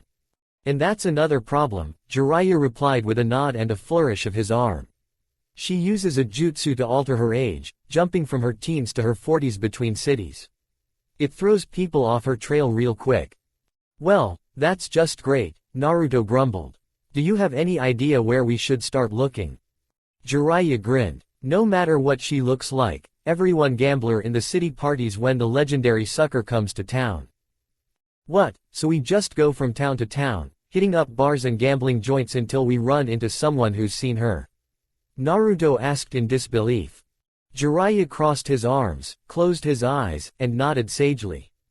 It's not glamorous or the sort of tracking I usually do, but sometimes that's all you got. Naruto hung his head and groaned. Maybe this wasn't such a good idea after all. Who knew how long this would take? Oh well, whatever Jiraiya taught him would make it worth it. Hopefully. Sasuke was leaping through the trees, moving as swiftly as he could. Konoha was already far out of sight as he followed his only lead to where Naruto had gone. He could hardly believe the turn events had taken. There he'd been, looking for Kakashi in hopes he had some advice on countering Chidori's weakness, only to find his sensei unconscious. Then a Chunin barged in and shouted that Itachi, of all people, was behind it and that he was after his teammate. On top of the danger his teammate was in, there was only one thing he could be after: the Kyuubi. He didn't know what he could do. He knew he was nowhere near ready to face Itachi, but he had to find Naruto fast. It probably wasn't a smart move. The blonde was with Jiraiya of the Sannin after all, but every fiber of his being raged against the idea of staying back in Konoha while this was happening. And so, he pushed himself to his limits to catch up as quickly as possible. Naruto looked around at the city lights and the paper lanterns hanging above. This town was completely different from any other place he'd seen before. Well, he'd never been to a city other than Konoha, but still. And this is where we're staying, Jiraiya gestured towards the hotel behind him. Huh, Naruto muttered as he looked up at the building. It looked like a nice place. This would be the first time he'd be staying at a hotel. He was looking forward to it. He turned to Jiraiya. So, what are we doing here, sensei? This isn't the kind of town that would hold Tsunade's interest. This is just the first stop on the road. The place I want to start with is 2 towns over. Jiraiya answered. Then Jiraiya blinked. Then he pointed behind the blonde, his face lighting up with excitement as he grinned widely. Whoa hoa. Wah. Naruto turned and followed his gaze. To a young woman who looked fresh out of her teens, with long black hair and a tight dress, glancing at them out of the corner of her eyes and flicking her hair at them. She winked at them. Naruto's jaw dropped, his mouth agape, and his cheeks flushed. Suddenly, Jiraiya was in front of him and shoved things into his hands. Here. This is the room key, this is the scroll I want you to read. Have fun, he said quickly before running off. Hey! Naruto yelled, but he was already gone. The Kyuubi Jinchuriki groaned as he looked down at the scroll and key he held. Well, this is off to a great start. The hotel room was cozy, at least. It had twin single beds, a nightstand between them, and a dresser. Naruto guessed this was the norm, but he couldn't be sure since it was his first time in a hotel room. Either way, it beat camping out in the woods. Naruto picked a bed and sat down, placing the scroll in front of him. Well, let's see what he left me. Naruto rubbed his hands together eagerly. He opened the scroll and pored over its contents. And his expression quickly fell. Going from excitement to confusion to annoyance. What the hell, didn't he already give me this scroll? The blonde Jinchuriki tore down the scroll to a random part, looked it over, and... Yeah, he'd definitely seen it before. He facepalmed and groaningly shook his head. Was he seriously so desperate to spend some time with a girl that he gave me a copy of a scroll I already read? You've gotta be kidding me. If I hadn't already seen what he could do, I'd be about ready to go back home. Geez, I'm giving him a piece of my mind when he gets back here. Naruto grumbled, crossing his arms in frustration. He then let out a sigh. Well, I've got nothing better to do. Might as well work on chakra control or something. And so Naruto did just that. He was half tempted to leave and explore the town, but no, better not make this more of a mess than it already was. Besides, then he'd have to wait longer to yell at Jiraiya for pulling this stunt on him. For the better part of half an hour, Naruto had his clones practice with an exercise Kakashi taught him, keeping shreds of paper suspended in the air between his hands with wind chakra. It was a lot harder than it sounded. He'd come close to breaking some things along the room when a split-second loss of control sent paper flying and sent a Naruto scrambling to catch it. Then, there was a knock on the door. Naruto looked to the door and blinked. Huh, what the heck? Did Jiraiya manage to get himself slapped that fast? Naruto clicked his tongue. Whatever, he can let himself. Fob me off with a scroll I already read, will you? He grumbled, then focused on his training. A few moments later, there was another knock. Naruto glanced at the door, then went back to ignoring it.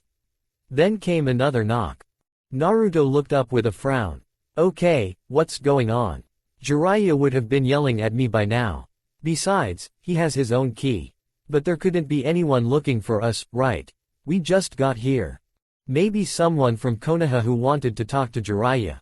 But then why didn't they say so? He looked at his clones. With a frown and a nod, he gestured for them to make themselves scarce. They got it immediately, no surprise since they were him, and in a few puffs of smoke, they were hidden across the room. A book on the bed, a pen on the nightstand. Nothing noteworthy. It was probably nothing, but better safe than sorry. He went to the door and opened it to find two men standing outside his room. They were wearing black cloaks covered with red clouds. Huh, they must be part of the same organization. He looked up. One was a bit muscular from how broad his shoulders were, with blue skin, and what looked like a giant sword hung on his back. The other was shorter and leaner. The taller one had facial markings that looked like gills, beady eyes that put him in mind of a shark's, and short, spiky blue hair. He had a kiri forehead protector with a slash running through it. The other had straight black hair and looked kind of like Sasuke. Just a slight resemblance. And Sharingan. His eyes immediately went back to their torsos, careful not to have those crimson orbs even in the corner of his vision. He'd only seen it for a moment, but he'd seen those eyes enough to recognize them anywhere. What the hell? Since when does anyone but Sasuke and Kakashi-sensei have those? His mind raced, his eyes wide open. Sasuke was supposed to be the last Uchiha. Had this guy left the village before the massacre? He had to be a missing nin. Huh, he's got good instincts.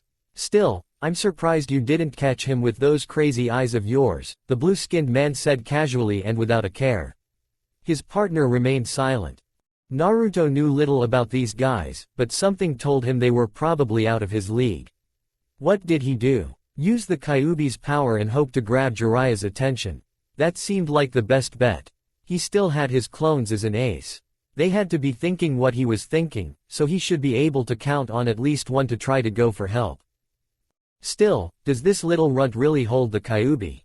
I find that hard to believe. Naruto jolted. This just got worse and worse. He should have had one of his clones answer the door. We'd like you to come with us, Naruto, the Uchiha spoke for the first time. Come out of the room. Damn it. Just play along. Come on, think, Naruto thought as he stepped out of the room. He had a few barrier-sealing jutsu on him, but he got the feeling that wouldn't work either. He could count on his clones to suicide bomb them as a distraction. He had a few seals that contained dozens of explosive tags to add to that. Let his clones make their move, throw in the seal, run like hell, split into clones, scatter, and try to signal Jiraiya was looking like his best bet. Every instinct he had, that cold dread traveling up his spine, was screaming that he didn't stand a chance here. We don't need him running away. Maybe I should chop off a leg, the taller man said, reaching for his sword. Naruto tensed, his eyes wide. Yep, time to move. Rapid footsteps interrupted his thoughts, and Naruto turned as the taller man stopped mid-draw. He turned, looking past the taller man to see a familiar figure. What the hell? He muttered. It's been a while, Sasuke, the Uchiha said without turning around. What was Sasuke doing here? He was right there after all these years. Aside from that cloak he wore, he'd barely changed at all. He looked almost the same as he did on that night. The world seemed to fall away. All that remained was Sasuke, and that man was standing there with his back to him. His Sharingan blazed to life as he glared at his back. His fist clenched, and every muscle in his body tensed. Itachi, he spoke the name that he hadn't said in years with a slight snarl as his worst memories flashed before his eyes. Memories of the night that he returned to the Uchiha clan compound to find it drenched with blood, the bodies of all his clan members scattered across the ground. Returning home just in time for his parents to join them. Well, someone else with those crazy eyes, the blue-skinned man he didn't know observed. He sounded almost amused, but Sasuke paid him little mind. He seems familiar with you. Who is this kid? He's my younger brother, was Itachi's answer. Oh, I heard the entire Uchiha clan was wiped out. By you, Itachi's partner said. A moment passed, and then his brother finally turned to face him. Silence passed as his burning glare met his brother's impassive gaze. He grits his teeth. His brother barely even acknowledged him. For a few seconds, there was a standoff as Itachi and his partner waited to see what he'd do. This was it, the moment he'd lived for. Naruto was there in the corner of his eye and looked like he'd realized something from the blue-skinned man's words. For a moment, his gaze turned to his friend, then back to them. He took a deep breath. It didn't help much, but it was all he could do. He forced down the rage and the memories of the past. That wasn't what he was here for. He was here to save his teammate. And with that came clarity. He grits his teeth again. His brother had slaughtered the entirety of their clan in a single night. All except for him. It was why he had to kill him. That was what had driven him for all these years. But he had to remember that Itachi was strong enough to pull that off. He's in the same class as Orochimaru, Sasuke reminded himself. Not only that. His brother's answer to why he slaughtered their clan rang in his head. To test the limits of my ability. He wouldn't drag along someone weaker than him, Sasuke noted. They were facing down two S-rank ninjas. There's no question. If we fight these two, we'll die. Damn it, with those eyes on him, Itachi would see everything he would do before he could do it. He knew that well since he saw the same way. But then, knowing Naruto, he probably had something in mind already.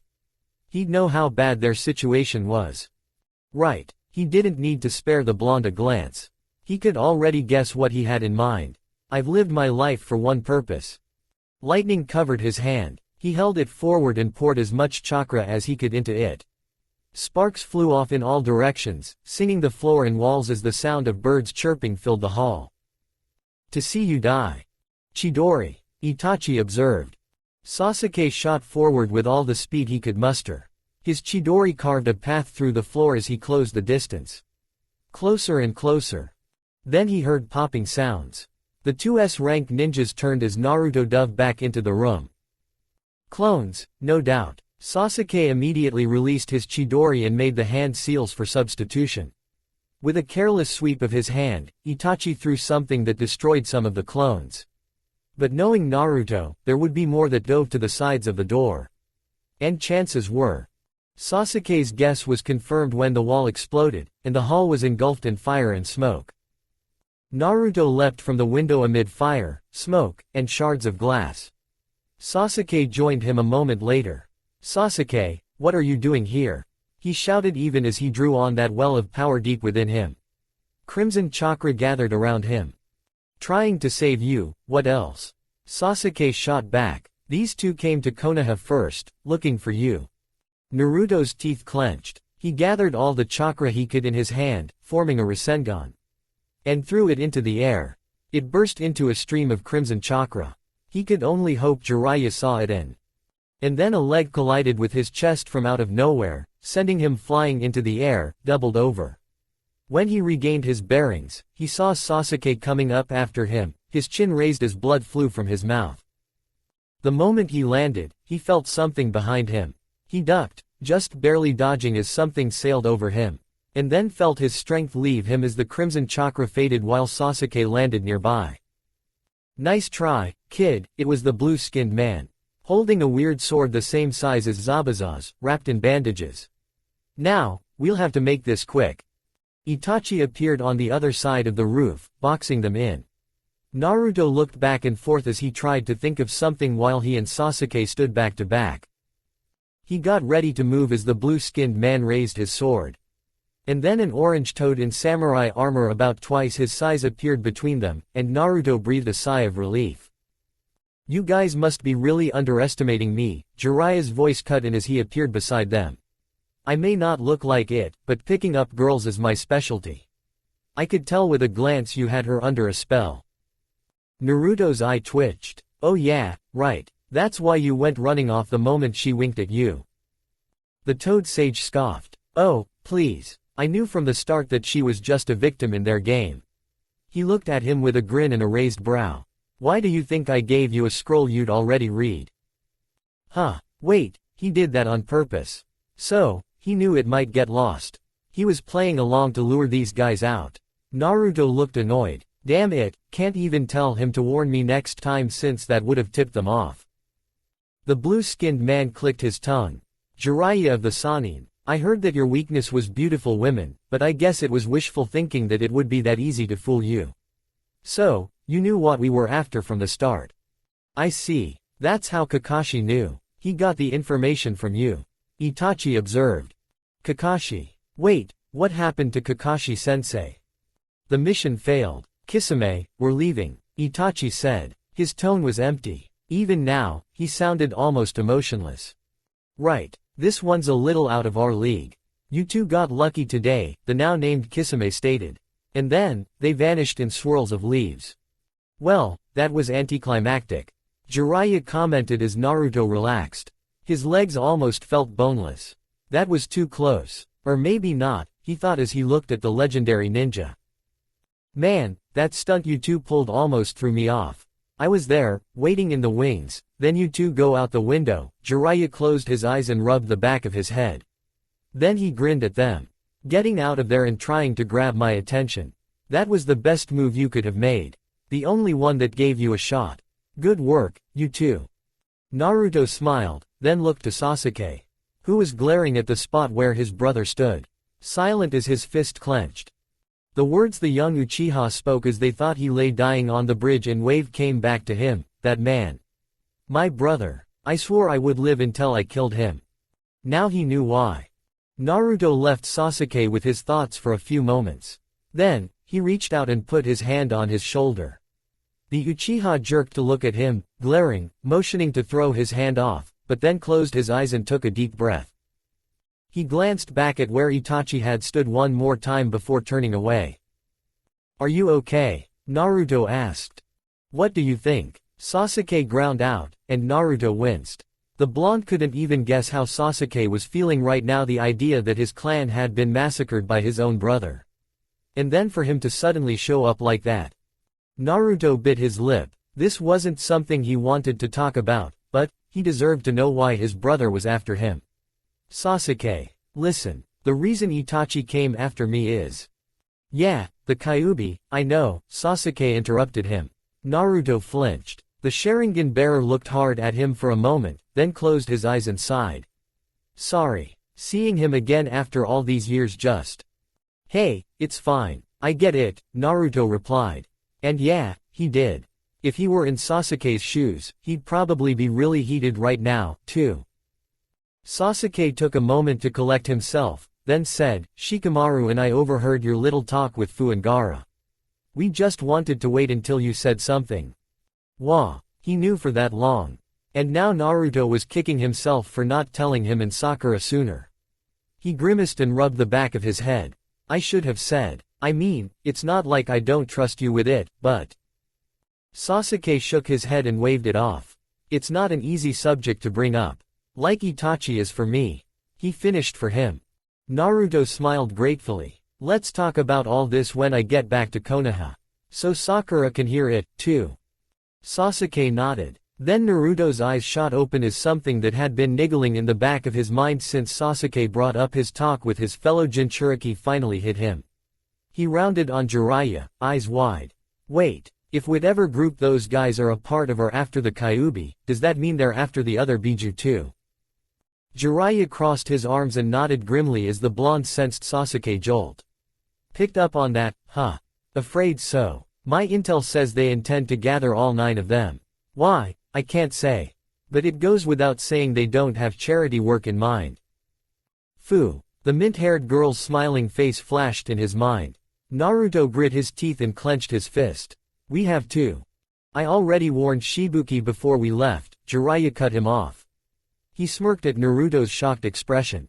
Yeah, it wasn't hard to figure out what you were thinking. The legendary ninja then put one hand on his hip. Anyway, that's about all we can do right now. We can't exactly tell Taki what to do. My intel says Akatsuki won't be ready to move in earnest for 2 to 3 years. We've got time, but that doesn't mean they won't try something early, like these two. He grinned and pointed his thumb at his chest. But rest assured that the legendary Jiraiya will keep an eye out for your girlfriend. Biju extraction takes days. If anything happens, I'll come running and save her before the worst comes to pass. Naruto looked relieved, then blushed when some of the sage's words hit him. She's not my. Oh, whatever. He breathed a sigh of relief. That wasn't much, but it was something.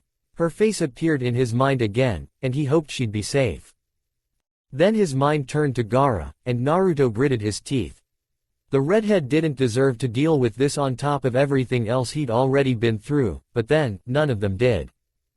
This was just, Jiraiya said we've got years, right, Sasuke said, breaking him out of his thoughts. Naruto turned to him. The Uchiha was once again staring hard at where Itachi had stood. I don't know about you, but when the time comes, I plan to be ready to make them regret coming after my friends. The Uchiha heir then clenched his fist. Besides, I've got a score to settle with one of them. Concern washed over Naruto's features as he looked to his teammate. He really didn't know what to say. In the end, he nodded. Yeah, we'll make them regret whatever they're planning and pay them back for. Then, something hit him. Wait, they said something about Kakashi-sensei. Is he okay? Sasuke grimaced. I don't know. I left the moment I heard Itachi was behind it and that he was after you. Last I saw, he was unconscious. Naruto grits his teeth. Before he could say anything, Jiraiya interjected. Don't worry about Kakashi. Once we finish our mission, he'll be back on his feet in no time. The two genin looked at him. He grinned reassuringly. After all, we're on the hunt for the #1 medical ninja in all the nations. #1, you're looking for Tsunade? Sasuke asked. Yep, and the old man here was going to help me with my sealing jutsu while we're at it. Naruto then eyed him, though now I think he might have been trying to get me away from those guys. Hey, you caught me on that one, Jiraiya replied. Naruto crossed his arms and grumbled. While he got why, he was still annoyed at being left out of the loop. I see I was a little late to the party, huh? A somewhat familiar voice drew their attention. A figure leapt up from below, leaping into the air and being obscured by the light of the sun before dropping down to one knee. Guy held that pose before looking up and giving them a thumbs up with a smile, a glint shining on his pearly whites. Glad to see you had things handled, Master Jiraiya. Hey, don't tell me you doubted me there, Jiraiya said, putting one hand on his hip and looking annoyed. He then waved him off. Anyway, if you came tracking our two guests, they're long gone. Guy stood and laughed heartily. As expected from the legendary Jiraiya of the Sannin. I should have known better, but I got a little ahead of myself after the rustle they made back home. You can't blame me for that, right? Guy then closed his eyes and put one hand on his chin. Well, I suppose I can return to Konoha in confidence. We've got a lot of work ahead of us, but we're sure to plow through it with the power of youth. Rest assured, I'll make sure Sasuke gets home safe. He then looked at them again and pointed his thumb at himself, his teeth once more glinting in the sunlight. After all, someone's going to have to keep an eye on Kakashi's students until he gets back on his feet. Sasuke gave Guy a deadpan stare, then turned to Naruto. Take me with you. Any other time, Naruto would have laughed. As it stands, that did at least get him to crack a smile despite everything. Not long after, they said their goodbyes. As Naruto watched Guy and Sasuke return to Konoha, his hand balled into a fist. He turned and stared off into the distance, thinking of what lay ahead and preparing to face it head on.